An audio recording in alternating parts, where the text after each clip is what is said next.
It's time again to conquer the battlefield.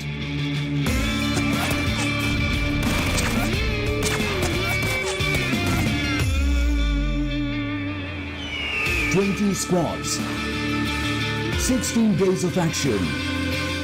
Fight for the top 2 spots. More than $200,000 on the line. Get ready for the PMPL South Asia Season 2. Good things only come to those who wait, and we have waited for a very long time. Welcome, ladies and gentlemen, to the PUBG Mobile Pro League South Asia Season 2. My name is Super Johnny. I will be your host for this entire event. Due to the situation that's going on, we still can't have the players in the arena with us, but the show must go on, the festival must go on. And before we get things started, there are a few people, few exciting faces that I need to introduce to you guys. We're gonna start with our left-hand side, well, with my left-hand side indeed, where we have the amazing voices behind the action. It's gonna be our casters, ladies and gentlemen, Ocean and The Experiment. How are you guys doing? We are good. We are good. We are ecstatic. We are energetic. We are excited. I want this action to begin right now. Exactly, exactly. I want that action to begin right now. It's not even the action right now. I would say at the festival that's going to be happening, but with the fact that bragging rights will be there. Oh yeah, bragging rights are always going to be there. I mean, that goes without a question. And I'm happy you guys are excited because I'm excited. I'm pretty sure our audience watching us are going to be excited as well. But along with these two, there are two more people that are going to be joining me and are going to be, well, along with me in this entire festival and this entire journey, ladies and gentlemen. It's going to be a very talented, very knowledgeable analyst. So it is Fixes and Shadow. How are you guys? Well, to just start off, it's going to be a gala this time around. 15 teams from the South Asian region, 5 teams from the Pakistan region. Let's get this party started. Yes, definitely. I'm super excited because I was watching PMC from the sidelines and casted also, and some of the teams and players are damn good. Well, they are really good, no doubt about that. The sort of action we got to see in the scrims and during the PMC as well. I mean, we are really excited to watch every single one of these players. Plus, there have been a few changes as far as the team is concerned, as far as the format, the tournament, the point system, all the good things. And as I was talking about the format, let's have a look at the format as well, because there are going to be a few things that are going to be happening for the very first time in this PMPL South Asia Season 2, ladies and gentlemen. So, it's going to be a 3-week-long league stage where the 20 teams that have qualified are going to be divided into 5 groups of 4 teams each. There are going to be 12 play days for the league stages, and 5 matches are going to take place every single day. The matches are going to be played in a round-robin format amongst the groups. 3 teams, the top 3 teams from every single group are going to qualify for the final. What about the 16th team, you ask? Well, the 16th team is going to be the best of the 5 remaining teams. And the finals are going to be 4 days of action-packed PUBG Mobile gameplay where 5 matches are going to happen every single day. I can't wait for this to start. Yeah, absolutely. Not me too either. Because, you know, this time around, it's just not going to be competition between the overall standings. It's going to be that competition amongst each other in every single group. Yeah, definitely. I mean, it's going to be a very, very tight competition between the groups and the players and the teams, because they are going to be fighting not just for the bragging rights, as Ocean mentioned. There is going to be the prize pool as well, plus the pride of calling yourself the champion. Talking about the prize pool, it's pretty massive. I mean, you guys heard it as well. $200,000 for the PMPL South Asia Season 2, out of which $65,500 has been allocated for the league stages. The first position is going to get $10,000. The second is going to get $8,000. Third position will be taking with them $6,000. And moving forward, fourth position is going to get $4,000. The prize money is going to keep on dropping. By the time you end up between the 17th and the 20th position, you're just going to get $1,000. But apart from that, there is one thing that makes the league stages even more exciting. That's going to be the weekly prize money for the team with most points per week. It's going to be $2,000, and the MVP for the week is going to be $500 for that one individual. Shadow, I want to hear from you. How excited are you to see who is going to be that individual who's going to be, well, walking home quite rich? Yes, definitely. That's a huge prize pool. They will be walking home rich, and they can even double up their money because if we have MVP of the match winning $500 per week, they can buy a lot of gifts. They can buy a new device, even buy some gifts for us. They can go for that. We don't mind. You can buy something for us. Yeah. Oh, well. I Oh, well. love that. Yeah, Fixes looks pretty happy. I mean, we can all see the smile on his face, trying to get some gifts. Yeah. But let's have a look. That is even more exciting. We saw this thing in action during the scrims. This is the new point distribution system, wherein instead of getting 20 points for getting the chicken dinner, now you will get 15 points. On the second position, you will only get 12 points. On the third, you will get 10 points, and the points are going to keep on dropping. And the decrements of 2 points are going to be reduced every single time you lose a position. So it's going to be fourth position getting 8 points, fifth position getting 6 points, and so on. 13th to 16th position will just get 0 points. But the one thing that remains the same is going to be that for 1 kill, you still get 1 point. Well, we did see a glimpse of what can really happen during the scrims going on. And now, 8 to 16. Well, till 8 to 12, you just have that 1 point, and that's going to be so troublesome. Imagine you just end out there. Oh, that's almost half of the lobby out there. And that's going to definitely hurt. You need to bag all those kills for yourself to ensure that you have a decent standing. Exactly, you gotta get a decent standing. Definitely need those standing points, and the kills are the thing that are gonna get you those crucial points for yourselves. But talking about things and moving forward from here, let us have a look at the groups and the teams as to how they have been divided. So starting things off in Group A, we have Assiduous Esports, some of the biggest names from the South Asian region coming in. Then moving forward, we have INES from Bangladesh, who are going to be representing their country again in the PMPL. Moving forward, we have Team T2KSG, and stepping in from Pakistan, it's going to be the team of SCYTES. But that is just Group A. We got to move forward and have a look at more teams, because there are more exciting teams and more exciting players over here. Shadow, why don't you take us to Group B? Yes, Group B, we have PN Crew, who came out as a champion in their region. We have Abrupt Slayers performing amazingly well in the PMPL Scrims. If we talk about improvement, I think Abrupt Slayers have improved a lot. Let's see if that can reflect in today's matches also. 7C Esports, Hungry Box, he was one of the MVP over there in the overall kill leaders. Then we have R3D Esports, not having that good of a performance in the PMCO. And if we talk about Group C, we have again an amazing teams. Venom Legends is here, ElementriX is there, FutureStation we have. There is a lineup change over there. Let's see how that is going to reflect. And we have 247 Gaming, again a team which performed really well in the PMPL Scrims. Yeah, do you know, talk about 247 Gaming. Rahman is that one player I must look out for. Alongside that, Vegeta and Khan have really been stepping things up. But you know, as we move forward to Group D and see which are the teams over there, we start off with A1 Esports, PAINxELMT, VTNxJyanMaara, and Stalwart Esports. And talking about Stalwart Esports, we know what they have done in the last final day of the PMPL Scrims. And well, these players carry a lot of burden behind the backs because, you know, they have the World League experience. They have the World League experience and the former champions of the Spring Split, PMCO Pakistan as well. So a lot of expectations, a lot of fans of this lineup. Everyone's going to be having their eyes set on Stalwart Esports. But this is not the last group. We still have one more group to talk about, and that's going to be Group E, ladies and gentlemen, with CZxHIGHVOLTAGE in there. Then we have DRS Gaming, followed by Deadeyes guys, and last but not the least, it's going to be Team Bablu in Group E.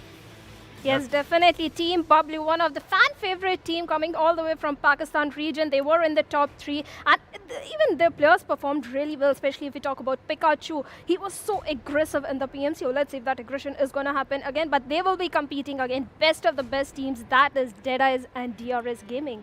Definitely. And talk about those two names. I mean, they had an impressive run during the PMPL Scrims. And Fixes, why don't you talk us through how these two teams perform and what their journey was like? Well, if you want to start things off with DRS Gaming, that's a team, you know, they have been doing phenomenal, the champions of the PMCO South Asia, and they have never looked back after that. With the way they started the scrims off, they got those 3 chicken dinners, but the curse kind of still prevails, having those 3 chicken dinners and then kind of fizzling out. The same thing, I must say, did also happen to ElementriX. I just hope when the league starts, which is going to be in a few minutes, they really get the chicken dinner and start off with a good momentum.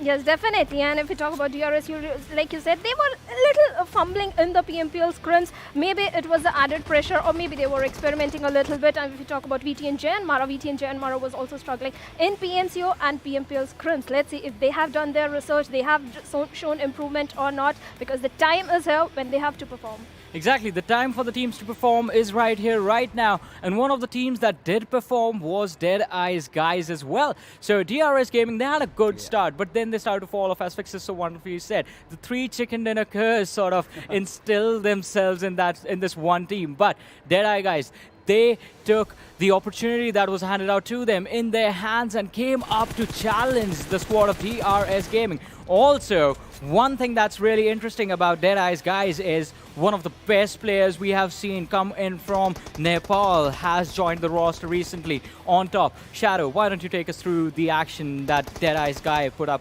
for us during the scrims? Yes, Deadeyes were phenomenal in the PMPL scrims. The aggression they showed, they were going in for it. They had the kill points, they had the position points, everything was there. The rotations were on point. It was like, either there was scrims, there was no pressure. They could experiment also. If they were experimenting, it was working perfectly fine. Let's see if they are going to perform the stream. They use the same strategy. And if we talk about 7Cs, Hungry Box was one of the players who stood out in the PMCO, and the way this fight happened, this particular fight, the Deadeyes versus 7Cs, and Shifu, so especially from Deadeye guys, I think he's a player we need to really look out for. Well, definitely. I mean, these are going to be some of the teams you have to be scared of, and you have to be careful on those teams. I mean, even in this clip, we saw On Top wreak havoc on his opponents from, well, on top. That is his iconic position. He likes to get the high ground and likes to punish his opponents with the vision advantage that he has. But this team is really coordinated. Look at the play that's happening right here. Quite a standard team fights. They took charge. On Top got a single knock for his team, and then we saw Wadu's Russian. He got another knock, and then Hungry Box was the last man left with a sliver of HP, and then the backup steps in with Shifusa coming in with the elimination of the squad of 7C. So Miramar is that one map where DEADEYES guys, they go on to dominate, and they dominate their opposition really, really hard. You have to be scared of these lads on that one particular map, but on the rest of them as well, because this team is perfectly coordinated. And as I was mentioning a few particular maps, let us have a look at the schedule for the day and see the rotation in which the maps are going to take place and how the groups are going to rotate as well. So we're going to start things off with match number 1 that is going to be played on Erangel by the teams from Group A, B, C, and D. The first 4 games are going to be played by these 4 groups only. So match number 2 on Sanhok, we're going to have the same groups. Match number 3 is going to be played on Miramar with the same groups. Match number 4 as well with A, B, C, and D as well is going to be played on Vikendi. But match number 5 is when things change. It's going to be played on Sanhok by the teams from Group A, C, D, and E. So Group B is going to be sitting out of the last game of the day. Yeah, and talk about Group E. We know that this is the group of death this time around, and we are all excited, we are all waiting. But apart from that, let's talk about Group A, B, C, and D. There are a few other teams, few other players specifically that I'm looking out for. Well, talk about 7C. You talk about the roster in PMCO, that was a bit different, but when Love and Mimo came into the roster, they are looking so promising. Along with that, a few new teams are T2KSG, Frankie, and how can we rule out the Pakistani teams, the Pakistani players? A 247 Gaming, Team Bablu. I am really waiting for all these teams to, just step up, put their best foot forward, and give us the entertainment that we are searching for. Well, you know what? We're going to see the action in just a few seconds because the match is about to begin, ladies and gentlemen. For that, I just have to do one thing. Yeah. I have to throw it to our amazing commentators, so I will now let Ocean and The Experiment take it away. Over to you guys on the other side. Thank you so much, Super Johnny. Ocean, it's time. I know all of you at home are waiting for this. You want us to stop talking and start with the gameplay. Well, the plane is going to be in the sky for the first time in Erangel, and now, Ocean, you are the in-house expert. What do you think is going to happen in this game? Well, I'm going to say Final Circle is going to be lit, but before that, the storyline that builds up, that's going to be lit as well, because those are the things that those are going to be happening, right? A, B, C, and D. Now is the real deal. The first game that starts up builds up the momentum, and that momentum gets carried forward to the next games, next days, next weeks, and whatnot. That's what it's all about. If you have a good start to the day, I'm sure you're going to have a good tournament, and if you have a little bit of a shaky start, ooh, nobody wants to be caught in that position. But let's have a look at all our players. I just love this. It's like as if I'm like a fly on the wall, kind of like peeping into their lives right now. But look at that splash of color and have a look. A few of them prefer the darkness. They prefer the darkness right now, but in the game, they'll surely be the ones making crates out there. We'll have to see what happens as these players are determined, are focused. They know their game better than anyone else. They know their team better than anyone else, but we'll have to see which team comes up on the top. Yes, sir. And of course, you all watching at home, you're probably rooting for your favorite teams. Let me ask you a question. Can you recognize your favorite players? Because I think, well, Ocean's already pointed a few out to me. I've picked my favorites over here. I'm sure all of you watching at home are going to be picking your favorites as well. But Ocean, I've got to ask you a question. I mean, we've seen intense action. We've seen the meta kind of change over the scrims that just underwent recently. Yeah. So are you expecting a slow start to the game? Because, 1 kill equals 1 point, and the new point system, it's shuffled things up, hasn't it? Exactly. 13 to 16, you get Nara. So that kind of switches things a lot. So I would say for the first time, these players, obviously they played scrims a few days back, but now this is the real deal. So for that, they'll have just one thing. It's like, not get eliminated. Even if one player survives, that one player should be going really passive, because even 1 point matters. And ladies and gentlemen, boys and girls, match 1 will be on our way as the flight path is going to be out there. Let me and Experiment take you to a magical journey in the C-130. As you see, the plane is moving on from the topmost area. As we can see, it's going to be from Stalwart. it's going to be moving down to Ferry Pier, and there it is. I mean, that is basically an expert. I mean, we've played this game so much that we can tell the flight path just from that. But I think everything is good. This weather is good outside. It's a good day to drop down and kill some opponents. And now have a look at the plane path. We are going from Stalwart. We are going to be crossing the Ferry Pier. Now, a lot of teams have their fixed drop spots. So what are you expecting? Are you going to expect the same meta, or do you think they're going to shuffle things up to, you know, keep the other teams off guard? Exactly. So that's one thing. See, a lot of teams have their own drop spots, but some teams have two drop spots, depending upon where the flight path's going on and where they are, you know, moving towards, heading down or whatnot. So that's one thing. PN, as you can see, is going to go to the northern side. VTN has their own drop spot alongside the Lipovka area. That's where they are going. 247. So this is one of the best teams, I would say, in the Pakistan region. We'll have to see what 247 does. FS, this is an incredible team from the Bangladesh region. So it's like, you know, as you can see, Nepal region is also out there. So all these teams, PN Crew and all those things, all these teams are ready for that action-packed fight. But, well, we'll have to see where the first blood comes down from, because that is the most important thing. That's what, you know, starts up everything. Absolutely. And, you know, talking about all these teams, they are the best of the best from their region, because this is, after all, the PUBG Mobile Pro League. And when you have that pro tag in front of you, it's a whole different ball game. But talking about 24/7, looks like they are heading towards Lipovka, which is one of their preferred drop spots. But have a look at that circle. Erangel wants to be Vikendi. Well, Erangel wants to be Vikendi. This is going to be the query-ish area circle, as we saw, as we talk about the circle drops and all those in circle rotations. But right now, you can see Morte, he has spotted one. Jamie, will it be his game? This is the first 1v1. As you can see out here, Uzi is going to be out there. TBP, proper TBP angles coming up, but no, Uzi wins this one with 4 bullets to spare. But then the reload is going to cost the first crate, as Morte from Stalwart takes the first for himself. Well, that was quick. I'm pretty sure I wasn't expecting a kill this early on. A knock maybe, but this is exactly what we were talking about. This is how this game is unpredictable. It's barely been a minute, and wait a second, we have a little bit of retaliation, because looks like Kashuf, they're running around the rockets. A little bit of a ringer rolls the situation. Is he punching him out? Oh my goodness, Luffy had a gun, but he almost got a fist to his face. Exactly. That was something different that happened. And look at this. It's a proper revenge. They lost one. They took one down from the same team. That's something that happened. And that kind of was a different thing. And so you can see Erangel 2.0, right? So many things have changed and so many things are new in this map. And I would say with everything coming up, there are new ridges as well. So those areas give you a lot of area to play with, to get to the covers and to all those for the rotations. See, at the end of the day, I mean, you are only as good as your surrounding, right? If you can use your surroundings to your advantage, then, well, you have the job done. But tell me one thing. So we've got a lot of new things in 2.0. What is the one thing in Erangel that stands out for you? I would say that was very well put by you, first of all, Mister, that, you know, you are very good as your surroundings. And so there are some new areas, like on the backside of Pochinki, the Pochinki Hill, there are some new covers. And those covers are pretty amazing. Obviously, players, some of them have used those, some of them have not used those. We'll have to see how those things come up, because those were new things. And that's where it all was going down. But look at this, 247. You can see on the map, there's someone right next to this Mister. It's Khan, and that is going to be PAINxELMT. And this is the new prison. So this is also one of the best places that they have, you know, modified with everything.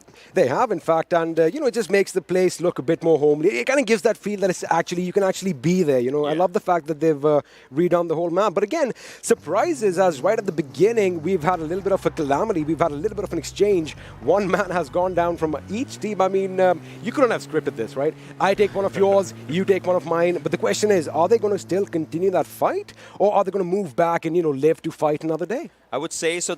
It's one thing. See, they have read the kill feed. They know who their opponents are. They know who they have taken down. So now they're like, let's not take a fight right now. Let's just play a bit safe, or do a bit onto the other side. We'll focus on the loot first, because, you know, there are 4 pillars to this game. I always say that: landing, looting, rushing, and surviving. You have landed good. That. You go for the loot. You have to rush as well, but not rush right now, because you have like full 30 minutes for yourself if you're playing your cards right. And then survival, if you're the last person surviving, you get the chicken dinner. Absolutely, and especially at the beginning, right? When you have like a squad dropping and you barely have any guns on hand, I think looting is, of course, it should be given higher precedence. And as far as rushing goes, in my opinion, information is everything, right? You can't just see one person and do a blind rush, because you don't know where the other teammates are.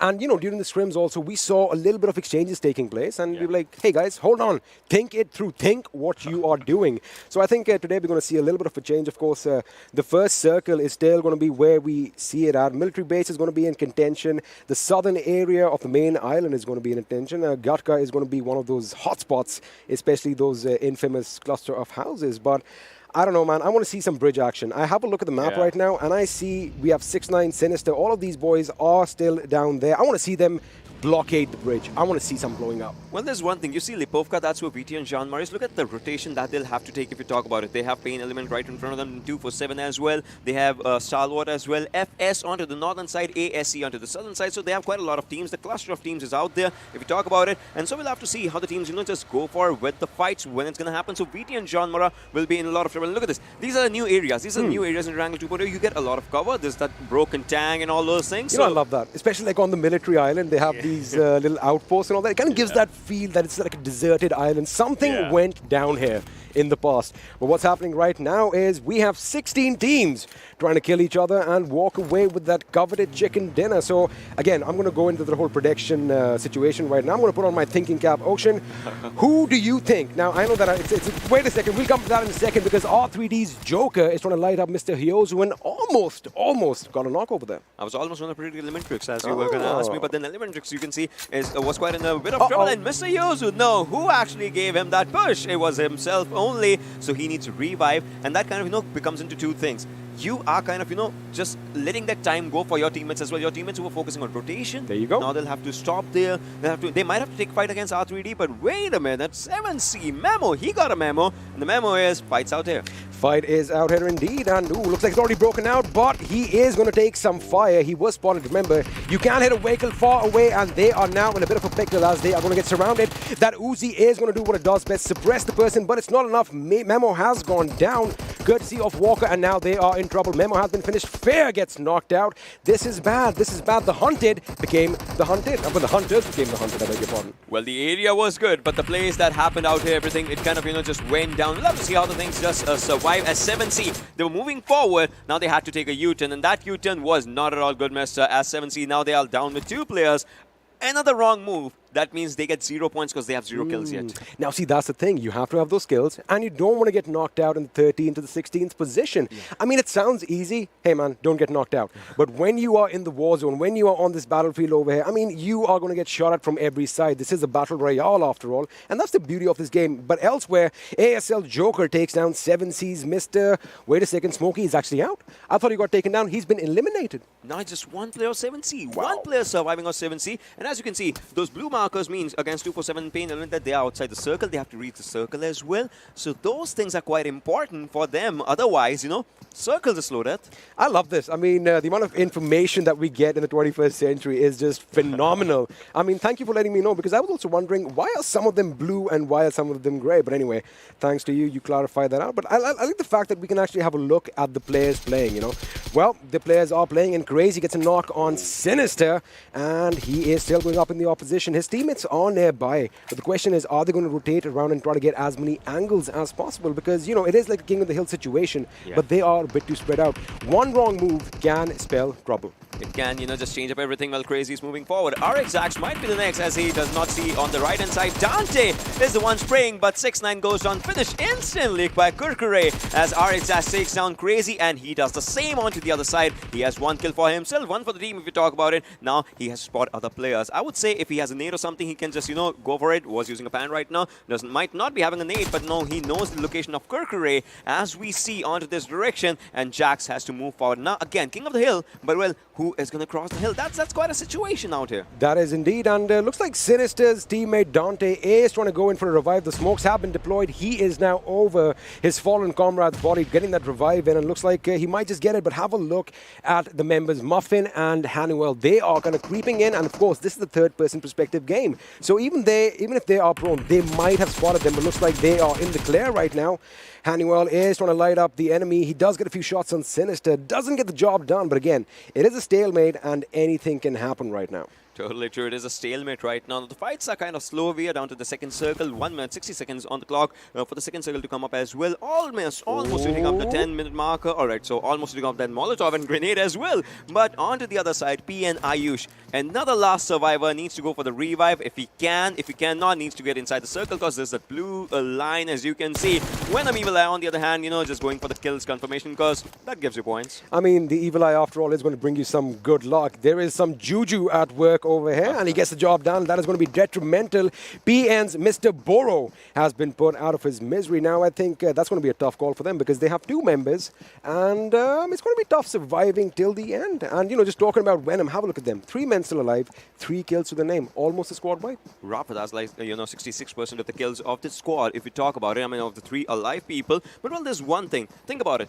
We started from 64 players. Now we're into 52, but no team got eliminated. That's how crucial it is. Surviving in those 13, outside those 13 to 16 is that important for the teams. If they get eliminated in before that area, it's kind of 0 points, and you kind of, you have to wait for the next lobby, and you have to wait with a lot of pressure. You have to indeed. I think survival has in fact become an important part of the game now, because earlier all you had to do was just hold on till the end and take fights at the end. But now you have to survive throughout. You have to kill throughout. You have to pick fights. But now let's join Venom as their job is still not done. They are at the edge of the circle. Plenty of time for them to move in. But Muffin and his teammate Hanuel are still picking the fight. Meanwhile, Sonim gets a knock on Jax.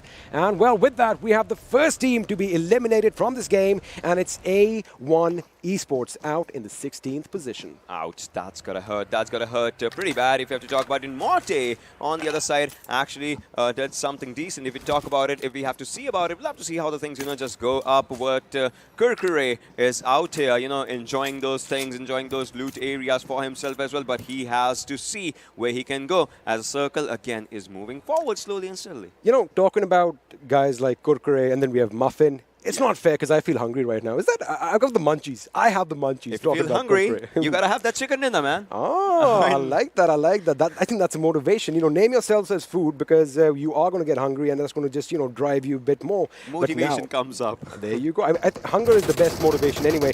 But a lot of shots fired right at the center of the circle right now. You know what? I might just see a little bit of a bridge battle because if the circle kind of just implodes on itself, if it's like a concentric circle, that could be possible. My dream might just come true.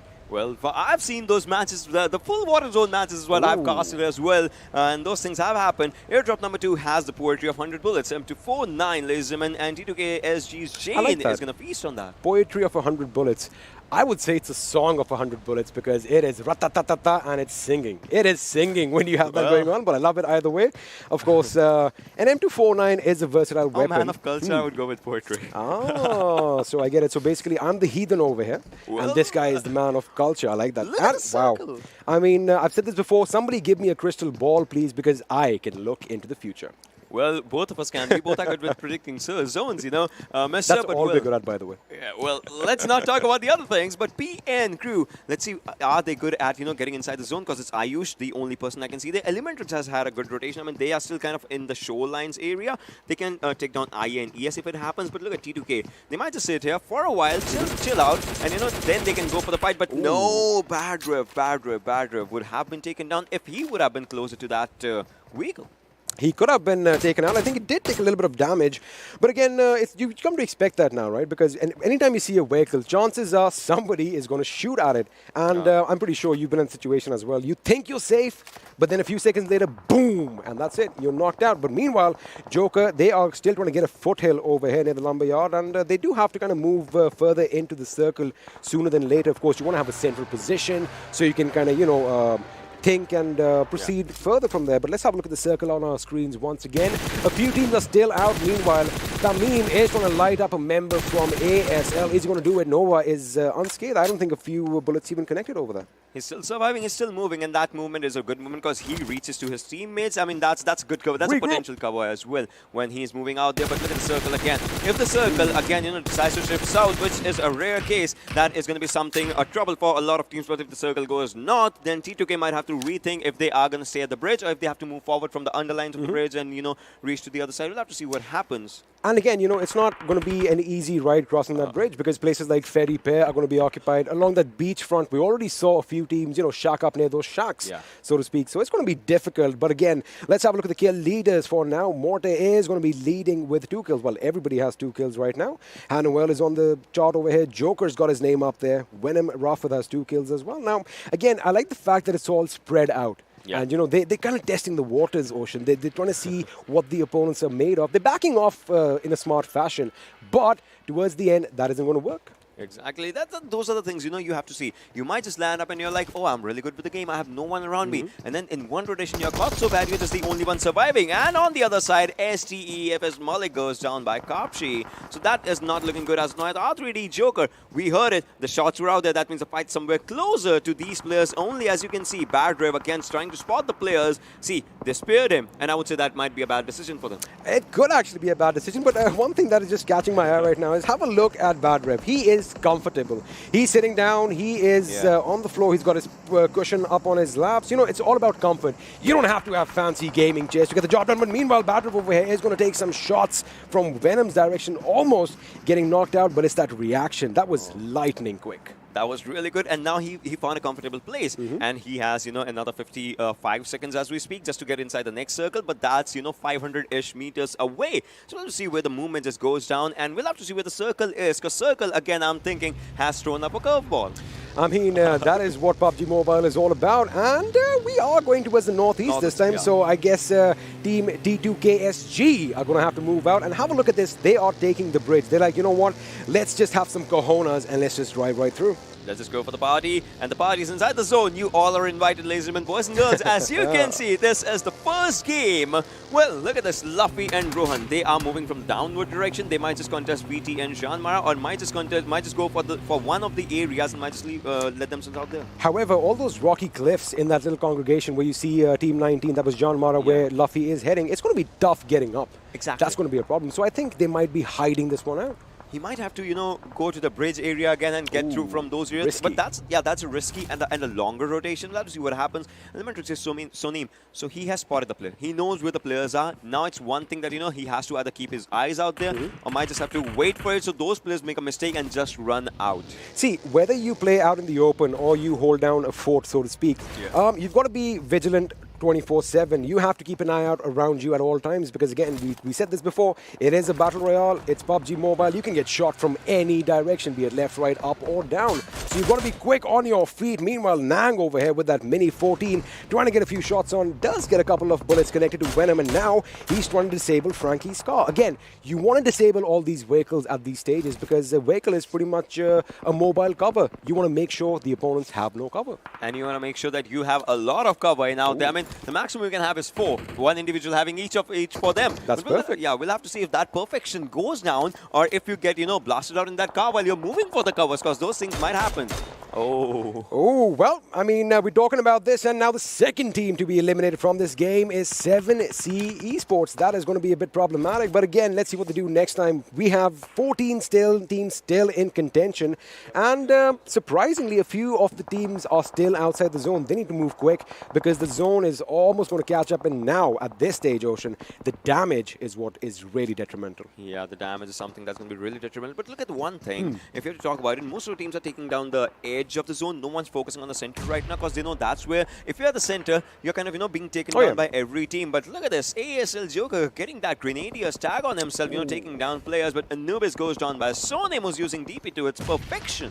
He is, in fact, and that is shots at range. He does have that 4-time scope on it. Meanwhile, over here, Joker is getting taken down by Chari, and looks like ASL are going to be pushing in for the kill. They are moving in, but can they be abrupt, or are they going to be calculated in their attack right now, because they cannot be abrupt. They cannot. And have a look at this. They are playing with 3 members. One of them did not join in time. Well, that's something, and that's going to be a tricky situation for them. Look at this. Stalwart Esports is also, just out there. We'll have to see how it just goes down. But on the other side, PN Crew, R3D, Stalwart are those teams that have just one player for themselves. PAINxELMT has 2. Other than that, every team has 3 or 4. But ElementriX is this guy is using Mini to a good perfection. Like, those tap shots were very good, and he has done a lot of damage. But PlayZone takes down PN Crew's Ayush. And I think with that, PN Crew is out of this game. He was the last surviving member, if I'm not wrong. Meanwhile, Baba has gone down, but Nang is going to be super effective with that Mini 14, getting a knock in quick shots. That is just brilliant, mate.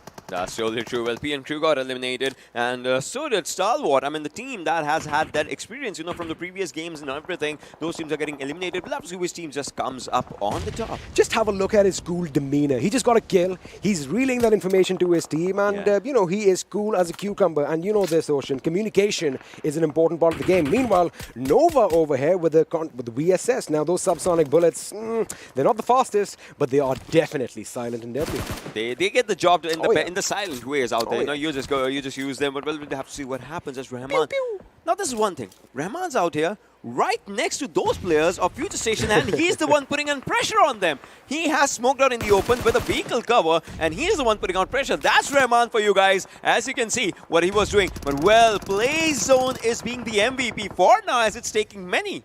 I think the Play Zone definitely has racked up the most kills right now, but we'll come to that in a second as Evil Eye lobs a grenade in 24/7's gaming direction, but it's not going to connect. Meanwhile, the Play Zone is going to tear into INES's tear, and with that, I do believe INES could be out. Rahman, the man we were talking about, explodes. He is blown up into a few pieces over here, but it looks like the revive might come through, and it was his own vehicle that blew him up. Well, INES Yashiro still surviving outside, but Evil Eye goes down. Wasif using Uzi to perfection, but can he just, finish up the job? If he has to go for it, we'll have to see how it just goes up, but no, he's going for the revive, but he is getting shot as well. Joker goes down by VTNxJyanMaara's Wang, and he actually confirms it up as Novax also bites the dust by T2K SG Zod. But look at this, a perfect smoke cover onto the left-hand side from where he was getting shot at. Will be giving up a revive, and with that, 247 will be stronger up again. The smoke is going to be giving him cover from the left side. I like the fact he's using the ridge. He didn't smoke on that side. That is what I'm talking about. You have to know your surroundings. But meanwhile, over here, we still have some more action breaking out in the fields. Looks like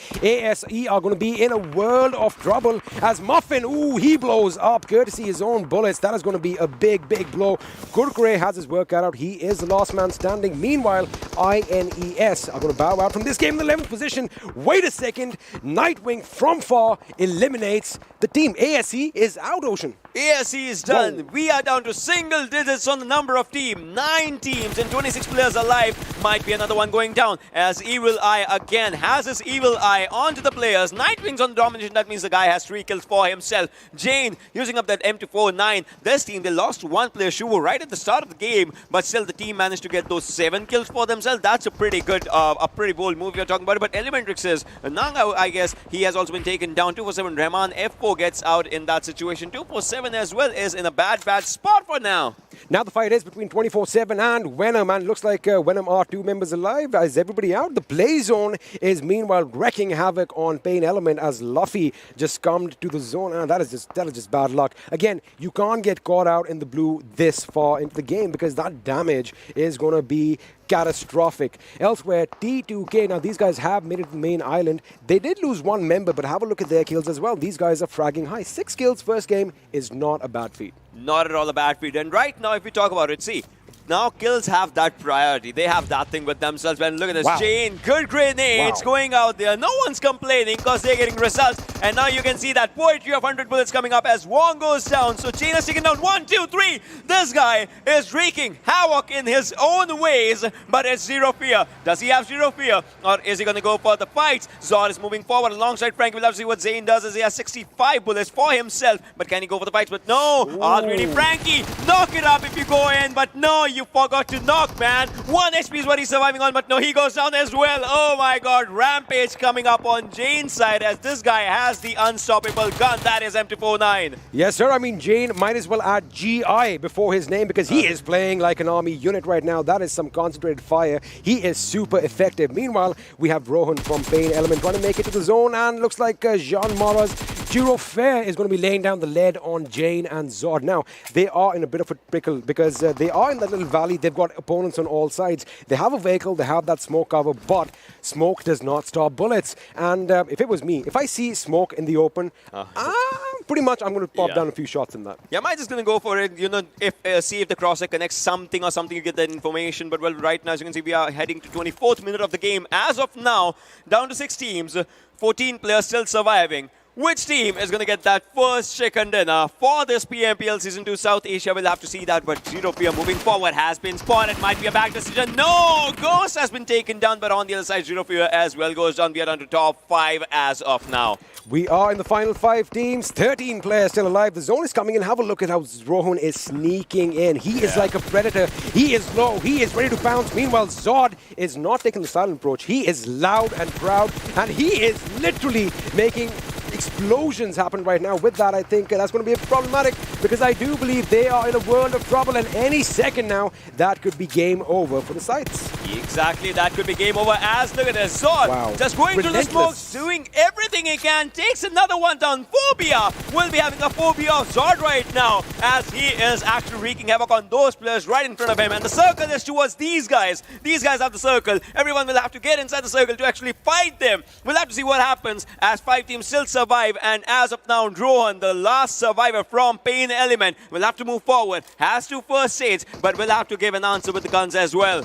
Yes, sir. Surprisingly, the zone wasn't in T2K's favor earlier on when they made it to the main island, but now they are sitting in prime position. However, the thing is, well, Venom and these guys, they've got 10 kills to their name. Venom Legends have 11 kills, so these guys are high on confidence. Ooh, now that is a tricky situation. You have that one shack, one perfectly lobbed grenade. I mean, if you have that precision, if you can lob it through that slit, a whole team will go boom. And that's one thing, but still, you'll have to, cross the road a bit to just get out into that no area. risk, no reward. Yeah, that's totally true, but when Nightwing goes down in the situation, Rohan going for the reload will be taken down by Evil Eye as we head down to top 4 teams and 9 players surviving, and FS is on one side, you can see. SCYTES is on the other side, you can see. PMGO Pakistan winning team is SCYTES, and 2 players still surviving. T2KSG, Zane and Zod. The guy with M249 is still writing that poet, and the poet might just, the poem might just lead him to a chicken dinner.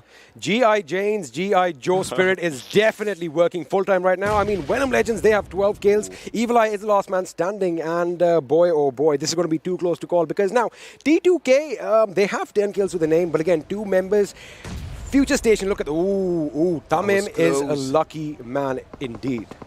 That was really close, but Evil Eye knows the location. That's why he went off with a grenade out there. But SCYTES, will this team be taken down? As Trezor was out here, and yes it is. Another team getting eliminated. Again, T2K. Man, this team has 13 kills. Venom Legends, they have 12. FutureStation, low on kills, but high on player power. If you talk about, they have all the players surviving. We are down to this situation. This is going to be 1 versus 2 versus 4 as we speak, as Steel Shot is moving forward. We'll be taking advantage of all those 4 players that they have. We'll have to see what happens. A good grenade by Badwave takes them down, but no, from the back end side, T2K, the perfect opportunity that they have. Jane takes down 1, a 2 versus 3 situation as we speak, as Tamim needs a revive. Will he be able to get that as Steel Shot is moving forward as well? The circle still in the favor of T2K SG as they have to get for that chicken dinner. Zayn and Zod, those 2 players will have to do everything just to get it right, but he goes for another one as Badwave goes down. Now another one. M249 is raking up the havoc. Steel Shot is out there, but he's getting shot as well from one side, but Zayn goes down. It's all out of Zod. The one final player from T2KSG. Can he actually get this one?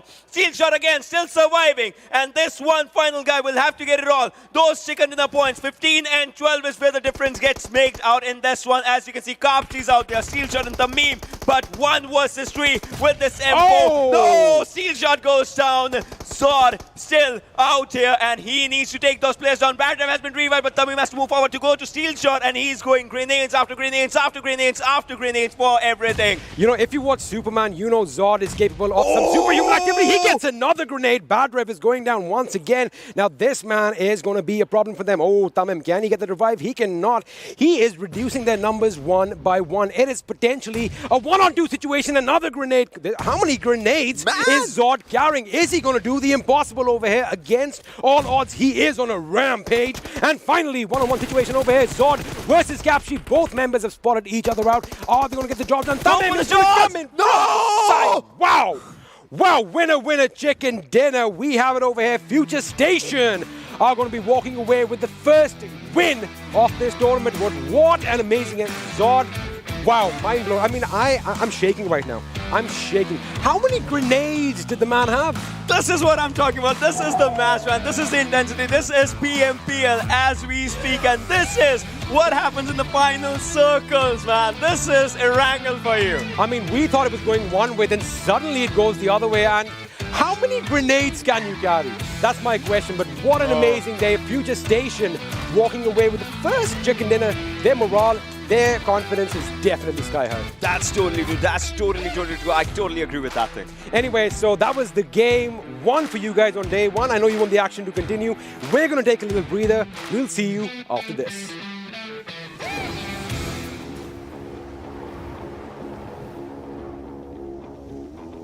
Mountain Dew? Squads. There's loot on the horizon. For however you find victory. For the combat chauffeurs. For those who strike from above. Or from below. For the experts in pan-to-pan combat. Whether you're taking a leap of faith or just aren't afraid of a close call. Fuel your path to winner chicken dinner with ice-cold Mountain Dew and with exclusive loot from Mountain Dew fuel stations. Spawning on a map near you.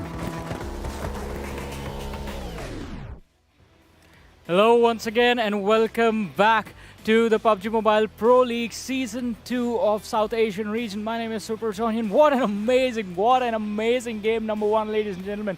My analysts are going to be helping me break this one down for you guys. And I want to ask you guys the same question Experiment was asking again and again.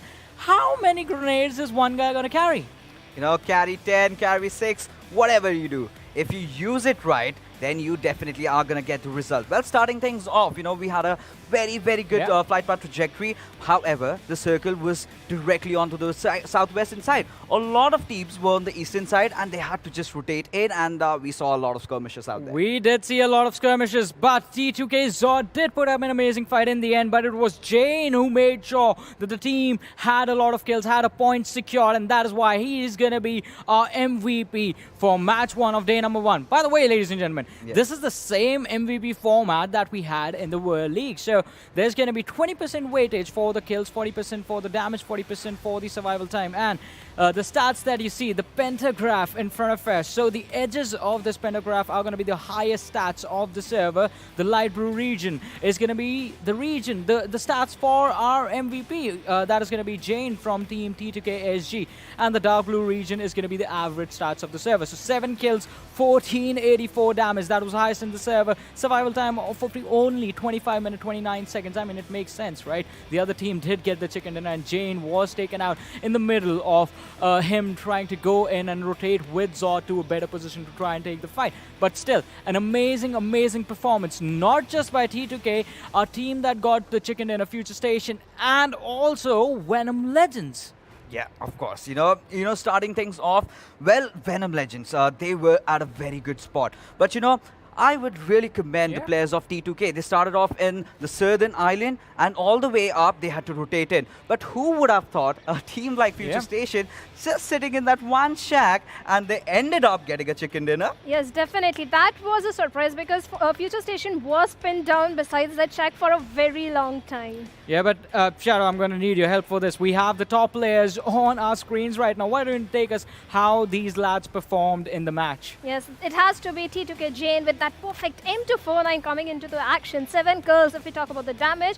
1484,048 for damage, followed by T2K Zod over there with 6 kills and 991 damage. I think this team is phenomenal. We need to look out for them. But then we have Venom's Sufrit over there with a total of 6 kills and 627 damage. Then we have Venom Legends. Venom Legends and T2K, I think these were the two teams who were literally going for it in the end. We have Nightwing over there with 4 kills and 917 damage. So survival time is going to be 24 minutes and 20 seconds, followed by Evileye. This is the guy who performed really well in the PMCO also. He has got 2 kills, 645 damage, and a survival time of 25 minutes, 25 seconds. Well, definitely Venom Legends, they are a team you need to be scared of. I mean, they are venomous and they are legends in their own right, especially the way they played out in the very first game. But along with these two teams performing, there were a lot of interesting things happening. I mean, as soon as the game started, apart from the trajectory of the plane path, you have to talk about those early fights, man. You have to talk about those early trade-ins coming in, wherein one guy was literally just trying to punch his way out of a 1v1 situation. You know, this has come down to, you know, when you drop down to your locations, you need to get somewhere, you need to find those vehicles, but sometimes you find those unfriendly neighbors who will try to punch you out. But, you know, as the game went along, you know, we saw that initial fight, but I would like to focus on the fight after that. Everyone really tried to contest for the center, but nobody imagined in their, you know, nightmares, in their dreams, that the circle would kind of go towards the eastern side. And it went on shifting, We did witness a fight between the players of Venom Legends and 247 initially. Well, Rahman, I must say, he was just not in the right place, in the right position. He got taken out early, but Venom Legends definitely did held on. But in the end, it was FutureStation. So they took their a happy time kind of getting inside the circle when the other fights were out there. And well, you have to give it up to the lands of the T2K. They really played well. Exactly, they really played well. But finally, let us have a look at the standings for this game and see how things went out for all the teams. How many points did they get in the very first game? Well, T2K, 15 kill points coming in for this one squad, 12 placement point, 27 points in total. Venom Legends as well, 12 kills. These two teams giving a statement right from the very get-go. I mean, look at this. Kills matter so much this time around that the team with the chicken dinner has been pushed down to the 3rd position. Yes, definitely. FutureStation, but despite having that chicken dinner due to lacking of the kill points, is sitting at the 3rd position, and T2K is sitting at the top because of amazing 15 kills. If we talk about R3D Esports, they had a decent performance in this game. They are sitting at the 9th position. They have got only 3 kills and 2 placement points. Position points are not going to get you anything because of the new format, especially if you talk about 7C Esports and PN Crew. Look at them. They got an early elimination, and because of which they have got 0 points in their hands. Exactly, PN Crew and 7C is an early exit coming in for them without any kills. Even the Stalwart Esports and Abrupt Slayers were in a similar scenario wherein they faced an early exit, but at least they had those kills for themselves, right? That's why they will be moving up in the standings in comparison to these guys. But there were a lot of moments. I mean, there were a lot of plays that were so iconic that you have to call them something, right? And we're going to call them the due moments of this match. Let's have a look at, ladies and gentlemen, the due moments of game number 1 of day number 1.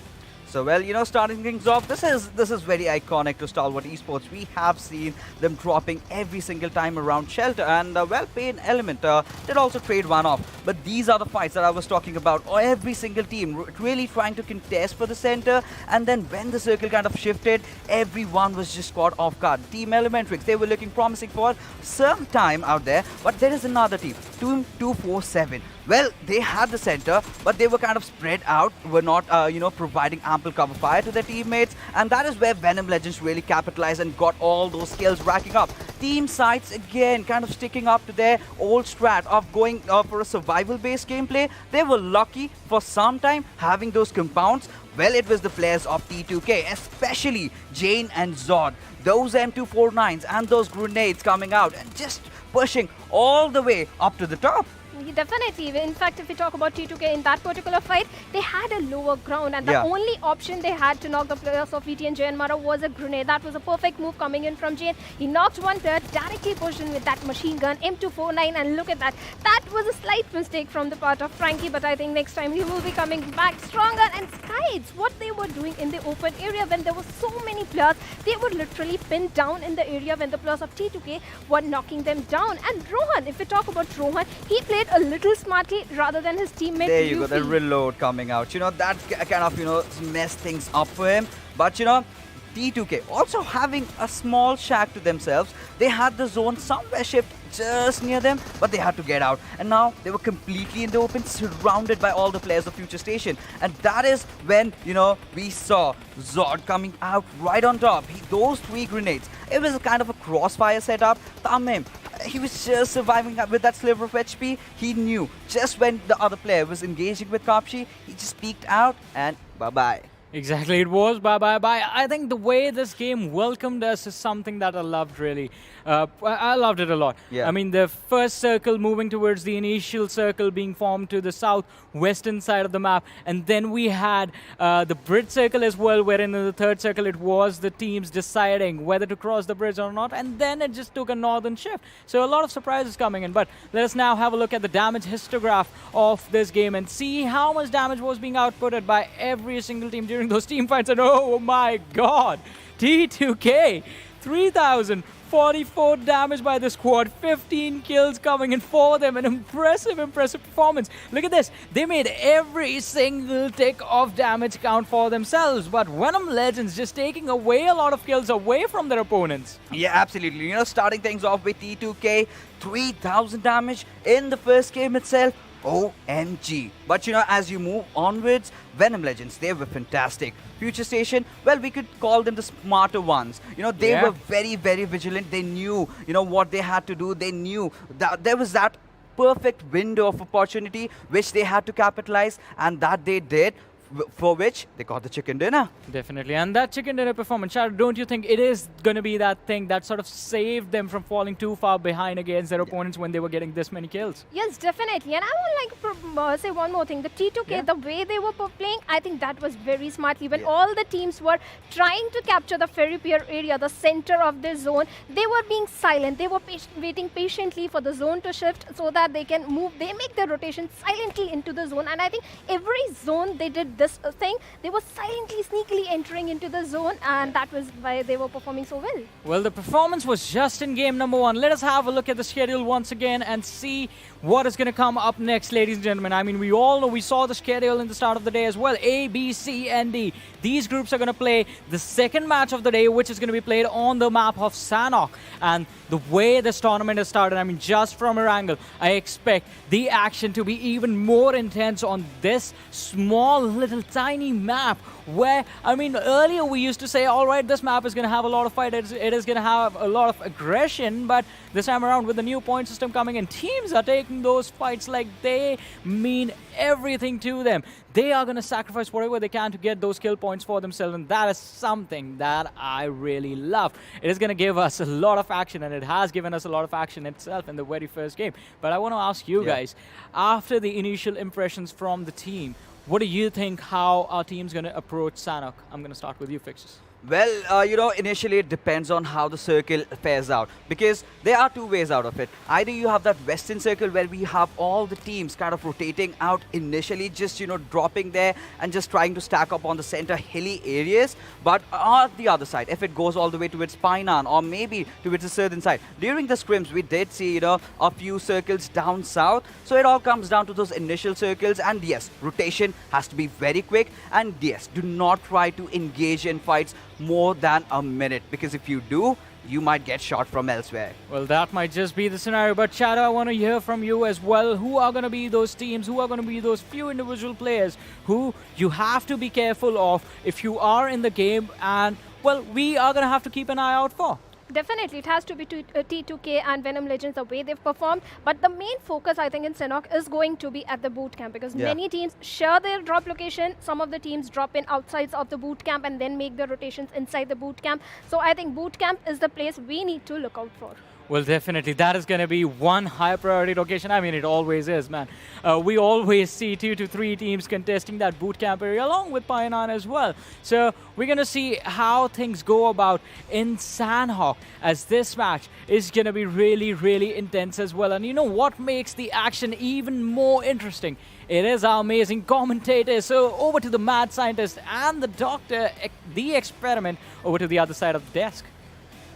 Thank you very much, guys. Well, the math scientists out there, the experiments out there, I will be doing experiment on you if you talk about it. But, well, let's talk about a few things. What are your views from this map of Sanhok? I mean, Sanhok is going to be different. It's going to be quicker, but owing the fact that we had a kill within the first minute in Erangel. I mean, how quick can we get? But it is going to be different. It's going to be fast-paced action. And if you thought we had a tough circle in Erangel, oh boy, over here we are going to have a lot of snakes. We're going to have bullets flying from all directions, bodies dropping.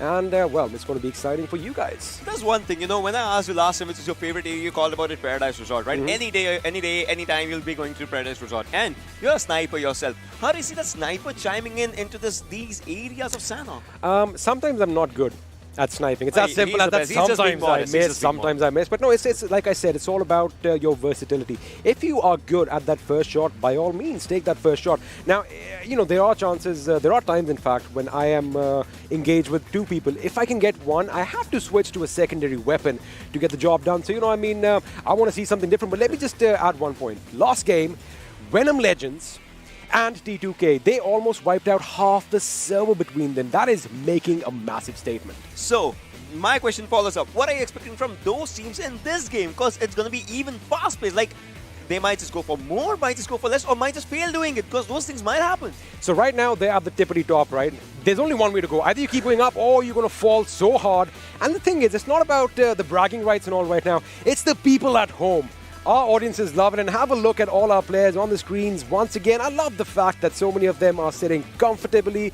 They are basically, I love the fact that a couple of them are in darkness. Now, we can barely see their faces. That means, are they hiding their game plan from us? Well, probably they are hiding everything from us, because they want to show it only onto the Sanhok's area, as the second match is about to start. Ladies and gentlemen, boys and girls, from the northern side of Khao is where the flight path will be, and it's going to be going to the southern side, heading up towards Sami's area. Boot Camp Paradise, sir, is going to be one of those areas where you land and you just go for it. Yes, sir. And the thing about Sanhok is every single location is in drop or jumping distance, because it is a small map. But of course, I like the fact that the plane path is kind of bifurcating the map in half. So, you know, your favorite spots are in jumping distance. But of course, a lot of their teams, they are going to head to their favorite spots. Boot Camp is definitely going to see some action, and I see a few teams heading, hovering, in fact, over Paradise Resort as well. So, you know, the thing about Paradise Resort is I love those walls. You can really, you can be creative and make up angles that, you know, you wouldn't have even thought of. Yeah, exactly. Those things come up truly. But, well, where do you see the circle going? Like, where do you think, if you have to predict, where do you think the first circle will be? You know, I mean, keeping up with the trend, I think it's going to be a bit to the northeast. A little bit of water might be in contention. I'm saying Mongnai Camp, well, complete opposite. Painan is one of those areas that kind of, you know, concentrates to the central side. The circle was like, let's throw a curveball for Mr. Experiment. Yes, sir. And it just went on to the other side. But, well, look at Camp Alpha's direction. PN squad is the, like, PN crew is the only squad that's out there. But Poison is onto the southern side, like, onto the ruins-ish island. So it's like he's, you know, guarding those areas for asking his teams to just come down. It's like he's, you know, it happens. That is absolutely correct, because, again, you know, when you are dropping off in these distant locations where you don't have a lot of buildings, loot is going to be scarce, right? And you do want to split up, because you want all 4 members of your team to be fully kitted out. Just one guy having everything is not going to make it. So, you know, it's a nice thing to spread out their drop spots. They are going to get maximum loot. And, of course, now that the circle has formed, they know they are going to have to come down south. So that is where Poison's position is actually going to be a massive advantage for them. Elsewhere, most of the teams are pretty much in the circle, but if you have a look at the northeastern side of the map, a couple of teams, well, 3 or 4 teams are going to have to fight their way in. Yeah, you can see, like, you know, like 90% of the teams are inside the zone, but then there are other teams that are quite outside the circle, so they'll have to go for it. You can see on the Khao side, it's Venom Legends, and when they come off after the movement, they might just have to, you know, go from the left-hand side or right-hand side of the Paradise Resort, where they might experience some of the fights happening. But with Venom Legends and T2K, they are right next to each other, and those are the teams that got the kills. They did indeed. And, well, they didn't just get kills, man. They completely decimated the opposition. But Boot Camp over here, we just have one team who are running around, and those boys are the sites now. I would have wanted to see some more action, but I guess we're going to have to wait for a few circles. And looks like we might have another member who hasn't joined in. Looks like 24/7 Gaming are playing as a 3-man squad yet again. Now, of course, you know, since all the players are remote, we can have a few hiccups now and then, right? Yeah, well, that is true. But on to the other side, if you have to talk about the fights that are supposed to be happening right now. So I'll have to ask a simple thing to you. See, we see different guns here. Not like M4s are there, all right. But QBZ, QBU, how do you see those things blending up with the players? Because, obviously different guns kind of mean like different metas, maybe using guns differently and all those things. Now, as human beings, we have a little bit of a herd mentality. We're like sheep, right? One leads, the others follow. So over time, the M4 became the meta that, the M4 was the go-to gun for your 6x sprays. And it all depends on your personal preference, in my opinion. Now, the QBZ, I mean, that gun is beautiful. I love the skins as well. I like the iron side better as well. Again, I think it comes down to personal preference because, it's all about what is working right now. Now, if I say the M4, you might say, hey, man, I can do the same thing with the QBZ. So again, I think it's that herd mentality. If one starts it, the others will follow. Well, that's very well put if I have to talk about it. And when we'll see what happens in the game, as some people are using M16 as well. You can see on Morty's side he's using an M16. So those taps or bursts in the mid range to a bit longer range might just come up as we talk about it. And Baba is only using it 2 times on his K9, so he'll be switching off to different scopes. Obviously, if you have to go for it, but for now, if you talk about the areas, if you talk about the teams, the one thing that matters is the rotation, because most of the teams might need to go to Painan-ish area, because that constitutes a bit of the central location of the zone. It does, and those buildings, they give you a good vantage point, a good 360-degree view. I mean, you are pretty much in a valley, but it's a big valley. You don't have mountains or hills right next, so it's not a valley. What do you call it? A kill valley situation. That is not going to happen. So I think that is one advantage. Plus, you have a lot of cover. You have a lot of different angles from Painan itself. Now, you talked about rotations. Let me ask you a question. Those teams that are pretty much stuck towards the north end of the map, normally we see in Sanhok, vehicles aren't really that popular, except the occasional boat. Well, I just said that, and Morte has picked up a bike. I'm just going to eat my words up. Ocean, why don't you take over? All right. Well, still, that's totally true the way you put it. But now I would say players are using some new different metas, because it's like, see, even if we don't know our plans, how will our opponents know about our plans, right? So that's like, that's where vehicles might be just chiming in. Those drawny trucks, the big trucks, because they give you a bit of an area to play with, and you can have good covers. But Hanel almost being taken down, but Baba, he was just, unfazed by that grenade. The Molotov coming up next. We'll have to see if this Vector, the 19 bullets, going to do something. As Hanel is going to go for the first aid. He's using it up right now, and he has spotted Baba. But will he go for it? No, Baba is actually going for a different rotation, going onto the left-hand side of Hanel. We'll have to see what he does and who actually gets the first blood as of now. Now, we're going to wait and find out. But look at the way Assiduous, they have control of those warehouses, so they have their angles covered. I mean, if Baba wants to go a little bit to the left, he's going to be caught out. But JyanMaara's gunner over here just escaping death as his teammate Jiro Fair gets a knock, and this is going to be troublesome for this gentleman on our screens right now. He is getting that first aid in against all odds. I was expecting Venom Legends to push in, but they left it a bit too late. Now he's got opponents on both sides of the rock. He is switching his weapons. He's going in with that M4. 16 bullets left in the magazine. The reload comes in. He aims. He shoots. He gets knocked out. Shuvo is the one who is going to be putting him to the ground. 4x was a bad idea, I would say, the way it happened out here. You're opening up your ADS for that thing, and it just opens up the scope, and that's something that happened. But on the other side,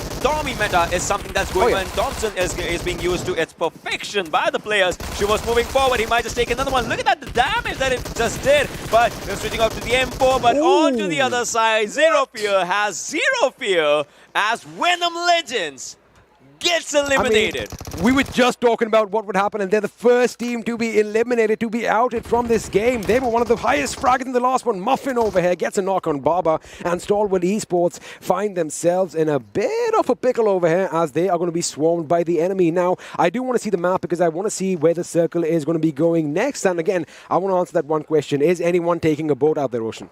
Well, probably there will be some teams who will be going for the boats as we will be seeing and how the situations are going to be happening. We'll be seeing map and we'll be discussing about that as well. But for now, you see the first circles coming up. 7 minutes already into the game, and Stalwart's Mortar needs to revive the guy with the bike.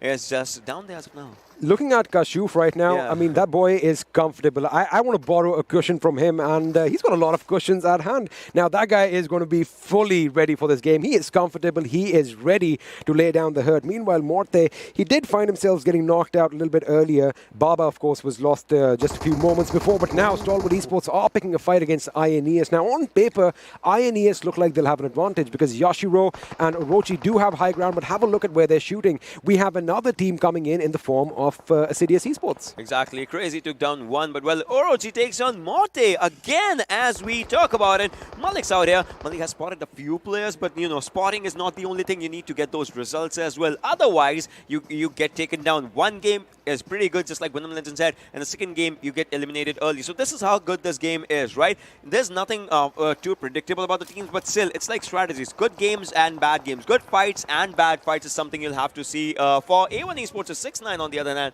gets a kill for himself. It is kind of interesting to see that, you know, the quarry is becoming a little bit of a centralized position right now, which is not something that common, especially this early on. Yeah. You know, until or unless the final circles kind of force you in that direction, you don't see a lot of exchanges taking place over here. But INES, they do look like in a good position. They are picking fights with multiple teams, so whether that's the right decision right now, I don't know. I'm going to have to wait and see. But meanwhile, Morte's mortality is definitely being tested. He's gone down twice, a couple of more knocks, and he is going to bleed out fast. And that's one thing. See, if you get knocked down the third time, it's like you'll have to, your teammates will have to think about one thing. Will they revive, or will they have to, you know, just let you go? Because you are bleeding faster as the revives are happening and happening and happening. Plus, they have to take fights as well. On to the other side, Sinister has spotted one more, but will he be able to take one down as of now? S6ix9ine, he also took down one previously, but the confirmation was not out there. Entry might be the next one going down as in the situation, but no, Dante was the one taking down Orochi, so now INES, they'll have to look forward onto this situation as well, because Query is kind of an area that plays with your mind with those verticalities. Absolutely, and you know, you feel like you have cover, but the fact is, we can see it right now, there are so many open angles. Oh my goodness. Yashiro is lucky to be alive, but he does get taken down after all by Hanuel, and that is going to be detrimental. He is going to go for the finish, and looks like ASI are definitely going to have a kill to their name. In fact, they've got 2 kills to their team already, and this time they haven't lost a member early on. INES, on the other hand, down to 2-man squad, and you know, we were just saying that they were in the best position, but like I said, way too exposed. Way too exposed, and on that, you know, underlines area is where everything changes up. A1 Esports, 6ix9ine is moving forward, but he'll have to, you know, look for Malik as well onto the other side, but look at the circle. Circle's going downward, a bit central shift of the zone as we speak. Painan, again, an important area, but then those bridges are around the Camp Charlie areas or something that'll help you move on to this island or that island, depending upon where the circle kind of shifts. Funnily, we haven't really seen a lot of engagements on the bridges, especially in Sanhok. Hopefully that changes. Meanwhile, Assiduous Esports, Crazy is getting caught out. He retaliates, and wow, talking about that M16, that rapid burst, he gets a knock on Morte, and that's it. Morte is finally out. He is finally in the ground. His mortality has finally been tested. I mean, third time lucky is not going to happen over here. Third time the charm is not working for him. His teammates, meanwhile, are going to have to thwart an attack. Malik is the last guy standing. Well, he's the first guy standing against an invasion of sorts. Well, he is, but no, Kashyap goes down in the situation, and there goes Malik. Now Malik was the last man standing, but he also, you know, being taken down. That means the team gets eliminated. Stalwart getting 0 points from this round of the kills and of the placement. That means, you know, it just goes down for the team right now. Wasif is trying to spot the players from R3D. Walker is pretty low on health, goes up for popping up of the full med kit. There it is. But now Raza is something they won't be able to save, and there is one more. And Anubis, the god of death, again, you know, just trying to spot the players if he can. A1 Esports, as Shoykot takes on PAINxELMT's Jimmy, but can't. He was not at all saved. Anubis might want to reload his weapon. I do see 7 rounds in his magazine, and I've been at that end. You know, I've thought, okay, I've got the enemy in my sights. I'm going to get out. I am going to obliterate him, and I go click, click, click, click, click, click, click, and that's it. Then I have to reload. You know, it's happened to me before. You clicked 7 times. I mean, I'm a slow guy, but anyway, it has happened. It can happen. But meanwhile, Wasif over here now, 24/7. They've lost 2 members. They started as a 3-man squad. Can that be an issue? My question is, where is the 4th guy? Where is the 4th? Exactly. That's one thing. So if you're missing out on even one of the players, it can be a big decision, because see, even if it's a 3 versus 4, a head-on fight, you can take down one. Then you go for a reload or something like that. The 4th guy from the other team will be the one who might be having that, you know, upper advantage, unless your reflexes are, you know, just on point that day and you have had your practice totally. I mean, we kind of saw that in the last game, in the last fight, when Tamim comes from the side, very low HP. We had pretty much counted him out. We thought the play zone is going to get him, but that one little man advantage made all the difference, and he got that kill and the chicken dinner. But anyway, Memo over here from 7C is picking a fight with T2K, the gentleman we were just talking about, and the fact that T2K is still a 4-man squad. Oh boy, these guys can actually display some fireworks because Venom Legends are already out. Well, now it might be their time to shine out. And you can see Frank is out here, but Jane, this guy, if he goes for the airdrop, he goes for the kills as well. Now takes down one player, and that's the elimination of 247.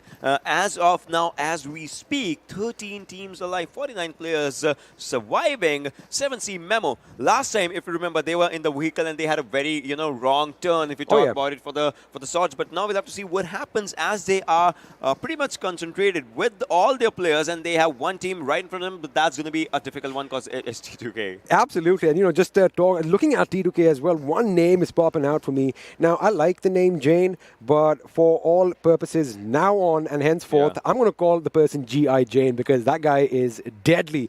But over here, Memo, he is being patient. He does have his teammates nearby on standby. If he needs them, he lobs a grenade and he did jump. That is beautiful. Venom gets knocked out. Talk about precision. This is a nade Gobi would have been proud of. Exactly. This was a proper, the way it was gone. It was exactly to the perfection. But now another one's flying out there. Will it be enough? It's on Venom again. No, it was just a pit slide onto the other side of the rock was where Venom was. ASE, they lose there. One player against ASL. Abrupt Slayers is looking good. Shari is out there, but Kurkure goes down as Shari goes for his own self. Muffin has spotted him. Shari versus Muffin. A one-on-one fight wasn't happening out in the situation as he also is about to go down. No, as Shari takes this one for himself. Switches to an M4. Has spotted another one. Did he? No, he was trying to go for another side, another circle, moving to Query Cave-ish area as we speak. But this is one player crazy. Can he just pull out something crazy from his own self? He has to go for the fights. He is playing a little crazy, and Shari over there with that ratatatatata. The AK at close range on full auto is devastating, but his job is still not done. Nova X is trying to put down a little bit of hurt in their direction. Crazy is going to patch himself up. He is the last man standing, and now here come the Abrupt Slayers. Nova X is going to go on the right flank from his team's point of view. Meanwhile, two members are going to go left. They are one behind the other. Crazy can get a couple of knocks over here, but it is not going to be enough. Of course, 3 guns are going to be more deadly than 1. Yeah, it's 3 times the pain is what something that happened, but now they're going to go for Shari's revive, and obviously I'm going to be enjoying the loot for now, but there's another team coming from the back ends, and they'll be knocking on the doors of ASL if they're moving for that rotation, but P and Crew, they're also moving from PAINxELMT's area. We'll have to see what happens. But onto the one side, did you see ElementriX was R3D. I mean, we were just talking about that. I think the production team can kind of read our minds, but Mr. Hyozu over here is knocked out. Now, ElementriX, we know that they are a versatile team. They can do good in the open, they can do good in close quarter combat situations, and well, this is something that is right up their alley. But now R3D's Walker, he definitely has an idea where Sonam is, but the question is, does he know that the reinforcements are coming in? Because have a look at the minimap and how they're spread out. We have Team 14, that is ElementriX. They are divided in groups of 2. It is a good shot, but wait a second. Blah, blah, blah gets a nade knock, and that is something that is going to put them on the attacking foot. And Mr. Yozu has been revived as well. That means ElementriX is looking really strong, but Anubis is on the other side. But that Molotov! The guy walked over the fire, and he's going to take down one. Shaw goes down by Sonim as the help arrives out on time. Now it's Joker's turn. What's Joker going to do? Now, that's quite open, but no shots were connected as Joker's out there. Joker has another chance, but again, misses that one. But a good grenade coming up as it was about to take down Joker. He's applying bandages. That's something that's happening, but no! Joker takes down one. Will be bent on finishing him, and there it is. You know what they say? Fires can't really stop vampires. And talking about vampires, Dracula is the biggest. Blah blah blah. But a heart or a bullet through the heart is definitely going to stop him.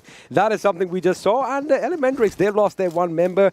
R3D look like they were basically done for. But against all odds, they survived. Now again, ElementriX could have pushed in. They could have finished the job. But look at the way Joker is just holding down the fort. Joker! And now he is on fire. And he takes that last hurrah. He goes out. He knows that, you know what? I'm done for. Let me see if I can do something. Mr. Yuzu needs a revive. Touch him. All right, he gets a revive on the final slit out there. That was a magical revive coming out. And the magical hand going out just to, wake him up again. That's something. I mean, talk about... that's a fraction of a second. I couldn't even see a single HP bar over there. But again, that means ElementriX are going to remain a 4-man squad, and that is going to be devastating for all their opponents. Well, that's totally true. As we can see, the fights that are going to be happening. But well, talking about all the other things, look at this. FS, the team that won the previous game, they are looking quite decent, I would say, because they are inside the zone. But where the next zone is going to be, that's a bit of a question as the circle moves out to Quarry side. The Quarry Cave area, as we were predicting, is where the circle is. And FS, as you guys can see, is having a really open area. They might just end up in that building. They could, and they have a airdrop right next to them as well. So I hope there's an AWM. I want to hear some boom. And, a level 3 helmet just blowing off in the distance. Again, if you have that firepower, if you have that accuracy, by all means, go ahead and use it. Now, talking about the sites, again, a 4-man squad, 2 kills to their name, so we know that they've been in that situation. They have come out of it alive.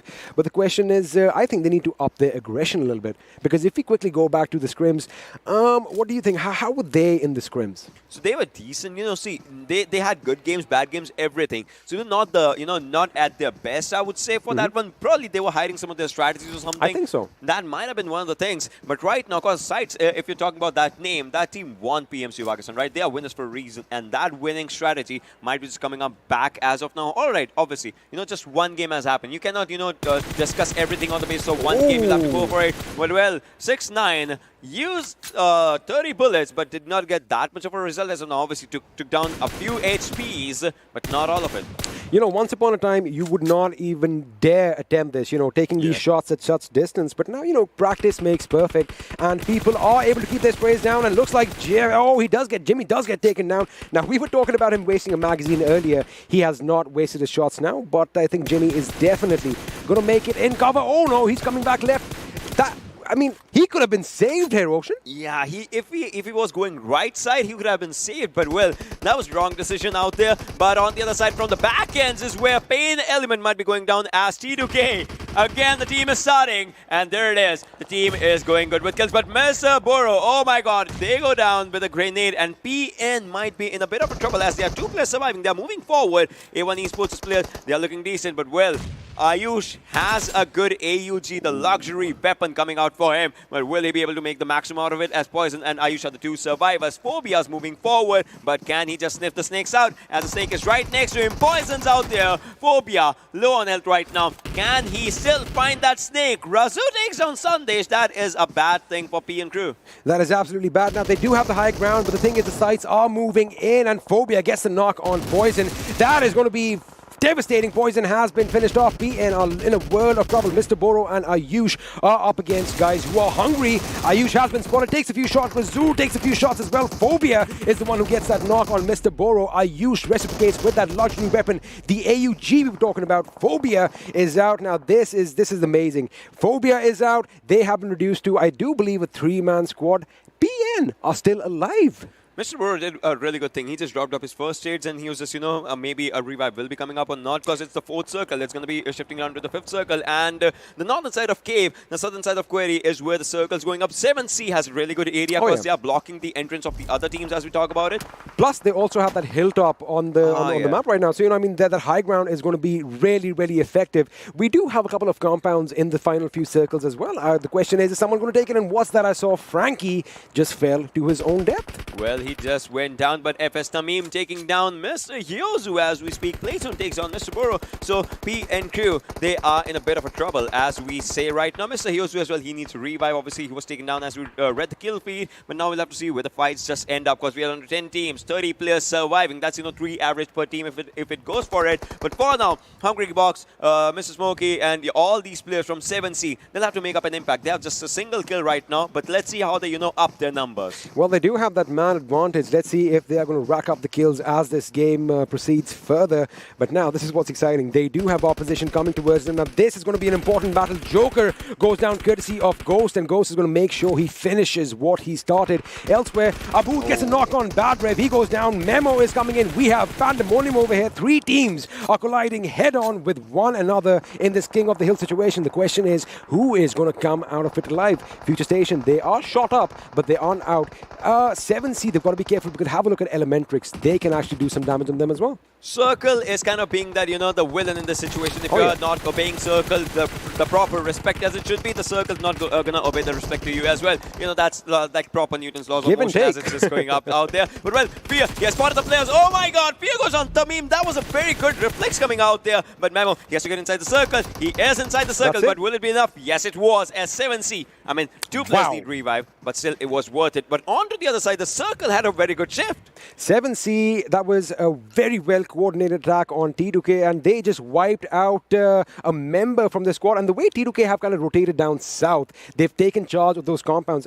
The rotations, how quickly did they move out? And T2K is brilliant with their rotations as they are the only team again inside the circle, just like the previous game. Right now, all they have to do is one thing, get those kills and maybe get those points that were not being given to them in the previous game. We'll have to see what happens in this game, as now they have all the players surviving for themselves. ElementriX have just won. Nang is surviving as we speak. A1 Esports is Sinister needs to revive. ASL Shari is the last man surviving. As you can see, the survival status, but no, Hungry Box goes down. Smokey, Nang is taking down players as he's a solo man, and as he goes down, he actually goes down as the team gets eliminated.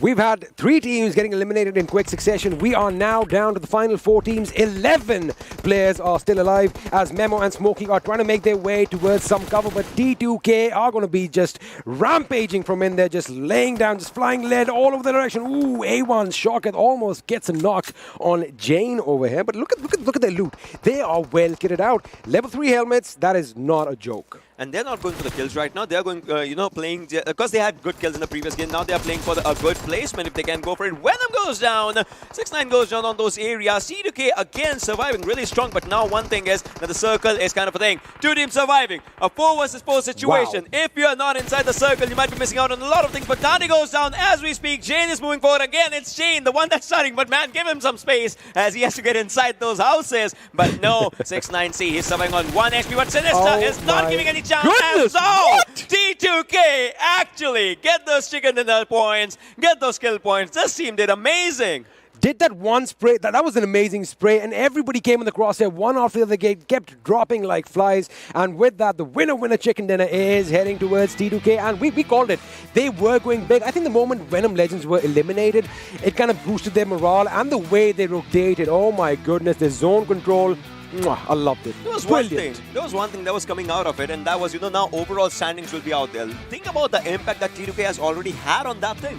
I mean, they have the kills, now they have the placement points, and they have a few kills as well. It's not like they won without anything. So, I mean, we talked about statements earlier. This is the biggest statement. They are the top dogs for the moment. Exactly, they are top dogs for the moment. Well, this is where it comes down. The game ended on to 6th and 7th circle transition. Not a lot of the area, so kind of, I would say it was pretty amazing the way the fights just happened.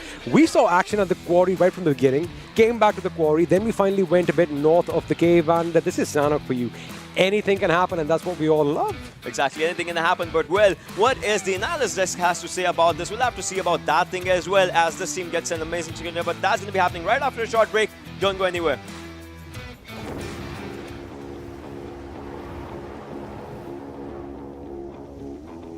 Mountain Dew? Squads. There's loot on the horizon for however you find victory. For the combat chauffeurs. For those who strike from above or from below. For the experts in pan-to-pan combat. Whether you're taking a leap of faith or just aren't afraid of a close call.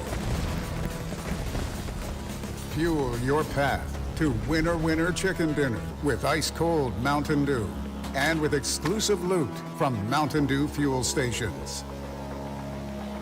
Spawning on a map near you.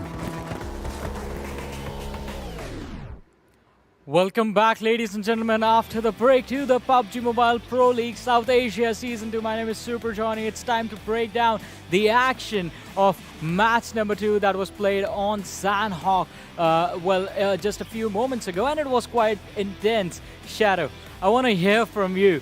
what do you have to say about the players from Team T2K? I mean, they are literally called trained to kill. Yes, they are definitely called trained to kill. They played smartly in the first Yeah. match, and in the Sanhok, they prioritized the zone. They were not going super aggressively, but when the fight was required, they went for it. Yeah, but definitely we have to look at the MVP of this game as well, which this time is gonna be 6-9 from the team A1 Esports, coming in with 4 kills, 886 damage, survival time of 23 minutes, 21 seconds. So I think A1 Esports, after the first game, after the early exit in match number 1, that was a wake-up call for them, because this time they got a lot of kills for them, a lot of points secured already, and even though they did not get the chicken dinner, I think they sort of made up for it in the number of kills that they got. But we have the pentagraph in front of us, and well, 6-9 dominating in terms of kills and the damage. The entire server. Survival time almost reaching the maximum point as well. And, well, it is going to be there because they were the last ones to be taken out. Damage taken quite low. I really like it, but the lad has no assist, so wasn't really helping out his teammate. All the kills that he got were his own. Yeah, absolutely. You know, talk about A1 Esports, they were right in when things started off in Sanhok. And it was a kind of a topsy-turvy affair. Yeah. You know, if you talk about Venom Legends, well, Venom Legends, a team that really played well in Erangel, they kind of fizzled out this time around. Yeah, and I completely agree with what Experiment said towards the end as well. Venom Legends being taken out early on with just 1 kill sort of gave T2K what they had to do.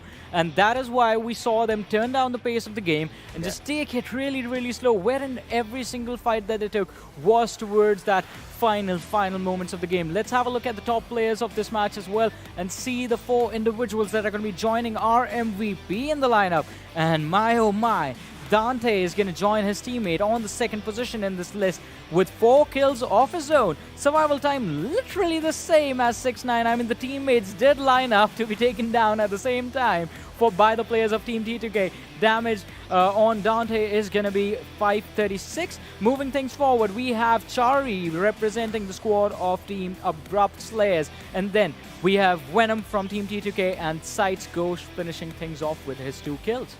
Yes, definitely. And if we talk about Venom, they were a little spread out. If we talk about T2K, they were in a 2v2 split. Even Frankie was going towards his teammates.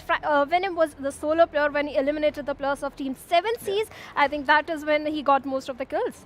Yeah, if I have to further add on, well, T2K, this time they kind of slowed down the pace. Yeah. They again went for the southern drop, and we did anticipate that when we came in. And all they had to do was play around that southern area. They went to a shift. They took that high ground on towards the cave area, and they had a good time getting inside the circle. And what an amazing play from the lads. Like you mentioned, that 2-2 split really helped them out. Yes, definitely. One after another, they were just eliminating the team. First, it was 7C Esports, then they went in for another team, and in the end, it was A1 Esports. Well, exactly, and the elimination sort of resulted in the teams having an interesting standings as far as this game is concerned. We have them in front of us.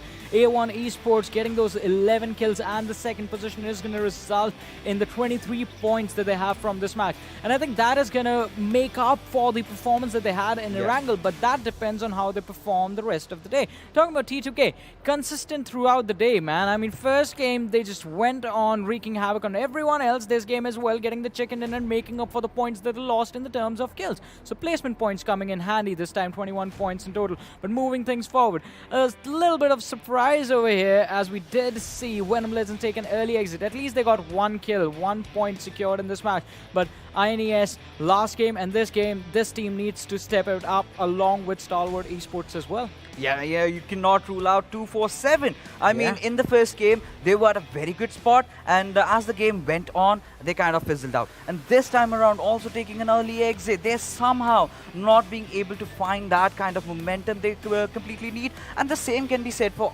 other Pakistani teams as well. You know, every single South Asian team, they look so well prepared, and right now, things are looking really sketchy.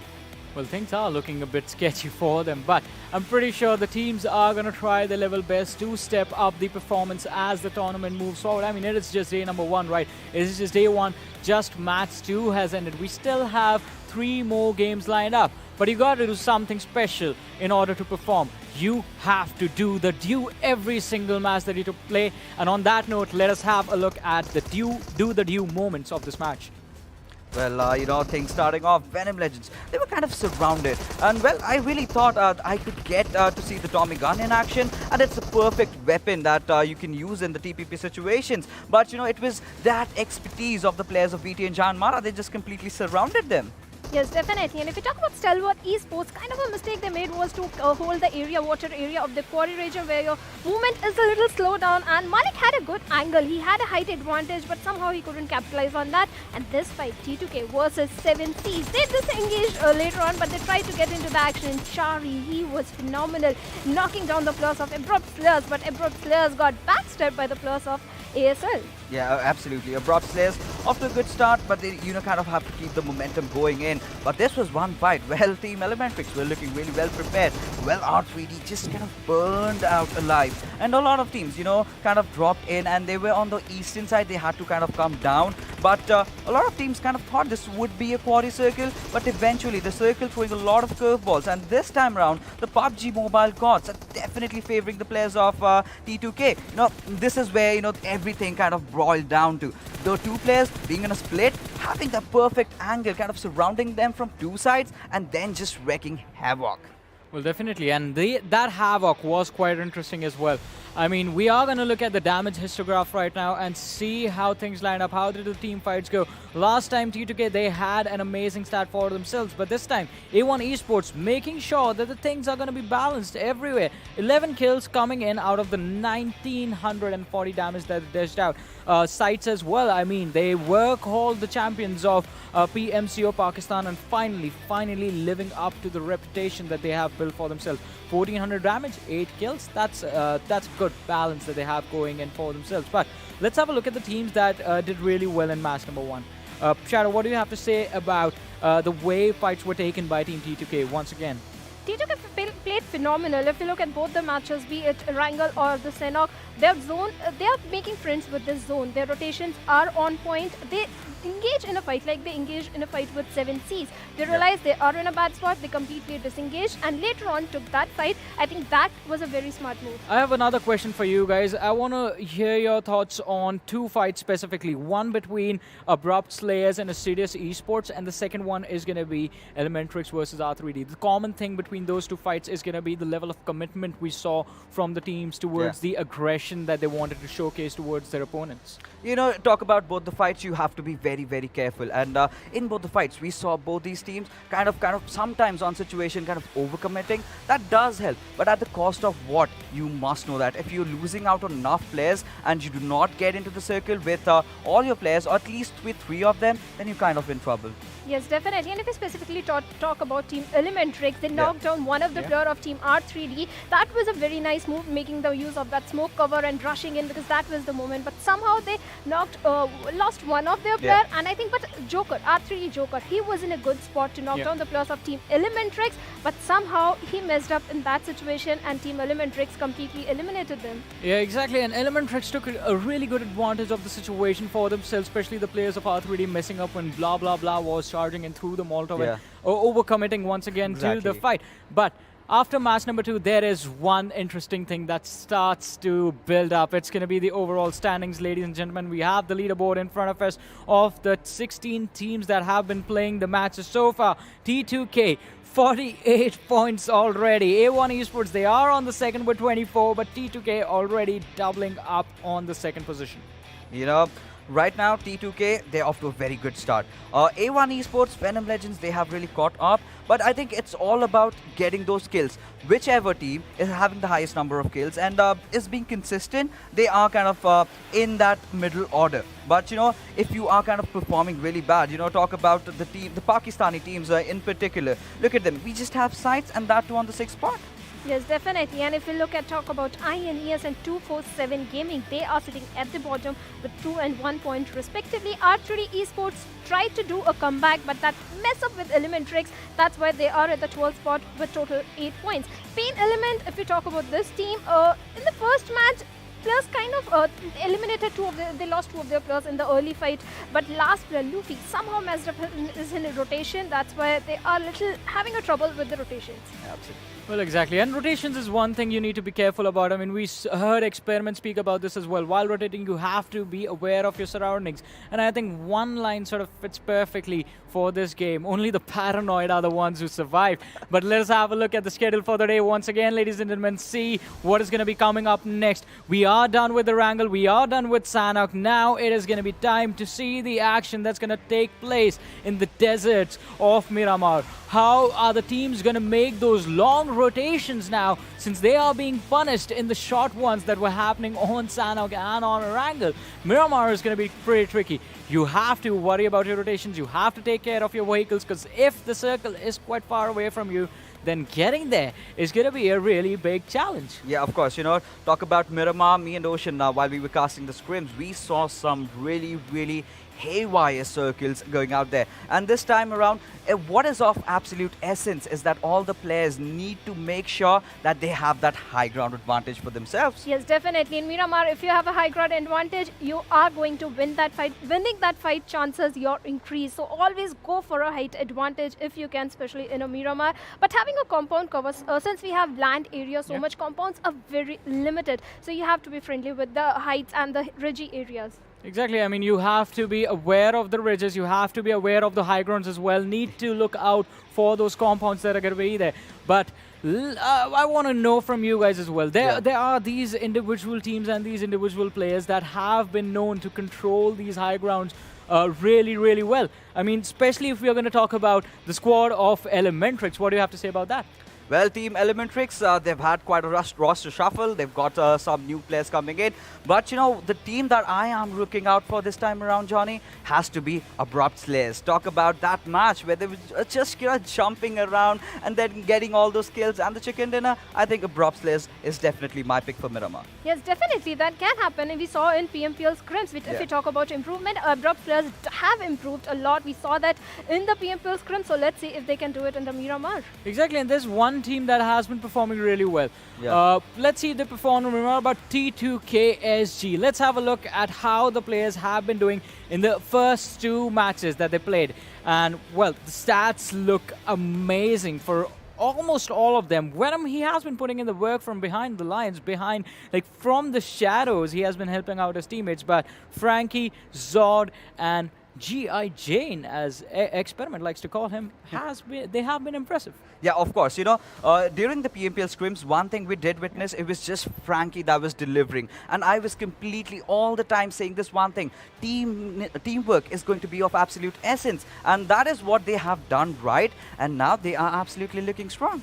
Yes, definitely. I totally agree to it, because the synergy and coordination, it totally shows in the Miramar, in the Erangel and Sanhok, both the matches. They have good synergy, especially when they took fight with 7Cs, when they were in a 2v2 split, and when Frankie was going to his teammates and Venom just eliminated 7Cs. That showed a good coordination between the team. Well, I'm going to be super excited to see what is going to happen in the 3rd match of the day. And for that, let's once again go over to our amazing commentators, ladies and gentlemen, over to Ocean and Experiment. Thank you once again, Johnny. And, well, Ocean, Game 3 is about to be underway. We are heading to the deserts of Miramar, my friend. It's going to be different. It's going to be slow. Is it going to be slothy? Probably. You'll have to see, what happens. Plus, now we know one thing, that T2K has had an incredible lead. Can anyone just get to them? 48 points. They are twice better than anybody else right now. Second place, A1, has 24 points. So, I mean, if you do the maths, double the points. These guys are definitely making a statement that they are the ones to watch out for. But Miramar is going to be the deciding factor, because we'll be halfway through the day after this, and that's when the nerves are going to start shaking. Exactly. Plus the areas of Miramar, all those areas, if you talk about it, Picaro, San Martin, Hacienda del Patron, those areas are pretty... Lost is the biggest city out there in any map of PUBG Mobile. Those things kind of, just play with your minds as well, because you're going for the rotations, you go for the those areas of Lost, and you start from northern side, have to go for the southern. So those things kind of just play with your mind. They do play with your mind, in fact, and well, that's what it's about. That's what separates the professionals, the best of the best, the creme de la creme from the rest, because it's under those situations how you basically what you make of those moments. But again, the players are ready. Everyone is pretty much going to be on the plane soon enough. I'm sure they are running around in the lobby right now, just trying to psych the players out. Would you do that? I mean, would you just say in your huddle, or would you go to the opponents and just go and keep punching them? So I'll be the nice guy. I'll go to the opponents and say all the best, because someone has to do that. Someone has to do that for the bunch. Well, maybe you're going to psych them out. It's like, wait, why is he wishing me good luck? Oh, yeah. They've got something up their sleeve. Exactly. So mind games come up when you be nice. I mean, that's one thing I would say. Because when like the that. match starts, you have to be brutal and the match 3. There we go. You said the match started again. Perfect timing from you. Match 3 is underway. The plane is in the sky once again. And let's find out where we are heading to. Looks like we might be flying over the southeast. It is Puerto Paraiso. We're going to go all the way over Landriela. Now, the plane path is pretty much to the south. Is that going to be a problem for teams, say, who want to go to Campo Militar? Exactly. Those are the things we have seen, like, Fixus was talking about. We saw some southern plane paths, and the zone was totally onto the northern side. That means if a team just goes down, gliding area kind of increases, and then you have to glide forward, passing the sea. Reaching San Martin might be a challenge for some teams as well, if you want to go to that area as well. Well, I guess one of the best things about Miramar is you have plenty, and I mean plenty, of vehicles around. You've got those Mirados, you have your pickup trucks, you have the big boys, you have buggies, you have bikes. I mean, it's not going to be difficult reaching your favorite drop spots, is it?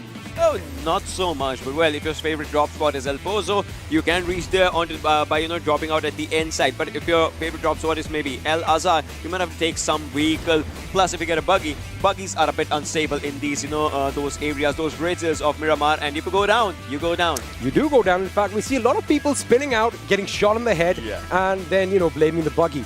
Anyway, buggies and bikes, they are death traps. But now the question is, where is the circle going to form? Because look, let me just ask you a question. Suppose you want to go to Campo Militar, right? Now, while you are mid-air, probably the circle is going to form. My question is, do you change your... Okay, like right now, a few teams that are still in the sky, are they changing their drop spot, or are they going to still stick to what they started off with? For now, they'll be sticking on to their home spots, because that's one thing. But Joker, no shot connected on him yet, but Jimmy was trying his level best, just to take him down. And obviously, I would say, had he been a bit closer, he might have just done that. Plus, no helmets when you land, right? No vest when you land, so you might be just going down in the situation. But no, this is a good one. Mutant coming up, but Shaw is moving forward.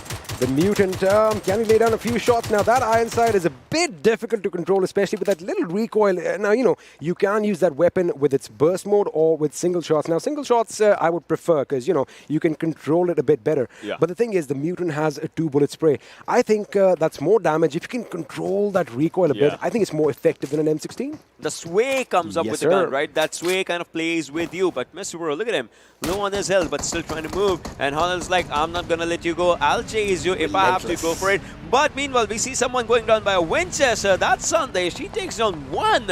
And 247 Khan might be in a bit of trouble. But look at this. What's happening? Hanel actually predicted there's one player coming up for the rescue. He's like, nope, I don't want part of this. Straight head on. I'll go for the rage, get myself a cover, and then I'll go for the fights. That's a smart play because, if you just go down for one player, you got to remember one thing. You are playing against squads, right? You can never assume it's going to be just one player. Can he make it in cover? He does. Oh, my goodness. I thought that was going to be GGWP for that gentleman, but he does survive. And I like the fact that Sandesh has that Winchester out now. It is pretty much the Wild West over here, so why not use that cowboy repeater? Exactly. Win 94 being used to its utter perfection, if I have to talk about it. Plus, the gun, recently, 3-4 updates back only, it got a scope on itself. So that kind of, increases a lot of areas to play with, a lot of, things that you can do with the gun. And obviously, the damage out there for this one is also pretty good, pretty decent if we talk about it. So we'll see if we see some of those in the mid circles or not, because people obviously will be preferring, AWMs, M24s over a Win 94, right? Now, this is the map where we're going to see some sniping action. So all of you Bolt action fans out there, stay tuned because we're going to have some Car 98s, we're going to have some M24s, and by God, I just hope this happens. We might just see an AWM, which I think it's a bit of a responsibility, isn't it? Yeah, AWM is not a gun, it's a responsibility. Those who know, they know about it. But well, talking about all these things, look at the fights that are going to be happening because A1 Esports, they're outside the circle. They have T2K, the team that's actually at the highest point in the overall leaderboards. They have to get inside the circle. That's challenging, but you never know. The team just enters in. I mean, they did that in game 1 when they were the only team in the military island. We'll come to that in a second as Shaw is now trying to reciprocate. He does get the knock on Jimmy. If you remember, Jimmy was trying to knock out Shaw earlier on, but the tables have been turned and now looks like Jimmy is going to bleed out in a painful death. I did see his teammate on the minimap for a split second, but looks like they've got the losses and they are going to be fighting as a 3-man squad. As of now, exactly. That's one thing they'll have to do. But R3D, so this team, in the scrims time, they had a bit of an ups and downs situation. We'll have to see how that comes up. But Stalwart Esports, now he is actually focusing his total attention on the players. Has 171 damage for himself. Let's see if he can increase that, because if you increase the damage stats, you might be increasing kill stats as well. Not just do the damage. Don't do the damage only. Go for the kills as well, because the one kill, 1 point. Yes, sir. Can I point one thing out that I really like? Have a look at that. 64 players alive. It's not 63 like in the last few games. That means, remember, guys, it's all about punctuality. All right? If you are late, no one is going to stop for you. We've got to change that, but that is exactly what's happening. We are getting responsible. Malik with a grenade, and I think, is Rohan going to make it out? He does. Does he have HP, or is that a glitch? What am I seeing here? I'm telling you, he's barely breathing. That's one thing, and he's running for his life. That's one thing that's happening. 64 might just turn into 63 if they find out Rohan, but no. Rohan was good with that hide and seek, and he goes down, but Jimmy goes down, and now it is 63 as of now. Sure, the grenade opening, no, it was the first blood that just happened. Now, then obviously, our first blood, it's kind of an important thing because it maintains one thing, that my team is doing this for the points. I mean, that's what I was going to say. First blood has a special feeling to it. I think it's like a great confidence infusion, so to speak, because you're like, oh, damn, I just got the first kill of the game. I think I can do it. And, you know, if you survive to the last few circles with that, it can be really good. But Rohan elsewhere is going to get knocked out, I do believe. And it looks like Baba is going to try and finish off his wounded opponent. Now, teams are clashing. I wasn't expecting this, to be honest with you.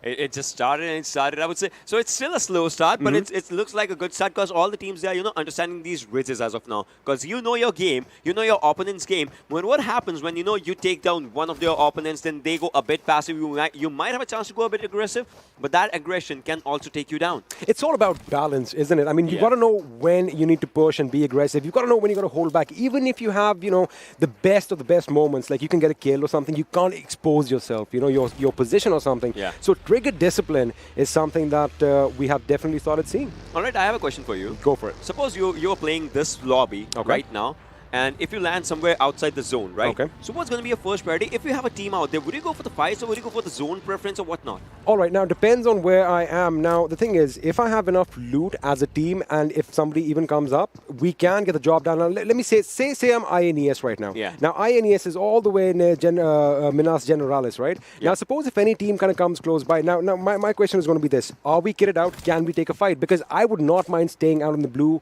for the first circle or maybe even the second circle. As long as I have enough medkits, as long as I've got enough ammunition. And, talking about that, have a look at the bottom of our screens. JyanMaara are going to be going up against T2K. So, again, now the thing is, if I'm comfortable in my loot and in my players' skills and all that, I will take that fight because kills are important. Kills are important, but see, that's one thing. Because in the maps of Miramar, zones are always kind of a thing because they will take you down because zones are, Miramar zones versus Sanhok zones. There's a huge difference in the first zone's distance, right? If you're outside the circle. That's one thing. Plus, maybe if you lose one or two players, you win that fight, right? You get those 4 kills. But at the cost of losing 2 players, that also kind of plays with your mind as well. Absolutely. I mean, you take a loss, it is a loss that is, it's going to be a heavy defeat, so to speak, because it is going to, whoa. Wait a second, that buggy is being used to good use. Defying gravity almost, or maybe the torque is really high.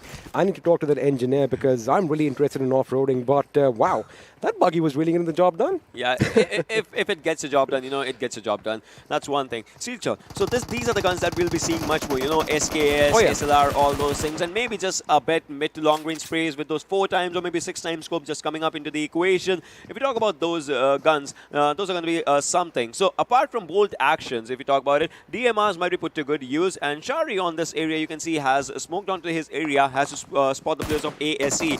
The players onto the upper side are somewhat pressurized. I mean, they do have an advantage, but the disadvantage is that they can be spotted out from distance. And wait a second, wow, that was an amazing spray by Kurkure, knocking out Heaven, especially in that Heaven position that he is in right now. And once again, we are witnessing a fight between ASE and ASL. These guys cannot stay away from each other. It is Assiduous Esports up against Abrupt Slayers once again, and looks like Abrupt Slayers are the ones who took the first beating, so to speak. Yeah, they were the ones who took the first beating, but now Kurkure is rotating forward, but he has been spotted. Shari has given up the call. Another one going out there as Muffin moves alongside Kurkure. They're like, we want this fight, but no, Shari again was on a pickle right now. As you can see, he was about to be taken down. We'll have to see how it just goes up, but AUG coming up in an airdrop out there, as you can see, but Kurkure's grenade takes down Joker. Nova's lying out there, but it's like one thing that Muffin's moving up forward, but Nova, that might be a mistake. That might be a mistake. No, both of them go down as the backup arrived, but at the cost that they lost one more player. Now that's exactly what you were talking about. Now there was a little bit of a miscommunication over there. They could have avoided that, and Joker is going to be ended his misery. And whoa, wait a second. Was that a grenade?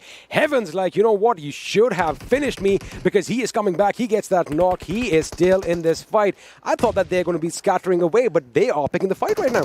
No, on to the other side. Look at this. Morte takes down one, but he also goes. So these are the things, the communications, how fast you can go with those things. Your good fights and bad fights, those are the things you have to see. But Baba's moving up forward. Will he go for the fight? Yes, he is. As out there, he spots one, but no. Yashiro was the one taking down Baba in the situation as the cover arrives. Orochi's out there as well. Yashiro will be popping up a first hit for himself. Then might be going for a revive. But Stalwart, they are in quite a tricky situation as the circle's going to be coming as well, and they have to move inside the zone 600 plus meters. Well, they do have a vehicle, so that is going to be something that is going to work out for them. And I like the fact that entry against all odds is not going to have an early exit from this game, so that is going to be something in their favor. Jane, meanwhile, is laying down the lead on the team from JyanMaara. They are under fire. Malik over here is going to be in Orochi's crossfire.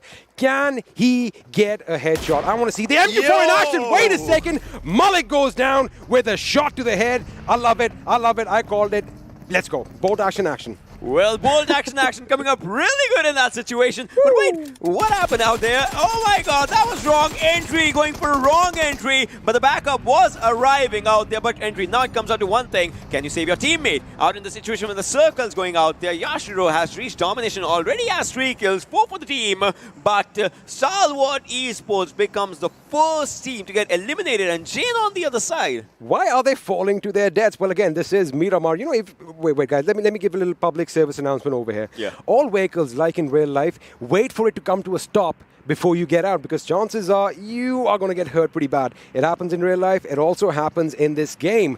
But now let's have a look at the circle. We are kind of coming in closer, and looks like Creative Fields is pretty much at the epicenter right now. We might have some urban warfare if the zone shifts either to the left or the right. Hacienda, San Martin, El Pozo. What are you a fan of, Ocean? On a map like Miramar, would you like those long distant engagements in the open, or do you want to see some urban warfare? Well, Hacienda del Patron does means House of the Boss. So I would want to see the last person standing, because that guy will be the boss out there. So I would say, yeah, exactly. I would say somewhere around San Martin, because if you're out there in those city-ish areas, you get a lot of houses as well. If you want to, go for the rotations, you don't have to go through the roads only. You can go from one house to the other house. That gives you adequate cover. Plus, if one of your teammate is down, make sure he's down inside the house only. But well, look at this. T2K, they are moving inside, and the blue zone is kind of just taking them out. That is exactly what you had mentioned earlier, that they are going to have a hard time out in the zone. But like I said, you can take the damage from the first 2 zones, especially in a map like Miramar.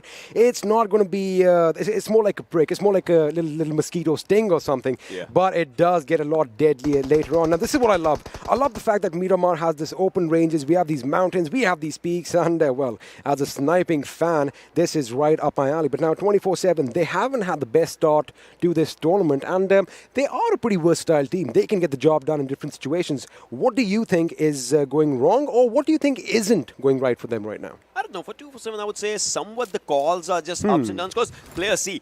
Every player is pretty skilled if you're talking about it, and they are kind of at the center of the zone as of right now.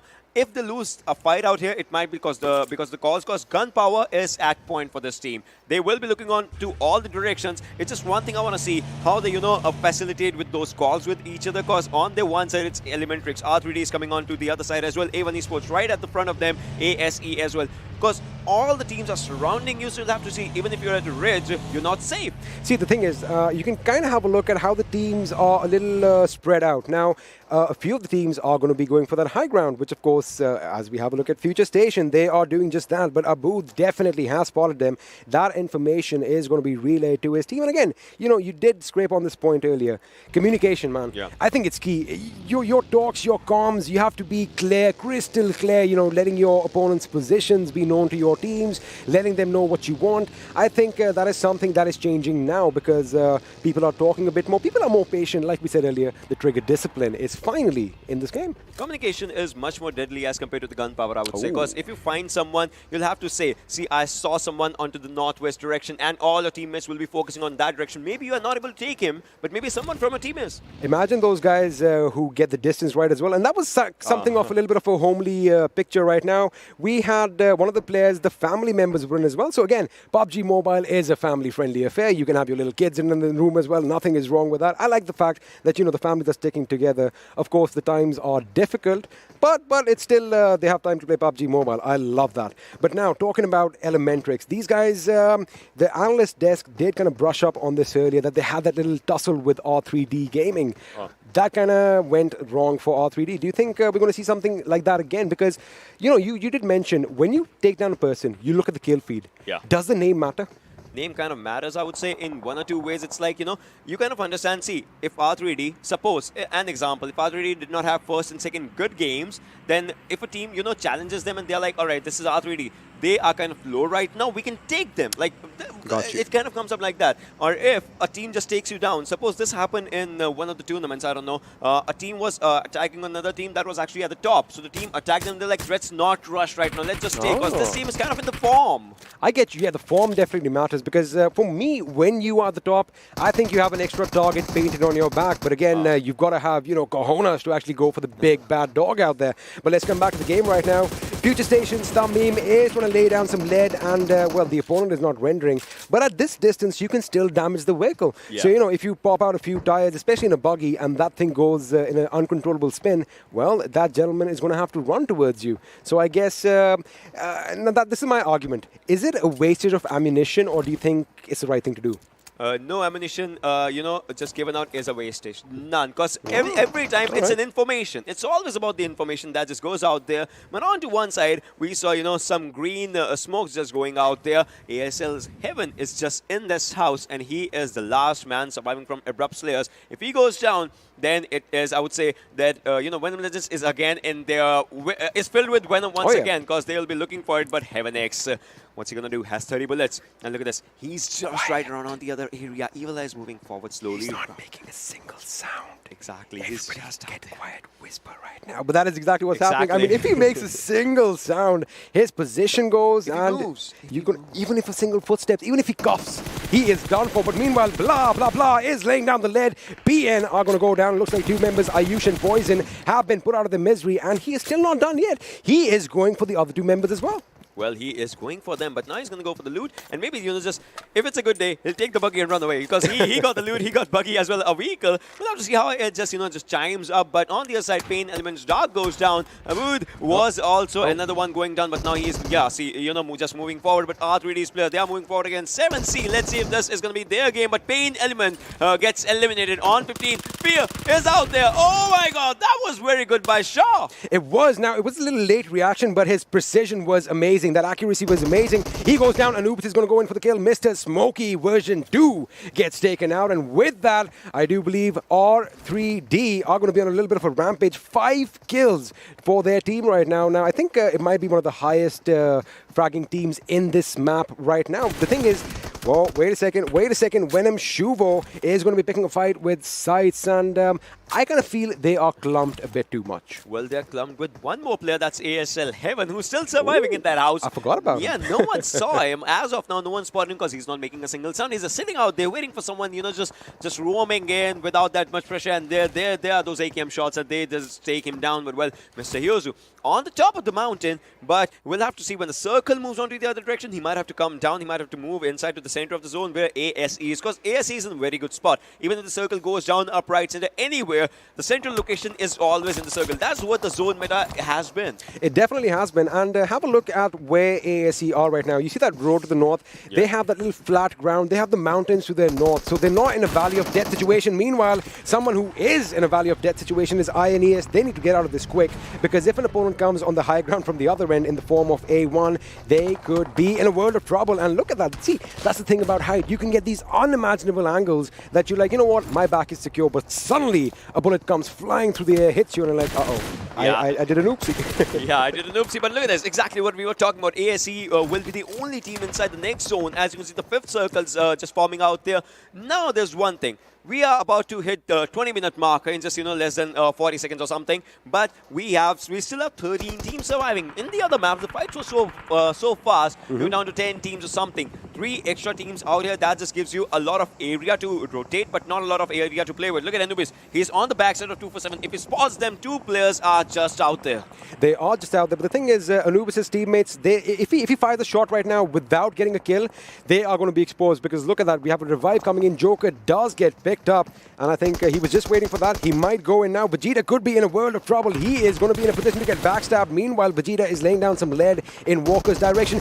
This is when they need to come in, but it's Joker who's going to come up from that little rise. His teammate gets taken down. Entry is going to be out. R3D Joker does finally get taken down, and now again, this is pandemonium, because they are in the middle and they are fending off against 2 teams. Oh my goodness. But now it's Gaming and Khan. Those 2 players are surviving. Look at this, on to the other side, but we'll see if they take that revenge from R3D, as a team has 6 kills, but it's like Shaw is low on HP. No, another one goes down as Khan this time takes everything in his hands. Plays one, takes down Joker, and look at this, INES is looking out decent on a rampage. Players are looking really good, but look at the situations that are happening. 247, they get a good fight. They were looking really confident, and R3D, the team that was strong, gets eliminated. Now, they don't get any position points because they go out in the 13th place, but they have 7 kills, 7 points. That is not a bad outing. Meanwhile, we have the circle shrinking in closer and closer, and now we are going to have Assiduous Esports as they are going to go up against A1 Esports. Muffin does lob a grenade, but it's not like what we saw earlier.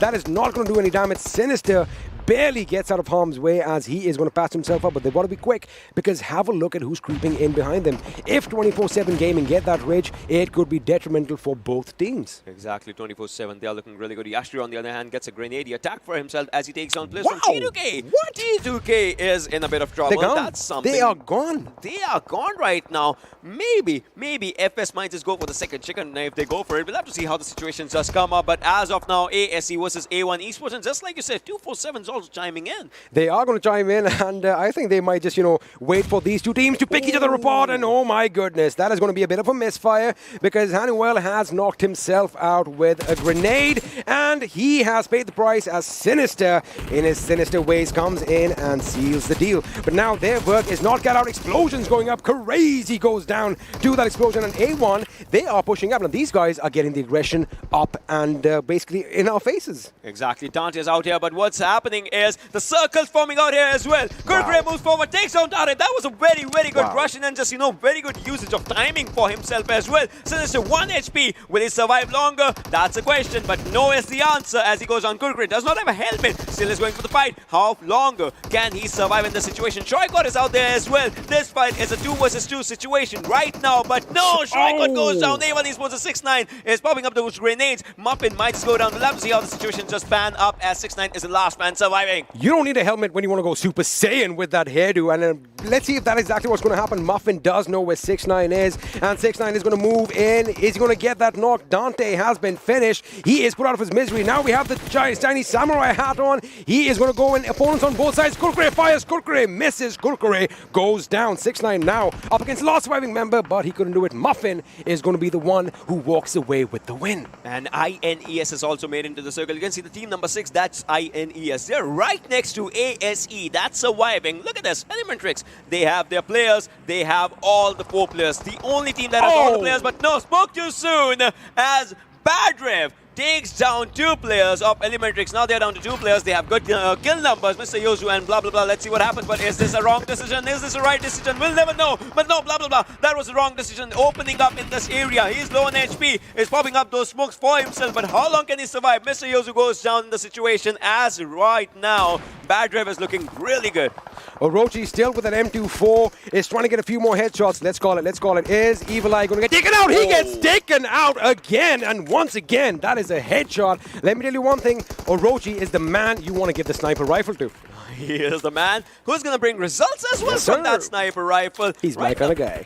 Yeah, that's totally true. I mean, that's true, but Shuvo is still surviving. We'll see. Will we see another one just popping those heads up or not, as we are down to 6 teams, 10 people alive. 247 gets eliminated on the 7th position. FutureStation, INES, Assiduous, ElementriX, Venom Legends, PN Crew, but no.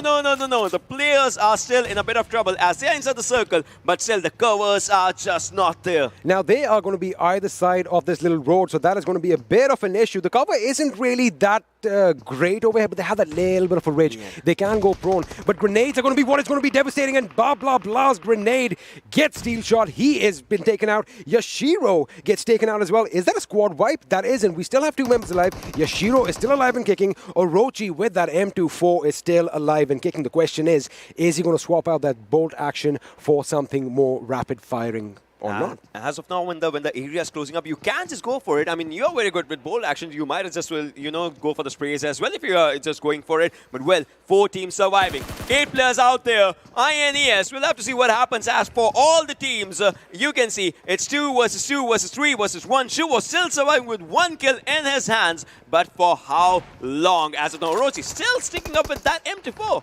INES now are going to have to move a bit north because the circle has shifted up front. And in my opinion, the best course of action, if they go from the right, they are going to have to tackle Team 5. That is, of course, Assiduous Esports. Now, Assiduous Esports, they are also going to be tangoing with FutureStation. So the question is, are they going to slip in from behind, get the job done? Steel Shot gets taken down by Kurkure's spray with that Scar Rail. Yashiro is going to reciprocate as he takes down Tamim. Now, FS are in trouble. Now, again, look, they just had that 1 car for cover Roshan. It is not enough at this stage. Orochi goes down in the situation, down to 7 people as we are, but Venom Shuvo is still bringing out results for himself and for the team. Muffin's out here. For how long can he survive? Bad Revs as well as Tamim. He is about to bite the dust as we speak. No, Bad Rev goes down in the situation, and this is going to be the end of FutureStation. R3D Esports, INES, and Venom Legends. A 1 versus 2 situation, but Yashiro, the guy, has 9 individual kills for himself. Wow. How much more can he just take it? I mean, if we had a betting license, I would have been shouting, place your bets, who is going to come out on top? Because it can go either way. INES with 2 members alive, Assiduous with 2, Orochi gets taken down with that ratatatata from Muffin. That AK is rattling off, but his teammate is trying to get the job done. Muffin is under a lot of pressure right now as Yashiro is trying to move in for the kill, but he is low on HP.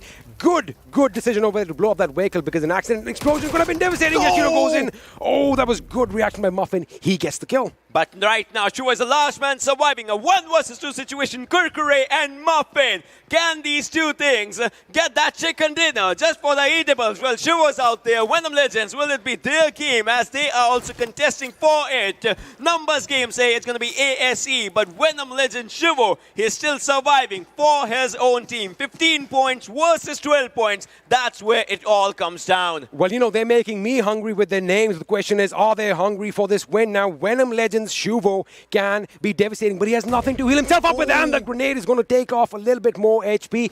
They have an idea where he is. I think this is when he starts, talking to his maker, because it is going to be devastating. Wait! Kurkure comes in from the left. He almost gets taken out. That could have been an equalizing effect. They are actually spraying on that tree. They still don't know the area. They still don't have the area. Look at that. They are actually mauling those tree areas. Shuvo still surviving. Can he take down 1? Can he take down 1? No. Kurkure is still surviving as well. Muffin has his cover for himself. But right now, if the guard goes down, that's a proper cover for Kurkure in this situation. How many bullets does he have? Is he going for the grenade? Yes, he is. That grenade, if it connects, it will be a 1v1 situation. But in those areas, you can still see Muffin is good with HP, and Kurkure still survives. That guy still lives in the situation. Venom Shuvo, he has to pull out a miracle if he can go for it. Kurkure, will he survive this time? And yes, he does again as he's moving backwards. Again, a 2 versus 1 situation. The zone is favoring ASE. They're just sitting out there. They're like, we want that chicken neck because Venom Shivo, he has to get on the road if he has to get inside the circle. 8th zone, ladies and gentlemen, boys and girls, and 28 minutes on the clock as this game might be ASE's. And yes, it is. That's it. Assiduous Esports are going to be walking away with the chicken dinner in Game 3 in Miramar. But again, what an amazing performance by them. They were right in the thick and thin of it right from the get-go. Initially, they took on Abrupt Slayers. Then they took on a host of other teams making their way to the winner chicken dinner. But what a game.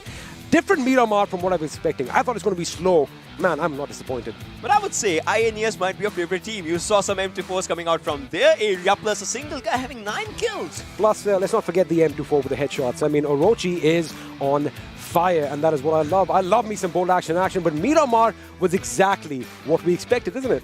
Exactly, and the circle shifts with the teams. They have to come in. I mean, Yashiro was out there for the fights, but he had to go to the left, right. Those quick reflexes from ASE is something that got them win. You know, this marks the midway of day 1, and we're going to take a little breather because I think we need some hot water. We're going to go, come back, stay tuned. We'll be back right after this.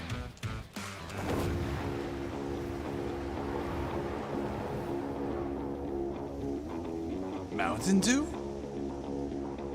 Squads. There's loot on the horizon for however you find victory. For the combat chauffeurs. For those who strike from above or from below. For the experts in pan-to-pan combat. Whether you're taking a leap of faith or just aren't afraid of a close call. Fuel your path to winner chicken dinner with ice-cold Mountain Dew and with exclusive loot from Mountain Dew fuel stations. Spawning on a map near you. Welcome back once again, ladies and gentlemen, to the PUBG Mobile Pro League South Asia Season 2. My name is Super Johnny. The third game on Miramar. Well, it was pretty intense and it was interesting as well. And to help me break down the action, it's going to be my analyst joining me once again, Fixes and Shadow. So we saw the pace of the game drop down quite a bit in the early stages, but toward the late game stages, the aggression, it was non-stop. Yeah, of course. You know, you're starting off with Miramar. I kind of anticipated Team ElementriX to have a really good game, considering they drop off at power grid, and that was where the initial circle was going to. And they had a very good high ground advantage for themselves. But after that, they somehow did have a lot of trouble coming down, but Assiduous Esports were just right there. Yeah, Assiduous Esports had an amazing performance, but so did our MVP for this match, ladies and gentlemen, INES Yashiro. 9 kills confirmed by this one individual player, 996 damage, survival time of 24 minutes and 43 seconds, and 2 assists as well. And INES, I have to say, INES and Assiduous Esports, both of them stepping up in this match is going to be so important for these squads, because that is going to mean that they can actually keep up with the rest of the competition. Had this game been a bad one, they would have been so far behind. I mean, imagine that. They won 3 bad games. You do not want that. This match was really crucial, and they made it count as well. Now we have the pentagraph in front of us, where we do see that Yashiro, in terms of kill, he was the top fragger in the entire server, but the damage and the survival time did go to the other players, and so did the assists. Yes, definitely. He has got the highest kills, that is 9 kills. And he has taken a lot of damage also. If you look at his damage, he has taken a 449 damage. That's way too high. But if we talk about overall performance of INES, I think Experiment has found a new friend. He is going to like the way Oshiro did that sniping shots with the M24. That was pretty amazing. Yeah, the M24 shots. I mean, no one is going to forget that. But it is going to be interesting to see who are going to be the rest of the top players. So the top 5 players from this match are on our screens, and even the Yashiro and his team of INES had an amazing performance. ElementriX, they're going to find out. Blah, blah, blah is going to be in the top players list. On the second position with 5 kills, 22 minutes and 27 seconds of survival time. And look at that damage. Oh my goodness. 1237. absolutely. Being the last surviving player of Team ElementriX, he did a lot of job out there. But personally, I really liked how Muffin and Kurkure played in this match out. Yeah. Because when the circle did come down to them, and when they had their backs against the players of A1 Esports, these were the two players that really stepped up. Despite Hanul really fragging himself out of the game, and that must have really hurt them. But it's all right. As long as they got the chicken dinner, that's certainly something that they can live with. And well, Venom Legends having quite a good run. 2 good games. Yeah. I think they're being very consistent. Yes, they are definitely being consistent. They lost out on one of the match. They had an early exit, but yes, ElementriX did perform. They got eliminated because of that vehicle explosion, because of the loss of FutureStation. It was a tough time coming down. Yeah, they had trouble coming down to the zone. Well, they had trouble coming down towards the zone, but one place where they are going to be climbing up, it's going to be the standings. But for now, we are going to have the standings for this match on our screens. And well, ElementriX on the 3rd position. Even though the position points were there, they were able to secure those kill points for themselves, resulting in the 3rd place finish. But Assiduous Esports with the chicken dinner and the 11 kills, they are going to be a couple of happy lads after this one. INES as well, 10 placement points, 11 kill points, 21 in total. So good performance. And as Fix, as you were saying, yeah. Venom Legends making a comeback after the bad performance on Sanhok, making a comeback in this 3rd match of Miramar was really, really crucial for them. Yeah. Also considering the fact that T2K, the leaders of the leaderboard, had an early exit. Yeah, of course. You can.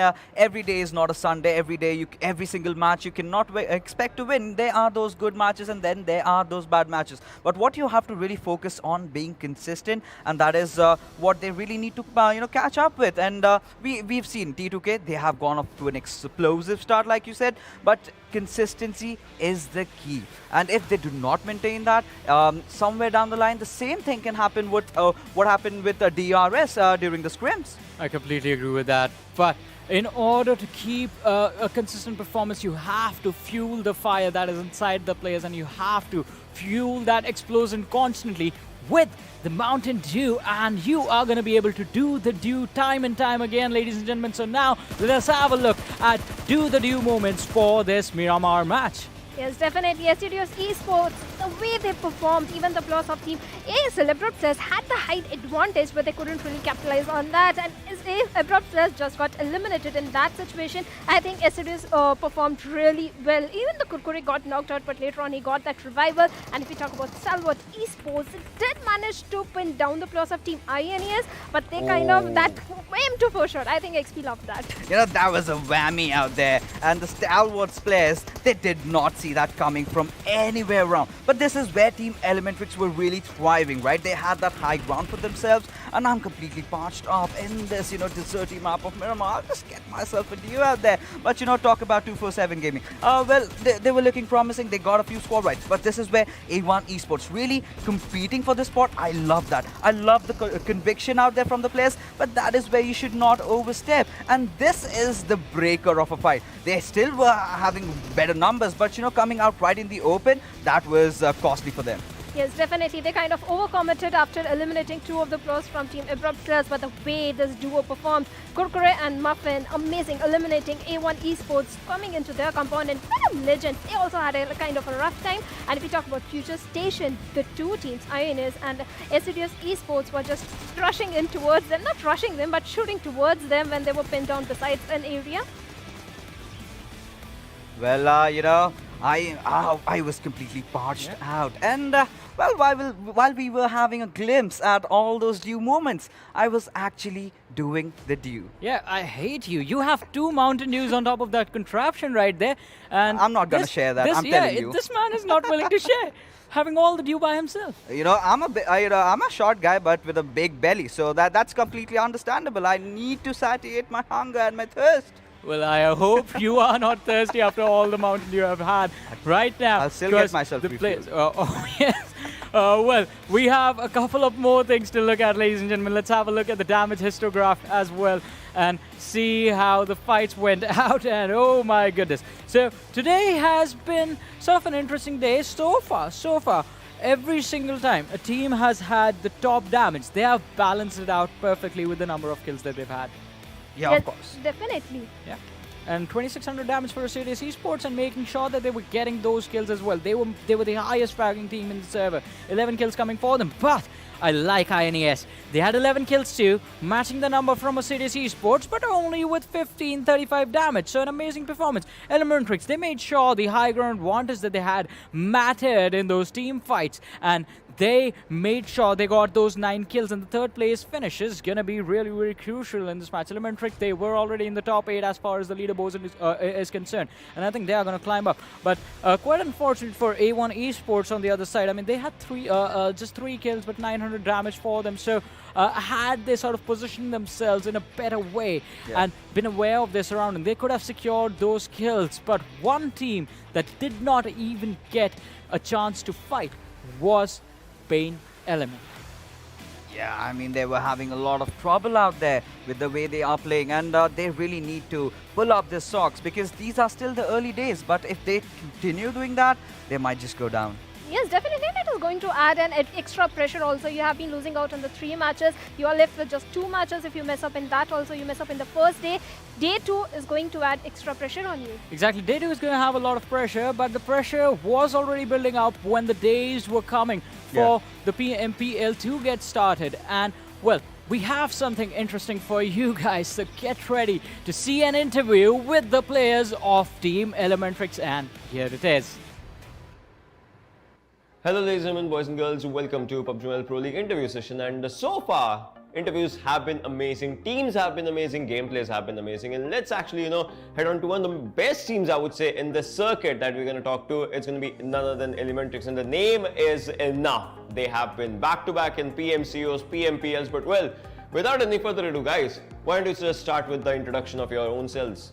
Hi, this is Mr. Hyozu, and I'm the in-game leader of the team, and I play as a support. Hello, this is Mr. Nang Janghang Limbu, and my in-game name is X9, and my role is Assaulter. Hi, I'm Manjul Suresh. My in-game name is Orange, and I'm the Assaulter of the team. Hi, my name is Sonim Limbu. My in-game name is Iyok Sonim. I'm Assaulter in my team. Well. So many assaulters and so dominating team. Well, I'll start the questions with you, Mr. Hyozu. Just like, you said you're the IGL of the team. Plus, there have been many instances we've seen you in PMCO, back-to-back, PMPL as well. Like, you have been there just to showcase your experience. So how has your experience been, and how, how have you grown in your own self? Well, the experience has been pretty amazing. Last time we played with mostly Indian teams, but unfortunately, it couldn't happen right now because of the situation. But now PMPL is a different taste. It has a different taste, and I admire each and every team who are in PMPL, and I hope to do much better with our squad.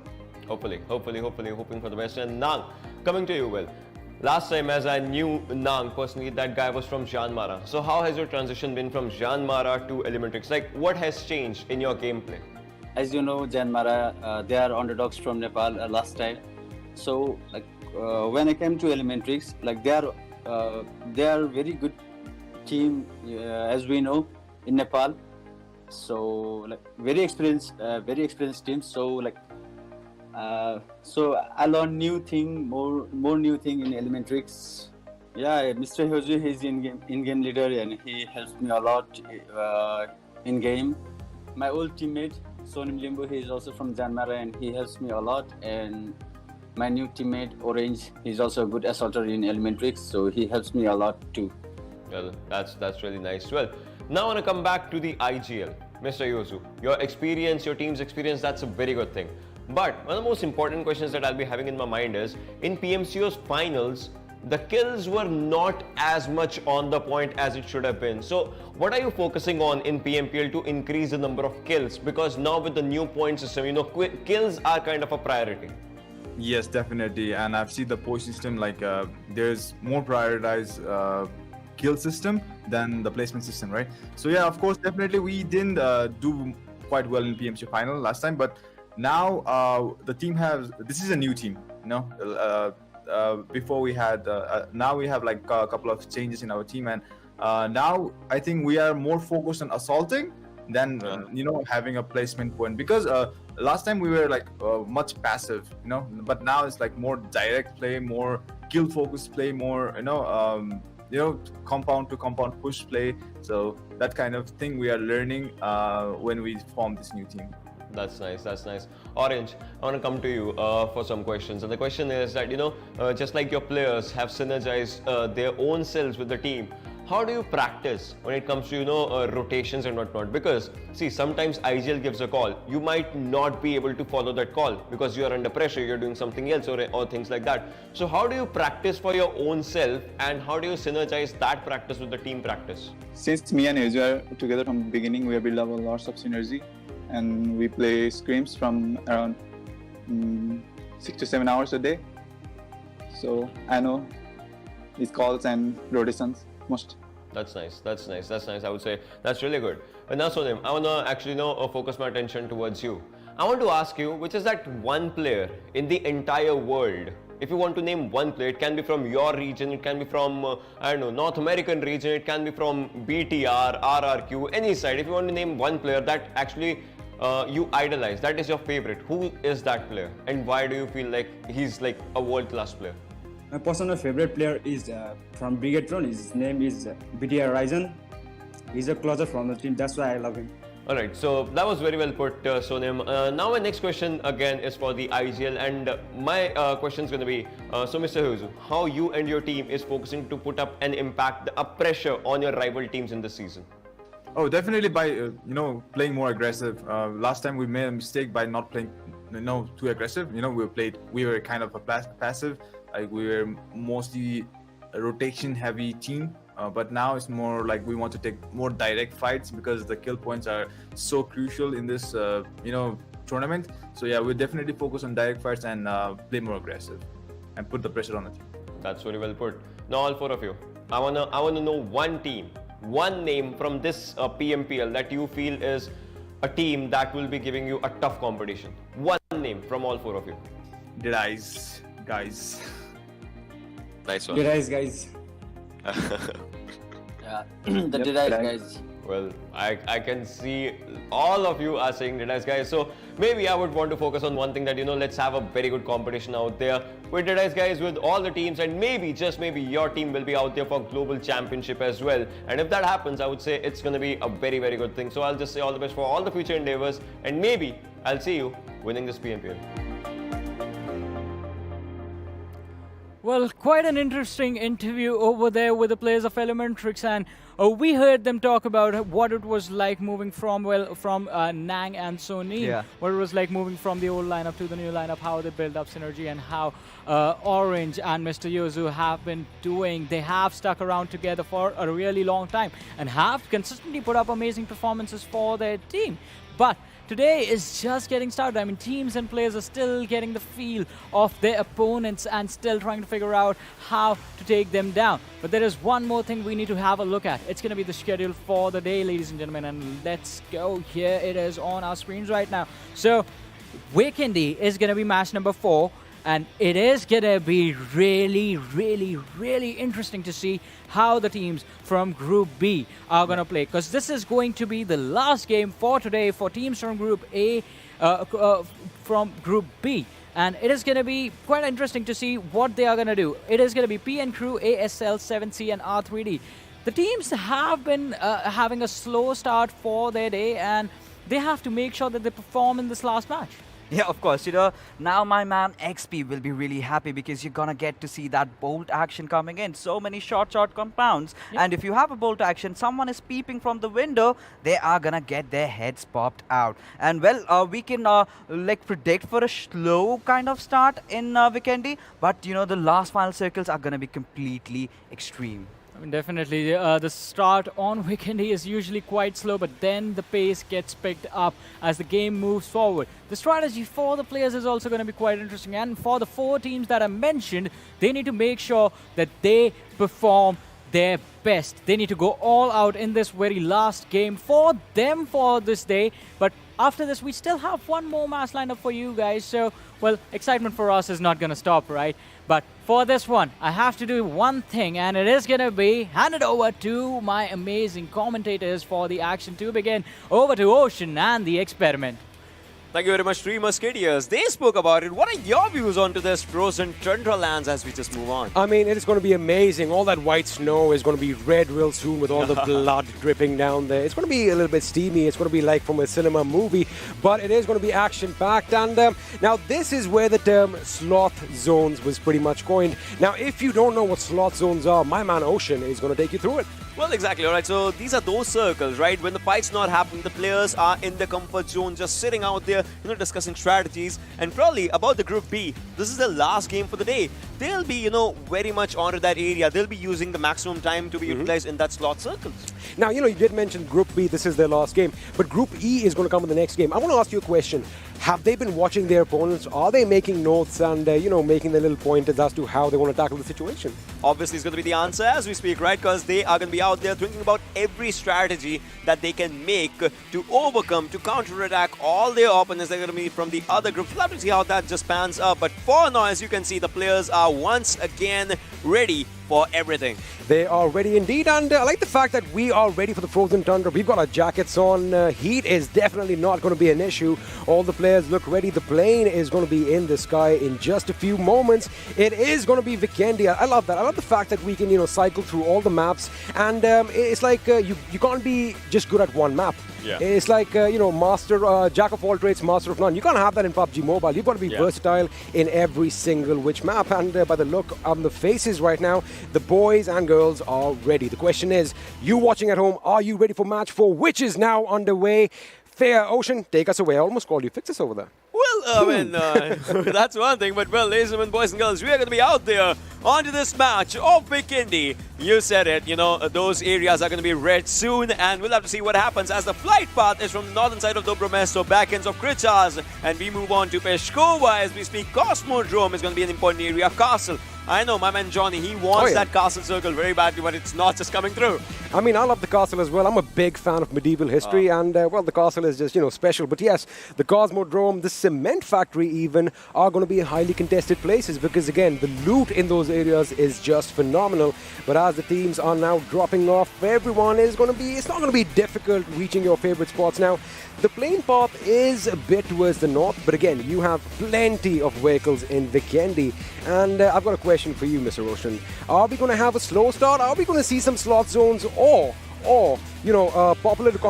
contrary to popular belief, all the matches today have been quick-paced and, the action has been there from the beginning. Well, look at the circle. Wow. If you see this one, I would say this might be a good one. Plus, the central part, Goroka is totally empty. No one's like, we don't want to go there. We want to go to our places, and those are going to be outside the circle. We see Venom Legends at the area of Port and Zabawa. We see Ghost and his team onto Krichas area. ElementriX at the Dobromesto. Stalwart. This has been an ups and downs of a day for this team as well. But T2K, the team is looking pretty good inside the zone right now. They are looking good, and it's kind of amazing to see that, all the teams are kind of separated except a few. Now, if you have a look at 7C Esports, they have R3D Esports pretty close by, but again, they have Trevno. Looks like R3D are moving a bit to the north. They are spread out, so they've got to be careful. If they get spotted out, if they get taken down, those revives are going to be difficult. And let me just say this. This is not a normal day for PUBG Mobile because in every single game, we've had teams colliding right at the beginning. But look at the Shoiko just sitting out there. What can he do in the situation? I mean, it's pretty difficult. If you talk about these things, these areas, and Ayush is just moving out there. Ayush, have you found that person out? I mean, the answer for now is going to be no. But once he does, he's like, all right, that's a kill for me. I mean, it could go either way because, oh my goodness, I mean, he knows the enemies all around. The question is, does PN crew have an idea that someone is in their midst? There's a snake in their midst, so to speak, and sooner than later that snake might strike and it could be quite venomous. Well, Shoiko is just out there. I mean, I'm thinking, just feel the pressure of this person. He's like, I'm sitting out here. I need cover ASAP. You can see on that map area of Cement Factory, there is cover. But the cover will have to be, you cannot just go for those situations, the wrong calls in this area right now. Plus, Uzi and UMP are the two guns that Dante has. But can he maximize the utilization of that? Because the players, they're still lacking those helmets and all those things. They are. Now, the thing is, you know the opponent is nearby. So you have two questions on your mind. do I emphasize looting first, which can actually put me at a little bit of risk? Because, you know, you're moving around and wait a second, we have shots fired. It is, in fact, Poison who is going to be laying down some lead in A1ES's 6-9's direction, but he gets taken down instead, courtesy of Sinister. And that PP Bison is quite a stable gun at range, let me tell you that. A lot of ammunition capacity as well, but he does have his sights set on PN, and looks like the Snake can finally move. Oh, Sinister goes down by the other side as Sandesh takes him out in the situation. But there are a few things you have to keep forward that now everyone knows that there are opponents out here. But A1 Esports, can they just, you know, wipe it all? As Sinister also needs revive, but moving and reaching to Sinister can be a tricky situation in this area. But no. Moving forward, Poison will be out there, and Poison will be poisonous with the gun if he spots someone. Now, that is absolutely true, and the thing is that, you know, they kind of did trade off a little bit over here. Let's have a look and see if the opponents are going to be able to pick up their fourth member. But A1 Esports, now I like the name A1 Esports, first of all. I like the fact that, you know, you have to be A1. You can't be just A-level.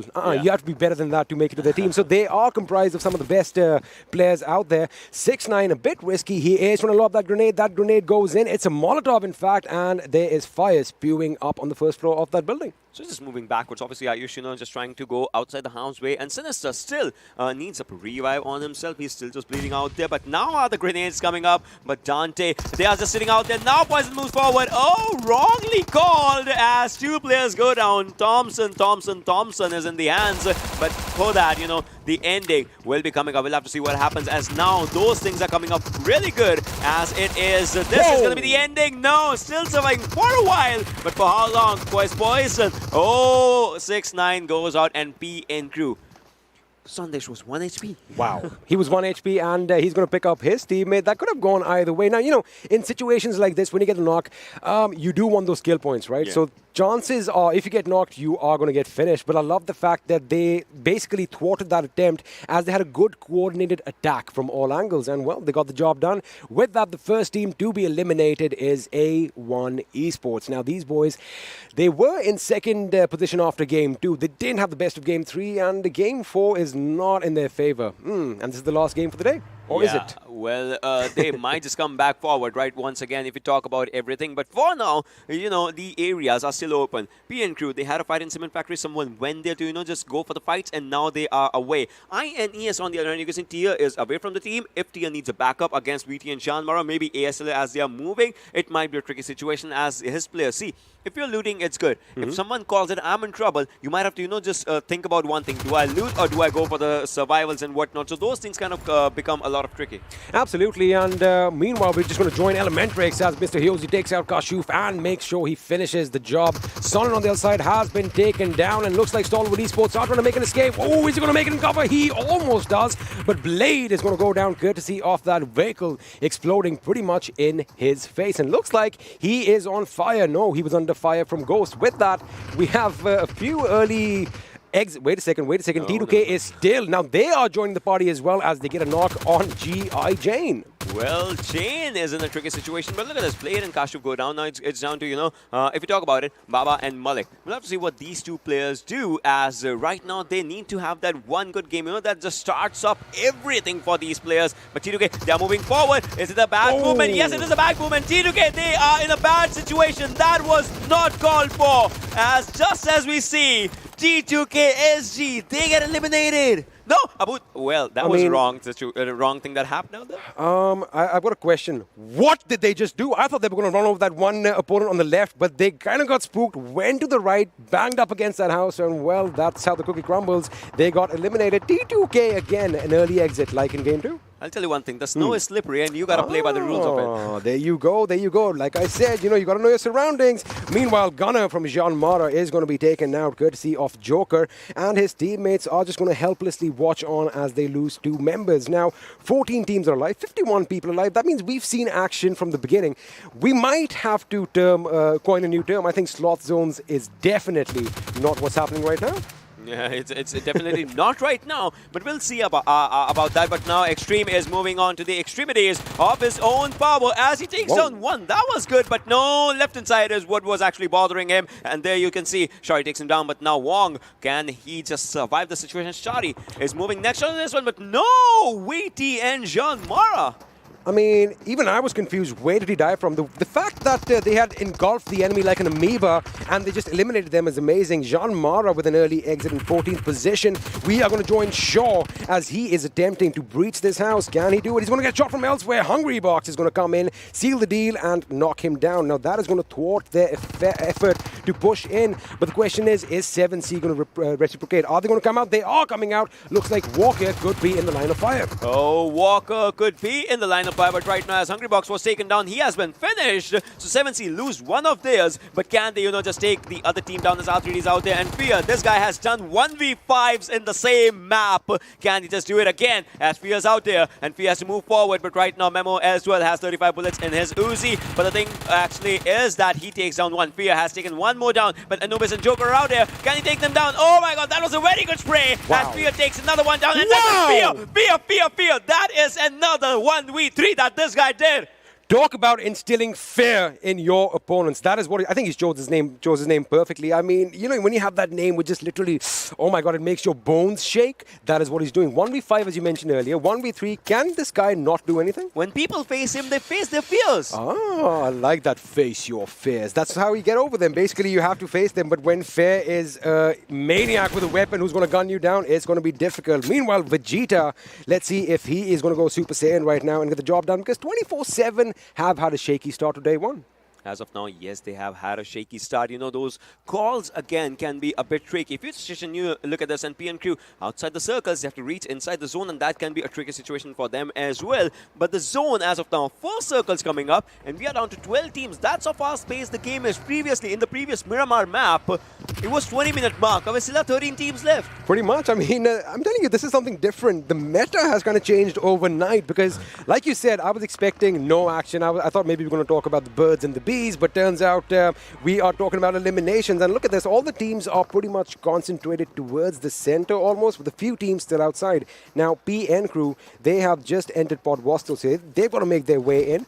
Another team which is way out in the zone is FutureStation. But again, you have vehicles, you can make it easily. I've got a question for you, Ocean. Now, in a map like Vikendi, would you prefer fighting from the edge, or would you want to get one of those buildings or compounds in the center? Because cover, in my opinion, is essential, especially in this map.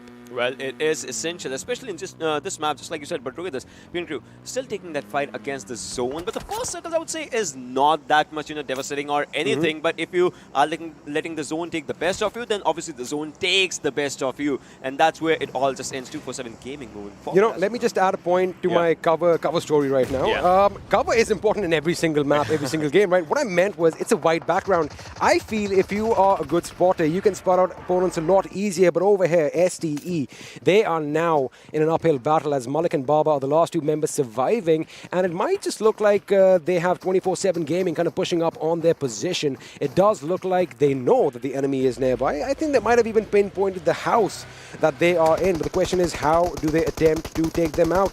They are trying to surround them. If you have a look, shots have been fired. Baba does take a little bit of damage. Vegeta is still a whole man. Malik and Baba have their work cut out for their motion right now. As of now, yes, Baba will have to work it out if he can. But Stalwart, again, not having the best of the days. I don't know what's happening with this team, because this team has represented the whole region onto the World League stage. So it's kind of one thing, that you're showcasing that same talent when it comes down to it. But still, the team is a bit faltering in the situation. I would say it might be pressure, it might be some ups and downs the team might be facing, or it might be rotations. Because rotations is something that takes your players down if you are not on the right toes. You did mention the word pressure. I think that is something that definitely adds on, especially if you've been on a big stage beforehand, because you're not just playing for yourselves, right? You're playing for your fans. There's a lot of expectations from you, and to basically match those expectations at the highest possible level day in and day out can kind of take a toll on people. But the thing is, that's what separates champions from the rest, because champions, they do it every single day. Let's see if Stalwart Esports can bounce back. It is, of course, day one, so we're pretty much just at the starting point right now. We have a long way to go. We have a very long way to go, but still, there's one thing. Fights happen in every circle, in every game, in every map, be it Erangel, Miramar, Vikendi, Sanhok, anything, you just name it. But there's one thing. always there's one team that, just is standing up on top, might be getting eliminated on the other map. So it's not like, you'll be always a champion, but you're always a learner. Absolutely. I mean, some teams have their favorite maps, right? But the teams that don't have a favorite and they're like, you know what, give us anything. Put anything in our way. We are going to overcome that hurdle. They're the teams that actually go on to bigger things, and that's what you need. You need that versatility. Meanwhile, Khan over here is trying to get a little bit of, he's trying to ascertain the position of the enemy. They have kind of got them trapped, but the question is, why aren't they pushing in? I want to see some nades flying in. I want to see that whole building burning. We all want to see that, but look at this. Wasp is also going up onto this area. 247 Gaming is on your screens, ladies and gentlemen, boys and girls. He has to move up forward if he needs those 2 kills. 3 players are down. 4th one is coming as well. Everyone's in this area. If they want to go for the fight, they need to go for the fight. And Vegeta is moving forward as well. Has switched to FPP. Let's see what FPP does in these situations. But Malik is taking that TPP. Has 50 bullets with him. Kurkuri on the other side takes down Novax from Abrupt Slayers. Fights are happening on all the areas, and that's a good use of candidate side, I would say.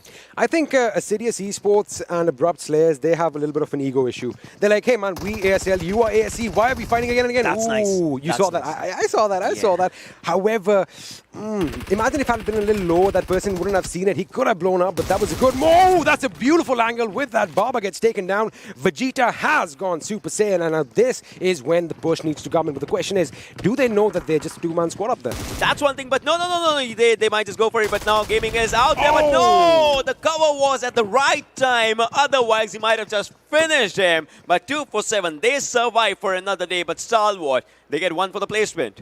They do get, I think it's not 1 or the 1 placement point and 2 points. That's a total of 3 points. Yeah. That is not going to be enough to climb up on any leaderboard. Again, they have to redo a lot. They have to, change their tactics a bit. I think it's all about the confidence as well. They need to have that infusion of confidence and that morale boost that, we can get the job done. Meanwhile, ASL's joking. Now, ASL, they've already got 4 kills to their name. So I think these guys are definitely firing on all cylinders.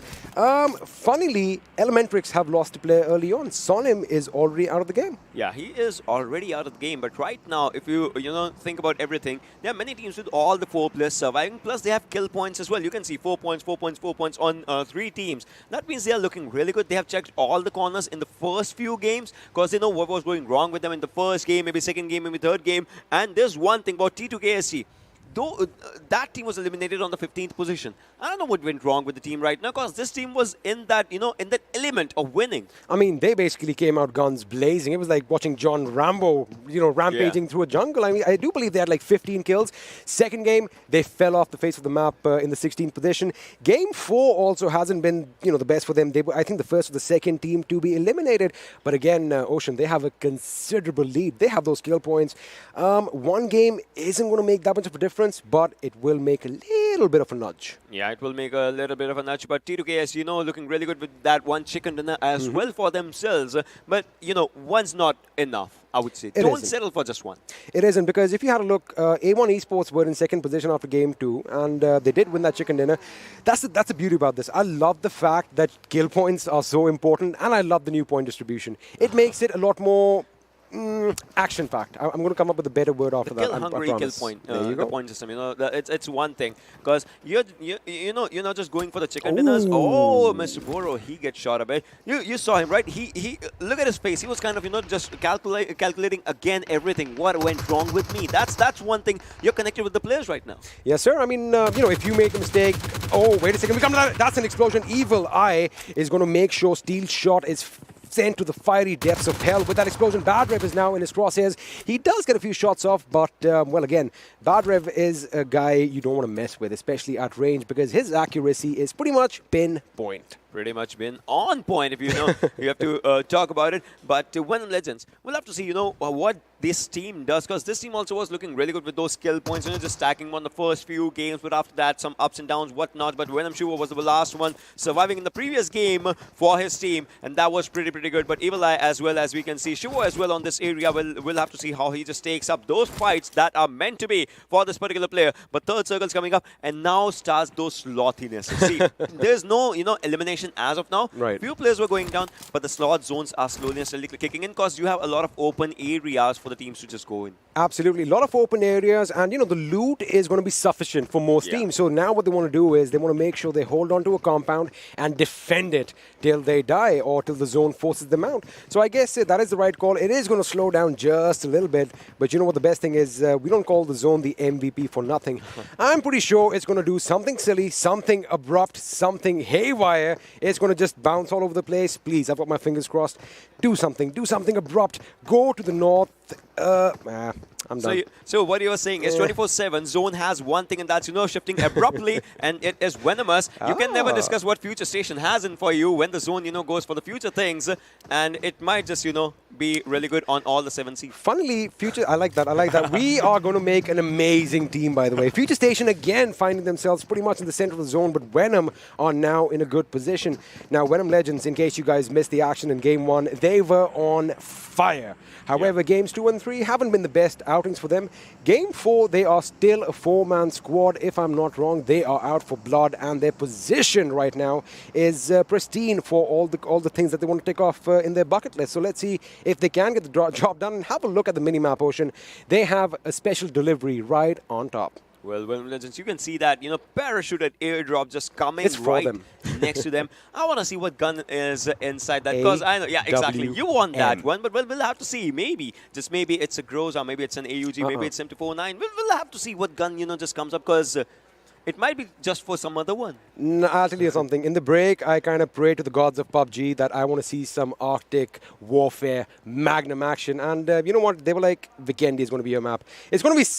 man. Well, it has a Groza, but it is out of bounds. Let's have to see if someone just gets that. I need to talk to the person who sold me that crystal ball, because there's definitely a manufacturing defect. There's a glitch in that crystal ball, right? Yes, sir. But, well, Joker takes down PAINxELMT players, and Jimmy also goes down. Shari's in domination, as Abrupt Slayers are looking really good, and Chuvok goes on the top just to get that Groza for himself, and obviously the level 3 stuff will be out there. Shari, I mean, look at this guy. He has a ghillie for himself, and these things are going to be really, really useful once the circle is onto those, golden brownish grasslands where you can use this. That's what I was going to say. Correct me if I'm wrong, but it is a ghillie suit. Well done.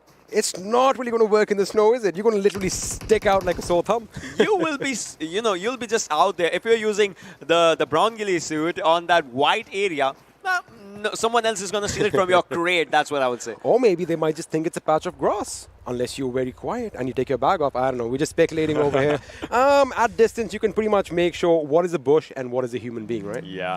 But previously, with all other ghillie suits, because there's white ghillie suit as well, all those things kind of play with your mind. But we'll have to see where the circle. The next one goes on. Most of the teams are inside the center. But talking about this one, 247 is in the center of the new circle. Have you ever felt this while playing the game, that when you go up against an opponent wearing a ghillie suit, psychologically he's got level 3 armor, level 3 helmet. Yeah. You know it's going to be a little bit trickier.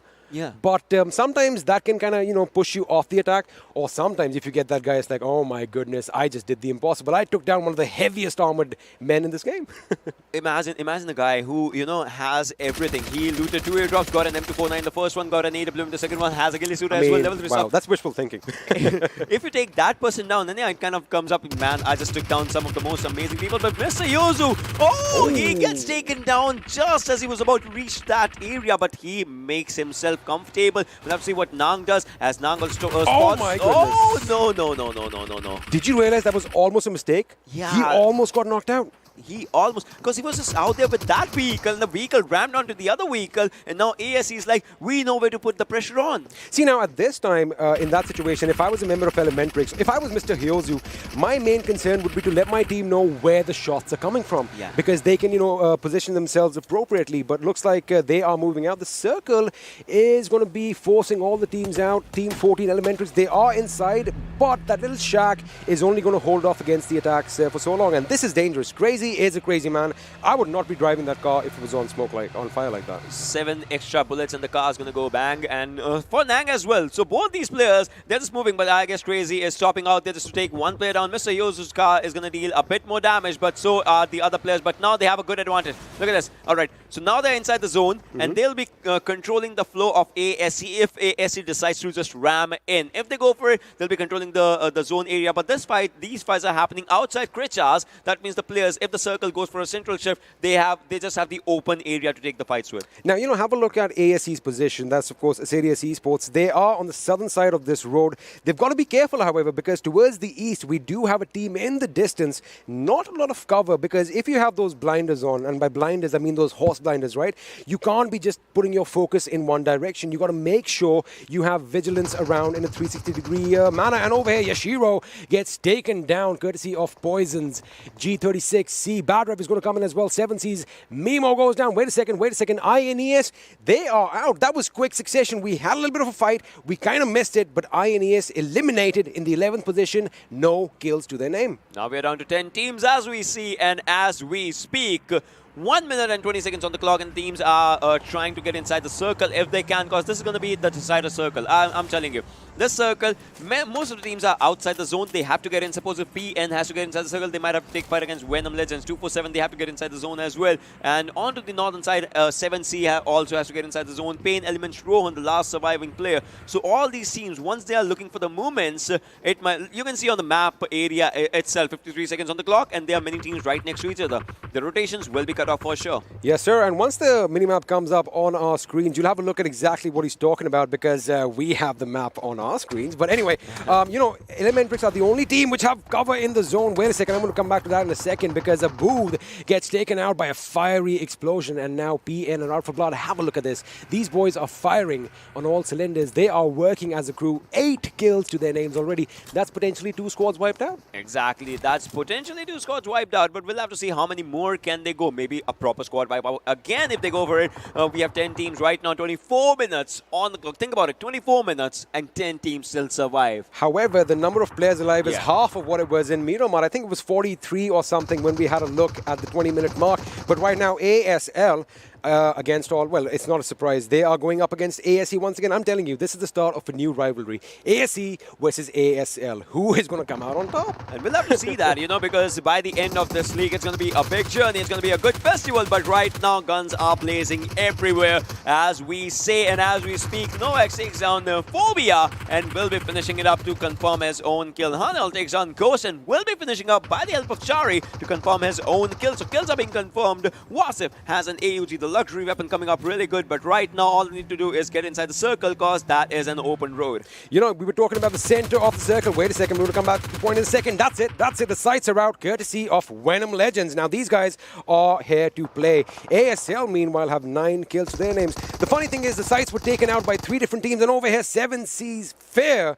has been taken out as well. Now Fair, if you missed the last match, oh boy, this man literally just lit the world on fire. Well, this guy was amazing, but look at this. Joker is going to be using a proper medkit for himself. Rafat is out there, but for how long as he is on the domination. But see, you can turn the tides at any moment, any second. Playzone takes on PAINxELMT run. That's going to be end of PAINxELMT as well. We are down to 7 teams, 23 players alive. But as of now, the circle is something. See, just as I told you, this was one of the most trickiest circles. This is where, it all goes down. Now comes up your domination inside the zone. You have moved, that's a good point. But the domination inside the circle is something that's going to be a tricky one, because open areas is something that's going to be taking you down. Now let's see where the circle is going to shift, because if it heads a bit to the west, FutureStation and ElementriX, they still have compound. Oh, it kind of has gone to the west. The question is that compound still in play? Because walls are definitely a lot better than smoke to block bullets. No. And let's have a look. It's not, they still have a wall. They still have a wall. You know what? I would take that any day over taking cover behind a tree. But over here, Venom Legends seem like they could be in a world of trouble, as Sandesh has his sights set on Nightwing, lets a few bullets loose, does connect. However, it is not going to be enough, and looks like the revive is going to come through. Well, the revive is going to come through, but the timing is not a good one. As we can see, 55 seconds on the clock, and they have to move forward as well. Poison is out here. 247 Gaming and Vasif are 2 surviving members of the team. 247 as we speak. But for now, can they increase the kill counter, as they might just take Poison down if they want to go for it. But right now, they are, just trying to spot other players. You can see they're outside the zone. They have to get inside the circle as well. And circle is the main priority. You need to go for the proper area inside the zone in these rounds, in these areas, rather than the kill kills, because if you get inside the circle, you might just go for the few placement points. But Venom Legends, they are in a bit of trouble. They are in trouble, and Evil Eye gets taken down. He's going to be finished. He does get finished, courtesy of Nova X from ASL. Sandesh is on a bit of a rampage. He does have 3 kills to his name, but the question is that going to be enough? ASL, man, these guys are on fire. And just as I say that, Chari gets taken down, and he is eliminated in the blink of an eye, courtesy of Nightwing. Talk about, you know, basically... Wait a second. Is that what for a second, I thought there was a member of ASE between Bad Rev and Tamim. It's not. It's just a little bit of a visual glitch. Kurkure is knocked out. The revive does seem to be coming in. 20 people still alive. They are moving in closer to each other. They are pretty much in each other's faces. Oh, this is going to be devastating.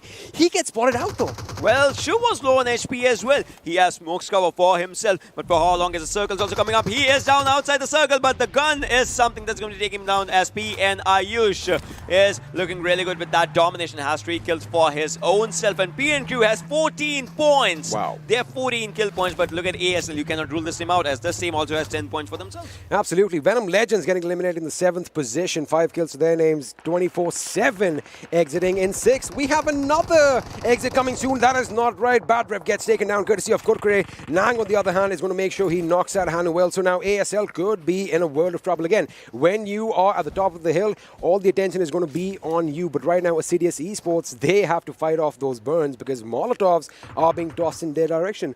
Kurkure is still up and running. I think that revive is definitely coming through. However, we have a little... Look at the situation over here. Yeah. ElementriX and FutureStation, they are pretty much... they can see each other. I mean, they can't see each other. They can't. They can smell each other for sure. Well, that's totally true. But as of now, you see, we are down to the 8th circle. We still have 5 teams. That means one thing. Most of the teams will be eliminated in this particular circle, because this is where you have to get inside the circle. Otherwise, you're down for the heal battles. And if you don't have enough first aids, you might be going down. Hanal goes down as Novax actually takes him down. 14 kills for this team, man. They are actually raining hellfire. 14 kills, 4 man still alive. I told you, they are playing as a tightly knit unit right now. They are playing as a crew. They are living up to their name. But let's not rule out ASL. Wait a second. Ayush gets a grenade knock on Tamim. I think they're going to get that tally up a little bit higher. Nova, on the other hand, gets wiped out. Or in fact, he gets taken down, courtesy of Crazy, who is going to lob a grenade. That grenade does not make sense, but he wants to move in. See, now the thing is, there's no smoke. They've utilized all their smokes. It's going to be random fire as Ayush and the boys are moving in. They're going in for FutureStation. Battery gets taken down, and with that, within the blink of an eye, one team is out of this game. 17 kills for PNQ. Rampage coming out for this team, but how long can they go for it? FutureStation gets eliminated as well. As we speak, the teams are going down as Abrupt Slayers. We are down to these teams. You can see ASE versus ElementriX versus PNQ. Can they hit the 20 kill marker right now, ladies and gentlemen, boys and girls? This is going to be one of the final circles. We are down to 30-minute marker. If they get that big 2-0 right now, they are basically going to be laying down the rules over here, and he goes in. Mr. Boro gets taken down by Nang's Ratatatata. That AK is going to be relentless. Nang gets taken down instead, courtesy of Kurkure. This man and that weapon are so well. It's like a beautiful love story. Sandesh is going to be thwarting an attack as Kurkure moves in. He goes prone. I think he's got to be careful as the revive is coming in. Have a look at ElementriX, blah, blah, blah, still in this game. Through the smoke, this grenade is going out there, and it does the damage. It does the damage to the players, but PNQ's Ayush is still surviving. Mr. Boro gets taken out in the situation by ElementriX's Nang.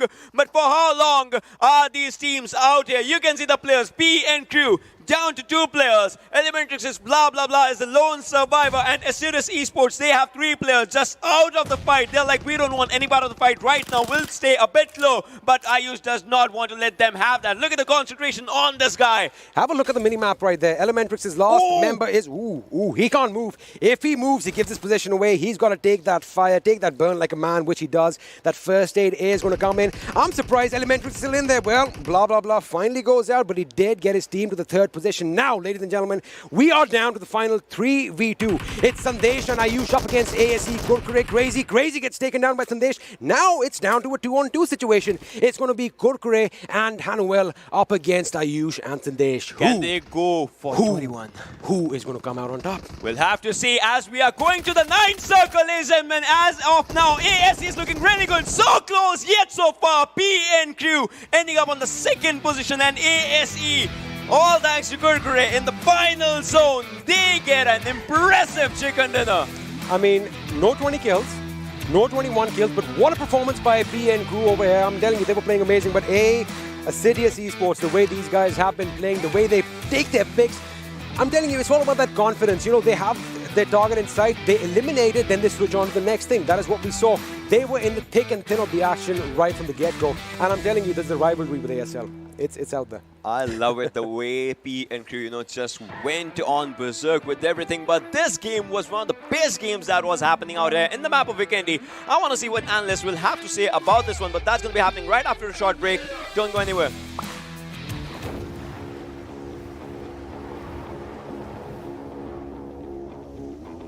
Mountain Dew? Squads. There's loot on the horizon for however you find victory. For the combat chauffeurs. For those who strike from above or from below. For the experts in pan-to-pan combat. Whether you're taking a leap of faith or just aren't afraid of a close call. Fuel your path to winner chicken dinner with ice-cold Mountain Dew and with exclusive loot from Mountain Dew fuel stations.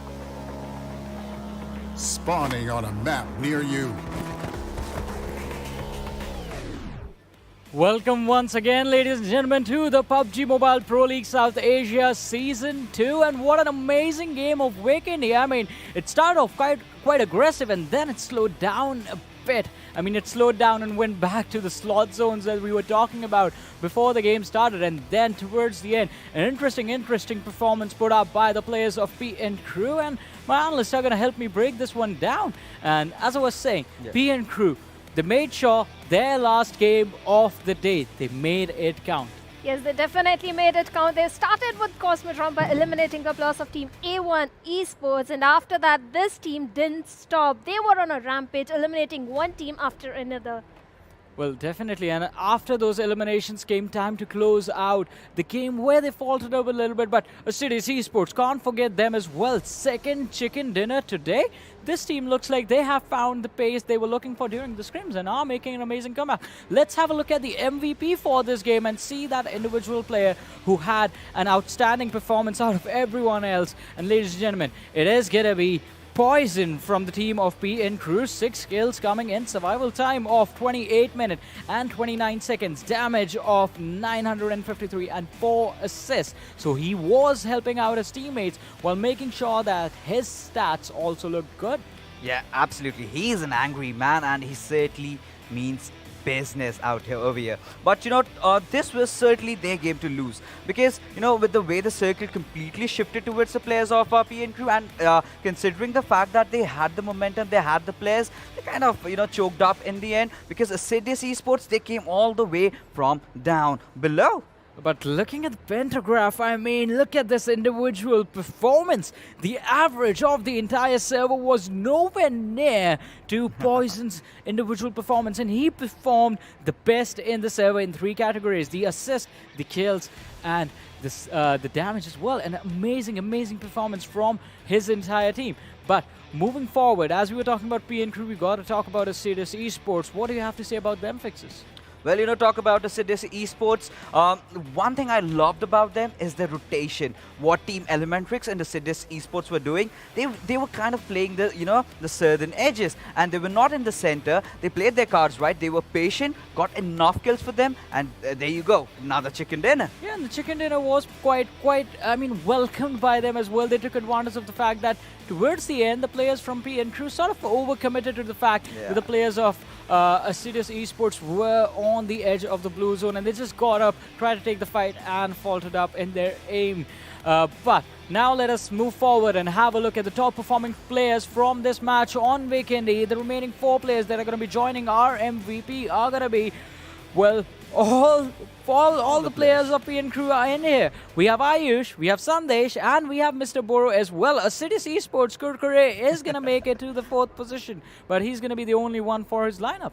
Yes, definitely. And it was expected P and Crew players to be in the top because the way they started from Cement Factory eliminating A1 Esports, they were over there. They were every time in the kill feed. Their names were popping up. So it was kind of expected all the 4 players to be in the top 5.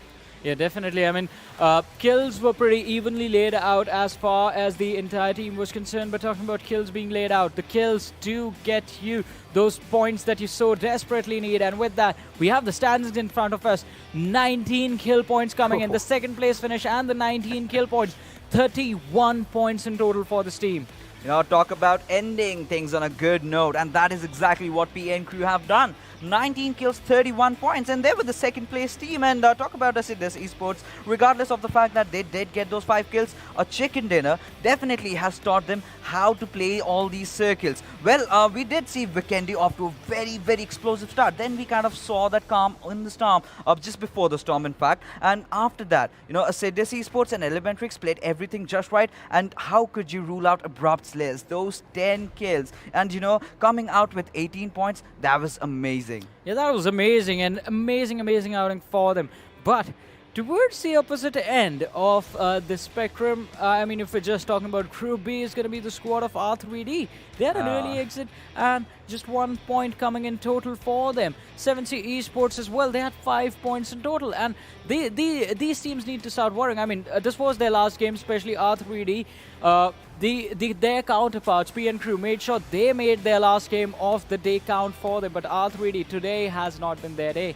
Yes, definitely. It was not their day. They tried to take the fight, but because of some mistakes here and there, they were messing up, especially the fight in Sanhok with ElementriX, in fact, in Vikendi also. And one other team I want to talk about is T2K. The way they blindly rushed into the compound of Team SCYTES, I think that they shouldn't have done.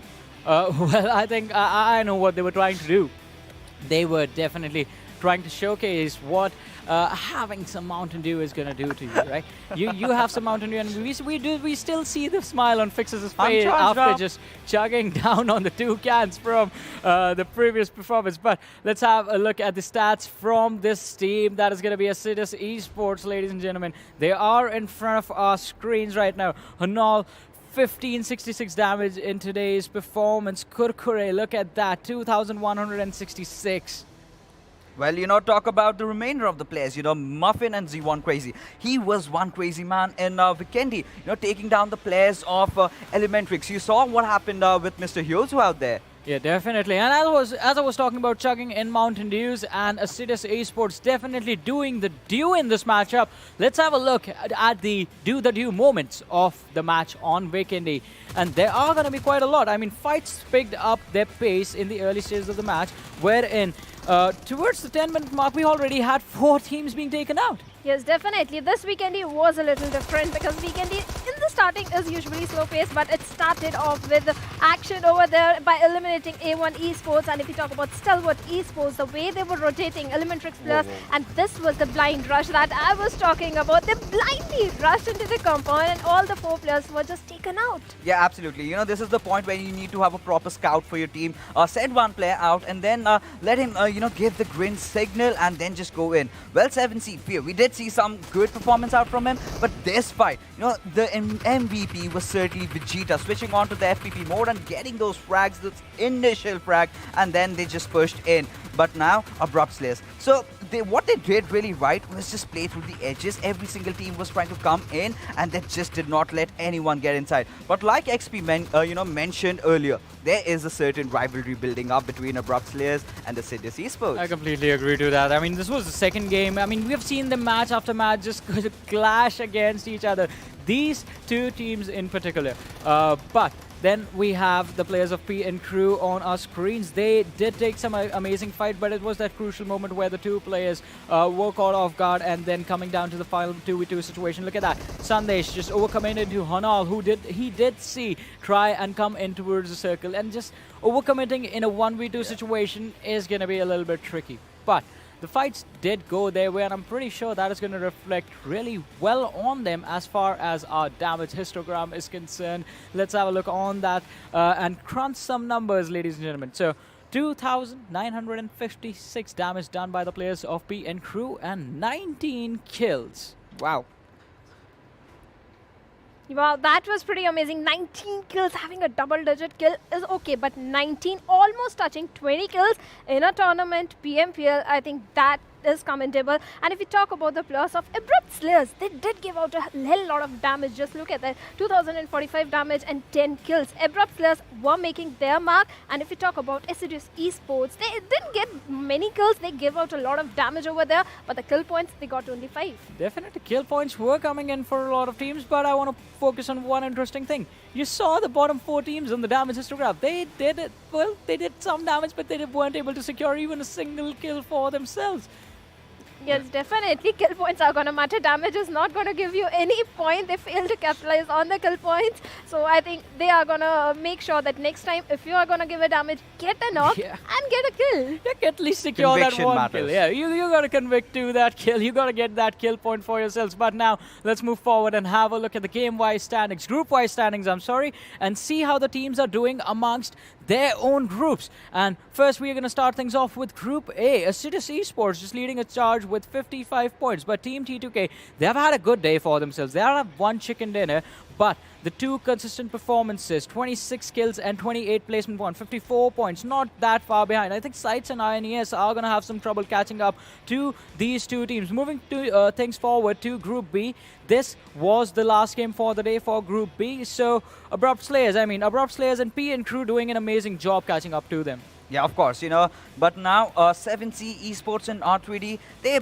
in a bit of a pickle over there. They really need to go back to the drawing boards and figure things out. But as we move forward to Group C, we have ElementriX, Venom Legends, FutureStation, all going neck to neck with each other. But 247 Gaming, building that hype on them, well, they are kind of fizzling out. Yes, they are definitely fizzling out. And if we talk about Group D, A1 Esports, they had their ups and downs, and today in one of the match, they were the first team in Vikendi to get eliminated, VTNxJyanMaara. I'm happy to see they have worked on their rotations. They are giving priority to the zone. And PAINxELMT, this is the team that needs to do a lot of homework today. Yeah, definitely. But looking at these numbers, I find a couple of interesting things, right? Group D seems to be the group that is not performing really well. On the other hand, teams from Group A and C seem to be doing really well for themselves, apart from 2% in Group C, who are really far behind the competition. And if you guys haven't tuned in from the very start of the day, top 3 teams from every single group will get to move on to the finals. You need to make sure that you're already moving on to the finals and not waiting to be left in the bottom 5, so that, well, out of the bottom 5, only 1 will get to move in the top 16s and in the finals. Let's once again have a look at the schedule and see the next matchup that's going to be played, ladies and gentlemen. It is going to be the map of Sanhok. The one thing that changes is going to be the fact that Group B is going to be sitting out. We have Group E stepping in, and talking about Group E, oh my, it has the teams and the players that you guys are waiting for. Group E is going to be CZxHIGHVOLTAGE, it's going to be DRS Gaming, it's going to be DEADEYES guys, and it's going to be Team Bablu coming into the action. Well, if you talk about Sanhok, Team Bablu is back and they are going to drop off in Painan. So in the first Sanhok that we did witness, Painan was completely empty. But one more thing that I would really add on to is Pakistani teams are somewhere lagging behind. Yeah, but during the scrims, the same thing happened. We saw the Pakistani teams lagging behind, but Bablu was that one team that was really consistent. So I want to know from you guys, this group coming in, are your predictions going to be different? Are you going to put your trust in DRS, DECZ, or Bablu now? Well, I would, place my money on the players of DEADEYES, because my man on top is coming. Yes, definitely. DEADEYES and DRS Gaming, these are the 2 teams that have been consistent, be it PMCO or PMPL Scrims. Yeah, and Scrims were totally different. Now it's time to face the real action, and for the last time, ladies and gentlemen, I'm going to hand it over to the amazing people on the other side of the stage, over to the casters, Ocean and the Experiment. As always, Johnny, thank you so much. Always a pleasure. Now we are down to the last game of the day, and normally we go full circle back to Erangel. This time we are shuffling it up. We are going to the jungles of Sanhok. Now, we've already seen Sanhok once. What are you expecting this time around? What goes around comes to another direction, because another group is coming. Not comes around, right? It goes to another direction, and with that, Team Bablu, DEADEYES guys, DRS Gaming, and CZxHIGHVOLTAGE.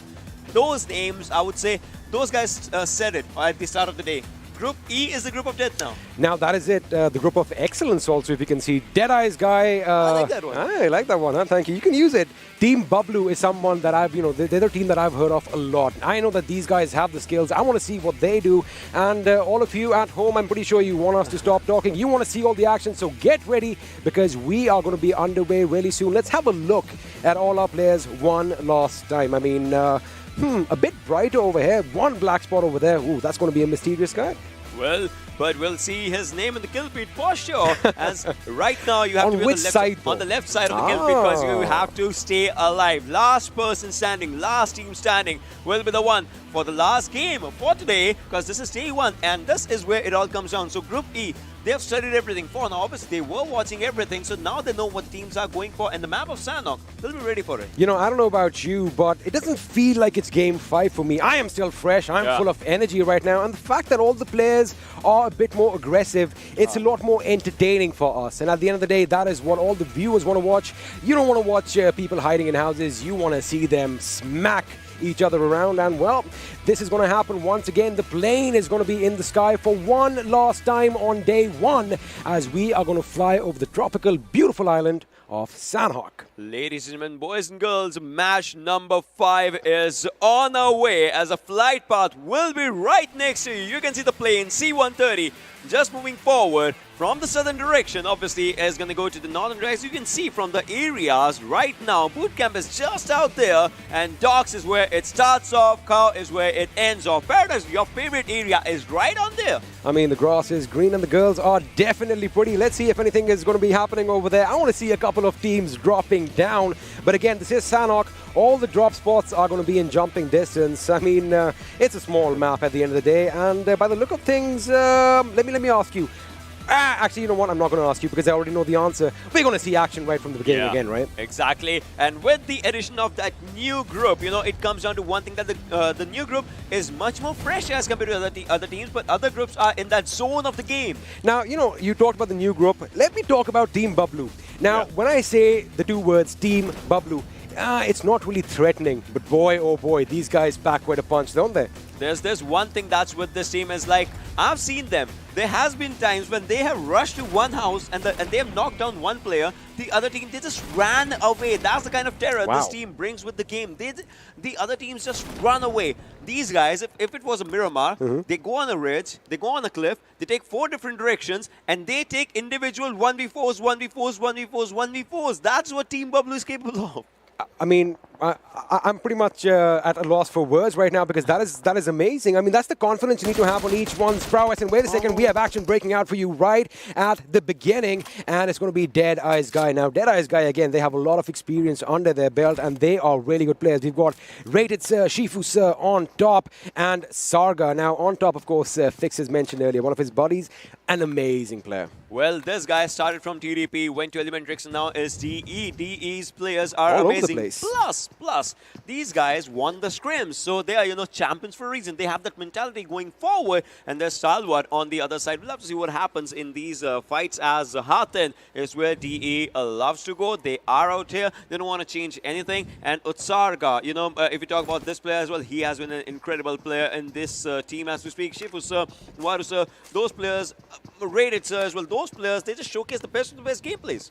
They do indeed, and just 2 minutes in the game, we've already had the first casualty of this game, and it looks like DRS is the team that lost a member. Of course, that action was not on screen because, you can only focus at one place at any given time. But again, not too disappointing. We did see Deadeyes Guy kind of, pick a fight with the opponents over there. So again, it's different now. I think the more, practice makes perfect, right? So when you do all these scrims, you get comfortable dropping at certain positions, and even if you have opposition, it's like, you know what, hey man, either we are going to come out of it alive or they are. So, you give it your all.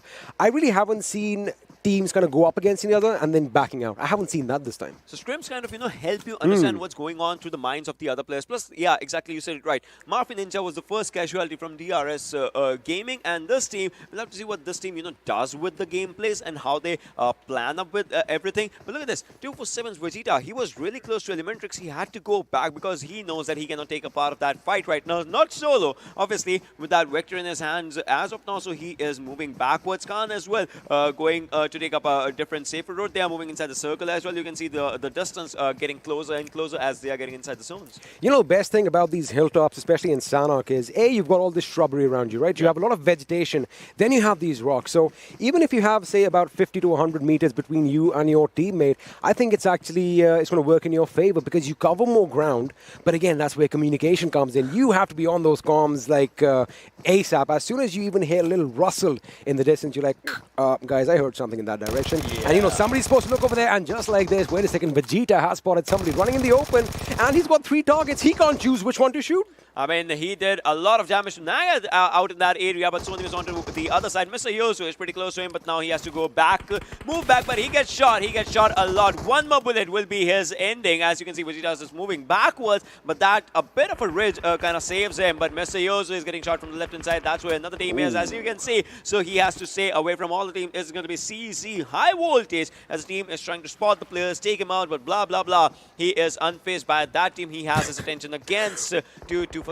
For a second, I was like, why is he saying blah, blah, blah? Then I remembered it's the player's name. Evil Eye over here trying to lay down some lead. And I think they do get a team kill. 24/7 Gaming is going to be lying on his knees on the side, and doesn't look like respite is going to be coming in for him. That grenade doing a lot of damage. Rafat almost getting knocked off his feet, but he is still alive and ready to fight. Well, wait a second, I said that too soon because blah, blah, blah comes in and knocks him out. Look at Galzen. Galzen is out there at the top area, and Abud's down, and Nima is trying to spot the players from the other side. So DRS, they are looking pretty good, but not the best right now because this fight's happening on the back end of the bootcamp. But Abud, he's just laying low. If Galzen spots him, he might just take one down, but there is a cover at the bootcamp area, which might just take down Galzen. But Nima's moving forward, but Nima has to go down again. A wrong decision coming from him. Zero Fear takes down RXJax. I mean, if you look at the situation right now, I mean, kudos to the fact that Galzen is up top on that house, but he's really not going to be able to do a lot in case his teammate goes in. We'll come back to that in a second,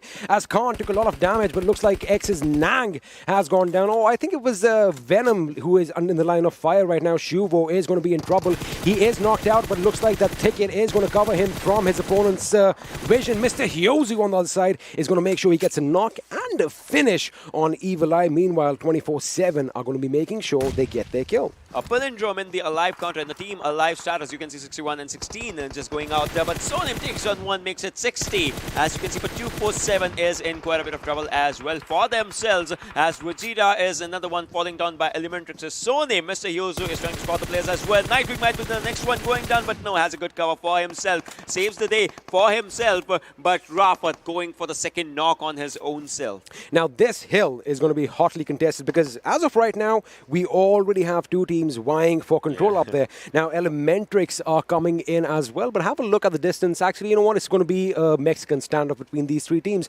They're lucky that no one is going to be third-partying, so to speak, from elsewhere. Meanwhile, Nima is still picking that fight with the sights, and Abu did go down on our screen. Sonim is going to get revenge for the last match as he takes down Vegeta. You can see the players, right? And you can see they are giving each and every inch of the call. You can see their lips moving. Oh, and, yeah. Mr. Yozu is the IGL. We saw him previously as well, and he was actually asking for the calls, and that's what everyone is doing. They are talking about the calls, but Sonim, this call was not given out there as Wasif takes down by his grenades. Now, blah, blah, blah. Everything is on to him right now. He has to go for a rotation, has to go to revive Sonim as he was kind of close to the players. But now, can he just get there in time as he's picking up Molotovs and all those things for now? But saving a teammate, saving a friend, saving a life is something that's important right now. It's going to take me a couple of days to get used to the name blah, blah, blah, because every single time you say it, I look at you with a surprised face like, hey, dude, come on, we're live. But anyway, that is the name, and blah, blah, blah does have his work cut out for him. Sonim is still bleeding out. Now, of course, the opponents are not going to give them an inch of respite over here. So let's see if that revive is going to come in elsewhere.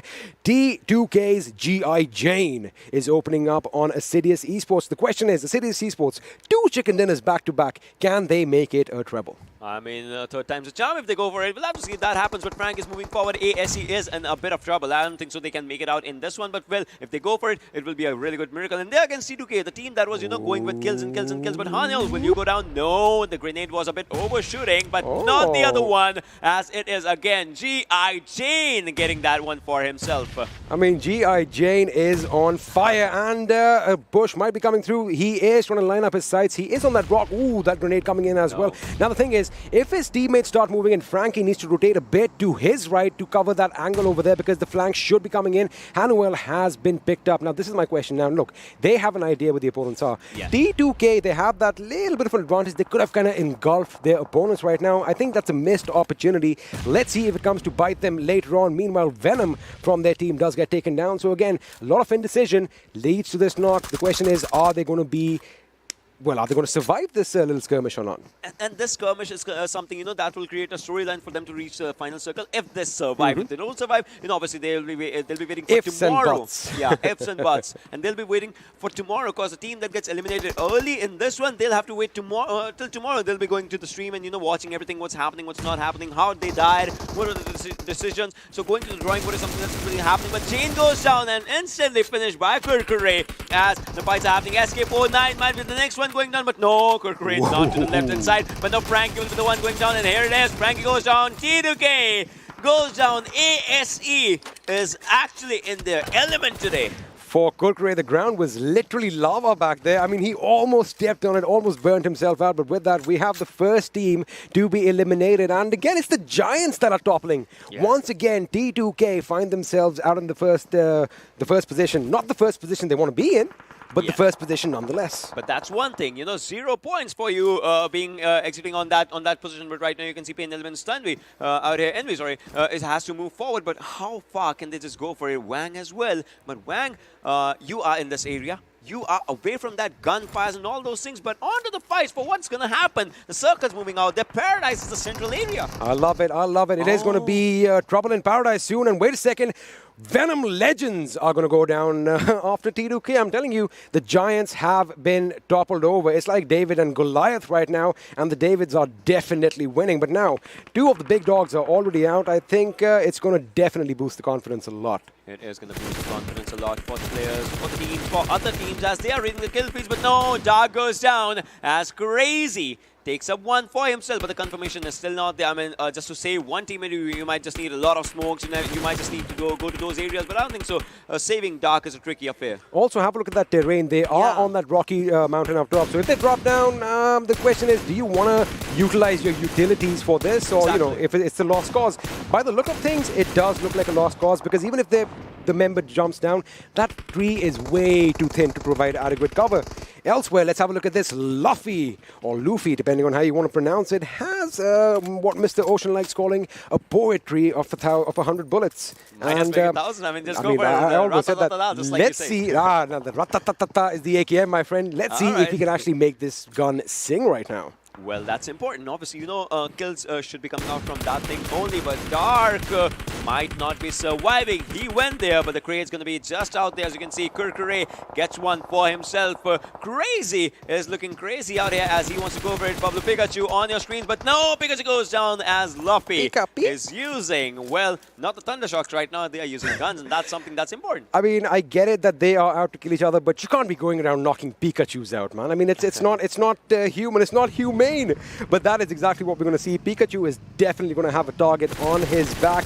Elsewhere, Muffin is trying to lay down some lead in the direction of Team Bablu. Now, Team Bablu, as I've come to know, they are a super aggressive, super versatile team. But right now, they really haven't created any ruckus. And I would say it's all because of Assiduous Esports, because this team is already inside the zone of playing. Not in the zone, I mean, that's one thing, but they're in the zone of playing because they are playing games back to back, and they are getting chicken dinners. So they are already in that favorable area where they know how to take one down and how to go for it. Teen Wolf, on the other hand, needs a revival, but INES, they are moving on to that area, and Orochi might be the one going down. Or Tyrant, because he's low on HP, is taking up some painkillers, but for how long can he survive? SC is also coming up. Pittier, the IGL for the team versus Tyrant. Another one, but Tia takes down Tyrant. The Tyrant gets taken down. Now, in the real world, that's a good thing. But over here, he needs to get picked up. I think Teen Wolf has been picked up, so I think the revive should be coming in for Tyrant as Pikachu and his teammates are going to look on.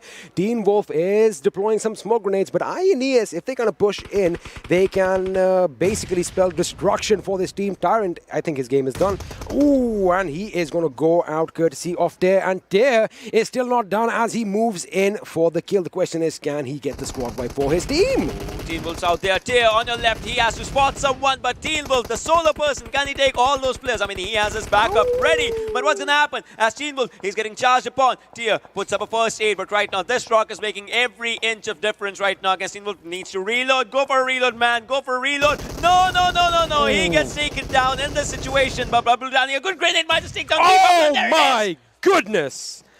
Booyah, that was a grenade. Talk about perfection. That grenade shook the entire studio right now. Everyone is pretty much just staring at each other right now with disbelief. That was beautiful. But anyway, coming back to this, looks like Team Bablu, one of the strongest teams in the game, have been eliminated. And I'm kind of disappointed right now, Ocean. Well, this fight, I would say INES went pretty good in this fight. The way they just, took everything for themselves. Amazing. I would say they did incredible. Orochi needs a revive as of now, though. I like the fact that it's kind of slowing down right now. We needed that. There was a lot of action. Let me just bring one thing up. Teen Wolf should have howled out to his teammates because the Wolf is only strong as a pack and, solo. The lone wolf thing doesn't really happen, doesn't really work in today's world, especially in this meta. So, you do have those situations when, you have like superhuman achievements. You like go... Basically, let me go back to Fair, right? Yeah. You were talking about 1v5 situations. We saw him wipe out a squad. Now, I've got a question for you. Does luck play a factor? Or because, you can't be firing on all cylinders at all times. Well, luck, kind of, but game sense is something that, gets everything. Because if you have the best of the best game sense, because that's one thing that all these players are practicing for. Obviously, it's one thing, that you have those bragging rights once you win those games and all those things. But you practice for that amazing game sense that comes out. Look at that. Someone's peeking out on your phone, man. All right. They wanted the action. They're like, you know what? We are not going to wait for the stream. I want to see the action up close and personal. If you have an audience, you got to perform. So maybe that might actually boost him a bit more. But the circle is still pretty friendly to all the teams. All the teams... they're not really up in each other's faces right now. I do believe this is the third or the fourth circle right now. That we're just going to confirm that in a second. But they are looking pretty comfortable right now. And talking about that, forget comfort, 24/7. Wasif almost getting knocked out of a moving vehicle. Yeah, they were going for those bike rotations. But, I want to see where they stop it. Because if they go a bit further, there's going to be FS. So now they're stopping in this area. Wasif still has a vector for himself. And they're popping up the last first aid. Has nothing. All right, is going for the bandages. That's a good thing. But those three bandages, plus he does not have any heals, boosters. Yep. Those boosters will be, not having those boosters will be a tricky situation for him. I guess what can happen right now for 24/7 is that they're going to slow it down a bit. Now they're going to be creeping in from zone to zone. That is the play that is going to work for them. Or they have a bike. They can still go off in distant locations and loot up a bit. Look at this. What is this? Wait, Steel Shot. Can he live up to his name? He needs to have a steely demeanor. If he pops, if he sees a head, and if he gets a headshot, I am walking out of here right now. He is spotted, Carlson. Can he just take him down? He's just right there, but Steel Shot. Look at that trigger discipline. I love that. I love the way. Ladies and gentlemen, welcome to National Geographic as we watch the predator stalk his prey. He has him in sight, but is he going to pounce? Okay, we can't do that right now, otherwise we'll slow things down, and I don't want the people watching at home getting a bit drowsy. But we need some action. Someone, somewhere, fire a bullet. But I love the way this guy is, just using his trigger discipline to his own proper area. But Assassin is the one assassinating, blah, blah, blah. He has been taken down, but can he just get up and fight again? SCYTES, this team is moving with the circle, not around the circle. Obviously, with the circle is a good thing, because if you're going for a longer rotation, the circle is going to eat you up. But now they are moving with the circle, except Rezo, who's actually kind of outside, but he's still, along those areas. And once they get inside the zone, 247 might be the one saying hello to them. We'll have to see if that fight happens or not. But for now, there's one thing. ElementriX is also in the team outside the zone. They have to get inside, but once they go in, DRS is going to be out there. They are going to be out there. And INES, they kind of had a shaky start, but they are doing good, especially in the last game and in this game also right now. 4 kills to their name already. So, they are definitely showing up to fight now. Shots have been fired. Let's have a look and see where they are directed. It does look like Assiduous Esports is going to be coming in a bit closer. And, Phobia can get a knock on Khan. The grenade is being cooked. Is it going to be cooked to perfection? He has kind of passed himself up, but he gets taken out. That is a devastating, devastating blow. Wasif, he's the last guy standing, remember. Look at his HP. He is low. Can he pull off a miracle? No, he cannot. The answer is right in front of you as they get the loot. Plus, they get a bike as well. They get a bike as well. That's a good offer. You get loot, and even if you're outside the zone, you can move in. But now, in Sanhok, would you want to use a bike? Because remember, 150, 160 meters out, everyone can hear you. Exactly, everyone can hear. But there's one thing. SCYTES, I mean, 247 was getting shot from some other direction as well. I mean, SCYTES might be in that area right now, and DRS is moving forward. They might have a fight with ElementriX as they are moving to this direction. We'll have to see what happens. On the left-hand side, there will be some fights happening as ElementriX's Mr. Yozu is just sitting out there. Gyaltsen is pretty close to him. And Mr. Yozu still sitting, not doing anything right now. Gyaltsen gives him a time to move forward. That's trigger discipline because the circle's coming up as well. What are you going to do? You have to get inside the zone, but DRS is sitting out there and you did not shoot a single bullet. That's a very good situation. That's a very good thing done by Mr. Yozu because he does not want to, you know, just go. I mean, he could have taken one player down, but zone and something, that would have been some tricky affair. Because then after that, they would have had to make their way to the zone. So they would not have just been fighting the opponents, but the blue zone as well. And, you know, we already said this earlier on, Ocean. It is Sanhok, and look at the way the players are becoming one with their surroundings. They are pretty much part of the earth right now. And like I said, you've got to have your hearing sense because you've got to listen for the hiss. Look at that. Buggy being used out there, but Luffy, the guy has an M249. You cannot, you know, rule that thing out. But using a buggy is something that can make you vulnerable in the situation. Mr. Yozu goes down as Badrev spots him out. Entry takes on Kashtuf in the situation. Entry is looking good against Stalwart Esports. Has Orochi on one side. Malik is out there. Baba is inside the home. Played onto the other side of the road. Kashtuf, he's left out there. If he does not get a revive, might as well be a kill point. Yes, sir, and the action is going to build up a bit now as the zone... Ooh, wait a second. AJ with a double knock. Cooney goes down, as is another member from that team over there. And the team is High Voltage. They are under heavy fire right now. Look at that. Aussie is down as well. Meanwhile, Entry is laying down some lead in Stalwart Esports direction. Blade just got out of harm's way in the nick of time. Assassin with a grenade. Can he be sneaky? Can he actually assassinate those two guys in front of him? AJ probably hears it, gets out in the nick of time, taking just 41 points of damage. I mean, DRS, they have kind of impressed me. CZHV, on the other hand, they look like they are in trouble. The nade parade is going on right now. PAINxELMT gets eliminated on this area, but no. AJ is moving forward. He knows Assassin should be taken down. AJ gets shot at, survives at 1 HP. Now it's his time. No, Gyaltsen will be the one taking this fight in his own hands, but can he take Assassin down? Gyaltsen moving forward, might take him down, and yes, there it is. Gyaltsen will be going for the confirmation. Needs to put up a first aid, has nothing. Will be going for the revive first, and then obviously will be popping up those bandages, taking himself up to 75 HP. But AJ, he did good with the grenades, but can he do good with the fights as 30 more seconds in the zone is about to come? But Assassin does one thing, and that is confirm his kill. I mean, that makes sense right now. Every single point counts. Meanwhile, on top has been taken down courtesy of Wang. The play zone is coming in as well. Gunner with that ratatatata getting those knocks for his team. Let's quickly have a look and see all this chaos right now. Two teams are stuck out in the blue. It's going to be JyanMaara going up against Deadeye's guy, and looks like Shifu, or Raiden, in fact, was the one who was taken out. Sarung, or Sarga, is the last man standing right now. I beg your pardon. He is laying down some lead in Gunner's direction, but nothing is connecting. Look at this. Utsarga has to do some job out here. You know, he has to take the players down. He has to go for the revival. But Utsarga is playing, I would say, a bit good as he just smokes out. Might be a fake smoke and go for the right-hand direction, go for the revive as well. But no, all right, it was a grenade. But it was just put up out there, not just going long. But now players have to move inside the zone, and that's where Gunnar is going up. And alongside Wong as well, Utsarga, can he take this 1v2? He has to spot the players. DE, this might be the final shots coming out of their bullets as they spot one, takes one down. Utsarga is looking really good, but from the back end side is where Utsarga goes down, and DEADEYES, they live to see another day. One of their players live to see another day, but for how long right now, we'll have to see. But ASE, can they go for another one? Let's see. I think they're looking good right now. 6 kills to their names, and ElementriX are going to be bowing out in the 8th position. Wait a second, we have another team that's going to be joining them. I think the SCYTES, no, it's DRS Gaming who are out. Do you realize, out of the new group that came in, 4 teams, all 4 teams are out. Voltage is out, DRS Gaming is out, Deadeye's guy is out, and Team Bablu is out. Now, do you think it's because the other teams have that flow going on for them? It's that momentum, right? I think somewhat other teams have that momentum, but INES, VTNxJyanMaara, SCYTES, all 3 players, the 3 individuals are outside the circle, but SCYTES gets, managed to get inside the circle. INES has 10 kills for themselves, but 1 player surviving is something that is crazy. You know what else is crazy? This guy who's going forward to take down Goose for himself. That will be another kill for himself, but that's one thing. 15 points in the 3rd game, 15 in the 4th game, and that is going to be another 15 if he gets this one as a check-in dinner, because ASE is looking really strong. I mean, looking really strong is an understatement. These guys are absolutely just steamrolling the opposition right now. Still have a 4-man squad, 6 kills to their names. I'm going to say it. I think they might just walk away with the hat-trick. I think we are going to see a treble. We have... Well, that's something that ended. a moment but of silence, please, well, for the there's fallen comrade. one thing. Have a look at this. Ghost is still surviving.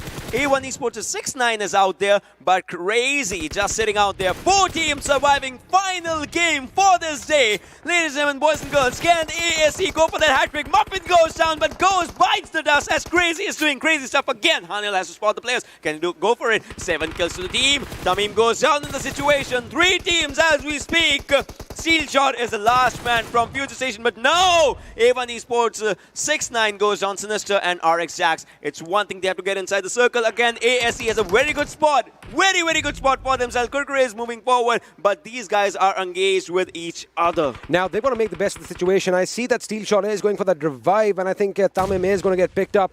At this point, A1 should have pushed in and thwarted that opposition over there. That might just come back to bite them in the behind later on. Let's see if that happens. Meanwhile, we have these teams are still outside the circle. Now, I do believe A1 Esports and FutureStations are in the circle. Meanwhile, Assiduous Esports, they have to make their way in. They've got to be careful.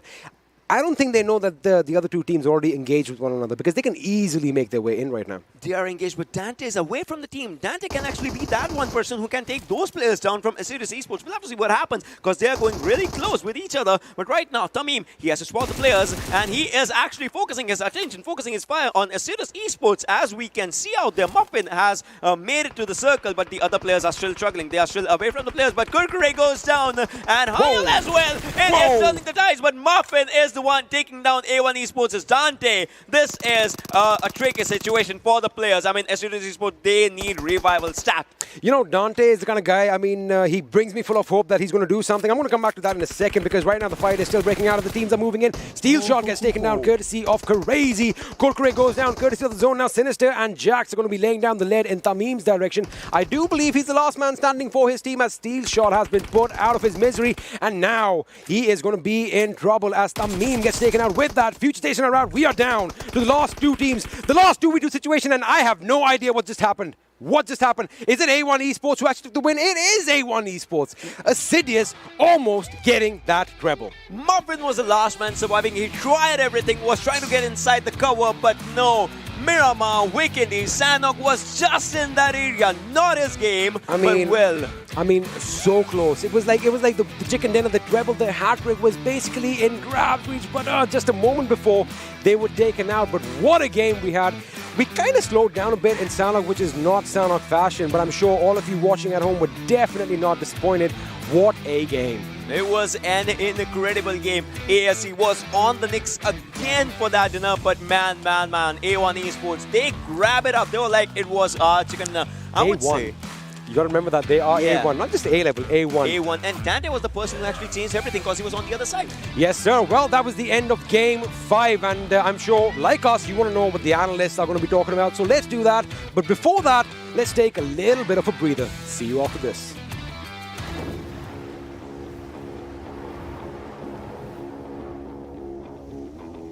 Mountain Dew? Squads. There's loot on the horizon for however you find victory. For the combat chauffeurs. For those who strike from above or from below. For the experts in pan-to-pan combat. Whether you're taking a leap of faith or just aren't afraid of a close call. Fuel your path to winner chicken dinner with ice-cold Mountain Dew and with exclusive loot from Mountain Dew fuel stations. Spawning on a map near you. Oh wow, what an amazing way to end the match on Vikendi. Ladies and gentlemen, welcome once again to the PUBG Mobile Pro League South Asia Season 2. My name is Super Johnny, being joined by Fixes and Shadow on the analyst desk. And as I was saying, Vikendi, Sanhok, this match on Sanhok was pretty intense. Yeah. We almost got a treble on our hands. The hat-trick almost coming in for Assiduous Esports, but A1 Esports stepping in right at the nick of time and snatching it away from them. And as Ocean pointed out, it was Dante, the man on the flank, who came in from the Inferno and just rained hell upon his opponents. Exactly, that is why he was deployed at that particular position, because his responsibility was to cut out the players coming out from the team of Assiduous Esports, and that is exactly what he did. Yeah, and that might just be the reason. Well, he could be the MVP. Let's have a look at the MVP for this game and see who is going to be the individual player who got that reward. It is going to be crazy from Assiduous Esports. I mean, why not? Why not? 7 kills, 1309 damage, 24 minute 26 second of survival time, and 3 assists. Yes, that's a hell lot of a damage, 1309 damage, especially in Sanhok. If you remember last Sanhok, overall damage in the histogram of Sanhok was not that high compared to the other maps, but I think this time it's going to be pretty high. Yeah, it's going to be high indeed. And also, talking about another interesting thing, I mean, Assiduous Esports, we do mention the fact that they almost got the third chicken dinner, but still, they managed to get those kills for themselves, and we have the comparison in front of our screens. Crazy, outperforming everyone, almost everyone in the server in terms of kills, assists, damage, survival time, damage taken quite low than the average. That means on if he was in a team fight, his damage given to damage taken ratio was in his favor, and you always want to do that. I mean, I remember for ages, me and Ocean have been talking about this. If you are in a fight, you need to make sure that you are on the safer side of the combat. You are not taking more hits on yourself, and you are dishing out the hits. You are making sure your shots are connecting your opponents. That's going to give you the advantage, I mean. Yeah, of course. Talk about Z1 crazy. He was absolutely crazy in Sanhok. With the way he was proceeding with all those trade-offs, one of his teammates getting taken out, he just goes with a whammer. He takes another player out. And taking less damage does mean one thing, that he had positioned himself very well during the fights. Exactly, and that positioning is going to be quite crucial. But now let us move forward and have a look at the top players of this match as well and see the 4 players that are going to be joining our MVP in this list. A1 Esports, they have the representation being fulfilled by Dante. I mean, we were talking about it. Just had 2 kills, but survival type and damage are the key factors that decide the MVP this time as well, and are the things that help us rate the players even better. And that is one thing that helped a lot of players get that MVP in for themselves, but it helps them get into the top players list as well. Yes, definitely. And look at the difference between the damage crazy over here with 1309 damage, and rest of the players are nowhere near to even 700. More than double. More than double, exactly. More than double damage he has taken. And if we talk about Yashiro, he has dealt only 193 damage and 5 kills. I mean, that's preposterous. I must mention that. 193 damage, 5 kills. He stole a lot of kills, and a lot of players are going to be pissed at him right now. But what I really loved about A1 Esports, they held on to the circle. They were not going too aggressive. They knew the circle is going to come in, and they just played to it. And it was just their game to lose, and they just won that. Exactly. Now we're going to move forward and have a look at the standings for this match. But while we do that, I want to ask you guys one more thing. I mean, the standings are going to be in front of us, and one thing you're going to notice is that the teams from Group E are sort of missing out of the top 5. I mean, DRS are the ones who made it the furthest, finishing in the top 6 with 6 skill points, only 2 placement points, and a total of 8 points coming in for them. Yes, definitely. Maybe like our experiment said, it is because of maybe the other teams are in the flow. They have played 4 matches. Team Group E, DRS Gaming Group, they just entered into the first match. It was their first match, maybe because of that. But I think this team, this group as a whole group will just step up. And if we talk about Team Bablu, INES, the way they eliminated them, that was amazing. And the perfect grenade coming in from the players of Team INES, that was amazing. Yeah, of course. Talk about Team Bablu, they made a lot of mistakes while they were rotating around. They were kind of sandwiched out there, and they had no choice but to just get taken down. Well, Team T2K, Johnny, I was kind of being very skeptical about it, and well, my fears have definitely come true. And a team that started off so well, and as the day passed by, they were kind of fizzling out. Exactly. Had an amazing start for themselves, but look at that. A1 Esports, the player cards on our screens and on the LEDs as well. Amazing numbers throughout the board as far as the individual performances are concerned from these players, and that results in the team having a good standing on the leaderboard. And the leaderboard is where you want to dominate. The leaderboard is where it all matters, because as Fixus was talking about it, Yeah. if you have a couple of good games and then you go on to mess the next 3, that is going to put you in a lot of trouble. But in order to perform, in order to step right out of the gates, guns blazing, and make sure that you're getting those points, you have to do the due, ladies and gentlemen. Let's have a look at do the due moments of this match on Sanhok. That was game number 5 of day number 1. Yes, definitely. It has to be Venom Legends for taking that amazing fight. But Team ElementriX, the way they backstep the players, that was pretty good. 247 Gaming was also there. And T2K, what is happening to this team? They were up against the top players, that is Assiduous Esports. And Assiduous Esports just eliminated them so easily over there.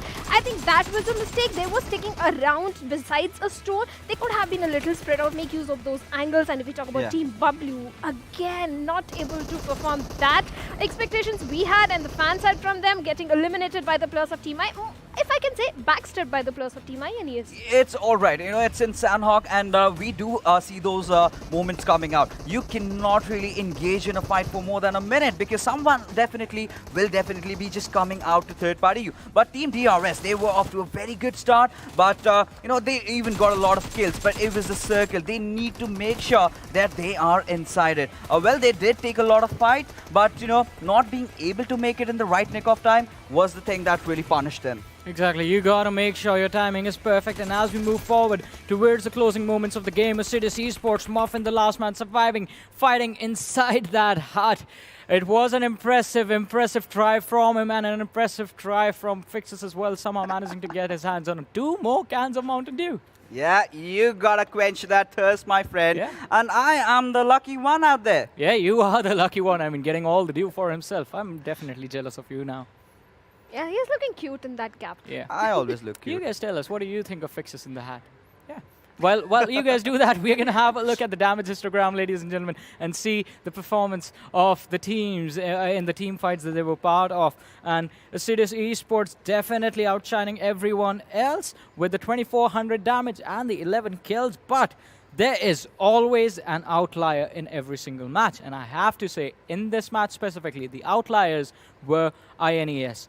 Look at that, 1184 damage, but where does the kill bar stop? It stops on 10.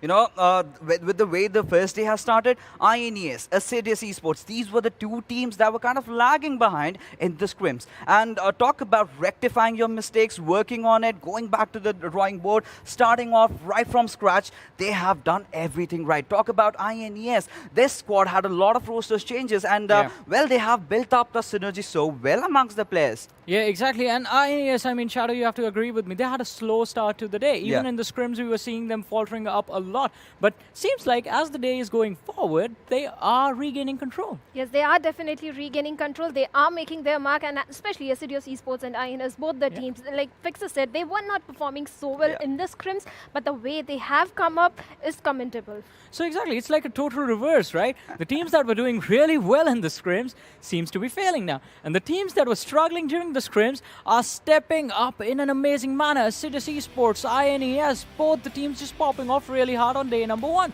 And it was an impressive day for them. Yeah, of course. You know, that I think we can safely assert and say that they were kind of hiding their strats. Whoa, yeah, I agree with that. Hiding your strats is something that we talked about when we were watching the scrims as well. I mean, teams try to do that. They try to be a little cheeky and just try and go with their secondary drop locations. One of the things I noticed on Erangel as well was Venom Legends.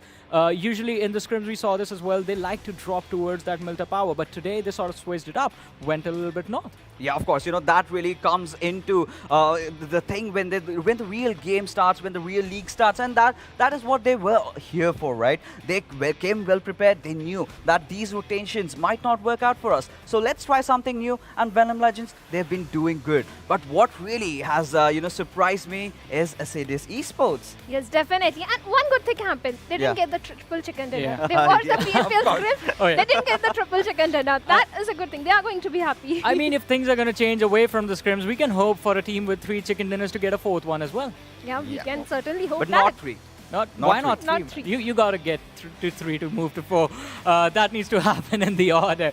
But let's have a look at the kill leaders for the entire day and see the individual players who have performed consistently throughout today. Day number 1 of week 1, ladies and gentlemen, and Yashirao from INES, 14 kills, 4 headshots, 1252 damage, followed by G.I. Jane from Team T2K. I mean, we like to call him G.I. Jane since Experiment just coined the word over here. But T2K, they have had amazing 2 games, the first 2 matches to be precise, and from there on out they did fall off. But Jane had an amazing performance. 11 kills collected for himself, 2 headshots, and 2400 damage. Yeah, of course, that's ludicrous. And both these players are completely new. We hadn't seen them in the PMCO, and they just come in the big leagues, and they are going all guns blazing. Yes, definitely. But this was the main time when they had to perform, and they are performing when it is required. And if we talk about Team ElementriX, they are trying to step up, and look at the damage over there of blah, blah, blah. He has got, again, 2400 damage, 2446 damage, and Crazy following him with 9 kills and 2369 damage. Yeah, and, well, I like this. The entire team of Assiduous Esports on the end of day 1 are inside the day's kill leaders. That sort of shows us what sort of a dominating performance this team has had throughout the entire day. Yeah, of course, but one thing I must mention, we have casted a lot of events, we did even see in the World League, there is a certain team, if you might remember, Yudu Gang, they started things off on a very, very good note, but one thing, they did get those treble out there, and after that, the cookie started to crumble down, but I do believe that this time, Assiduous Esports, with the kind of start they had, they are looking really promising. Yes, they are definitely looking promising, but if we talk about T2K, they look promising, but somehow in the last matches, they made some mistakes like blind rush, not scouting properly. I think they need to work out, and I think this is also a team we can look out for. Exactly. I mean, that is going to be one team that we are going to wait and see when they regain control of the game for themselves. Because, I mean, if you had an impressive start, if you consistently had 2 games where you're getting 10 plus kills for yourself, let's ignore the fact that they failed to get the chicken dinner. But if you can perform that way in the terms of kills that you get, I'm pretty sure you can be consistent and stay within the leaderboard, within like the top 3, within like the top 2. Yeah, of course, one thing I have my eyes set up is the leaderboard itself. I am waiting for all these teams to really, really see where they stand at the end of the first day. Let's just do that, Fixes. Let's fulfill your wishes. You have had a lot of Mountain Dew. Let's show you the leaderboard as well and make you a happy man. There you go, the first team out there, Assiduous Esports, having a lot of kills. In fact, the highest kills sitting at 78.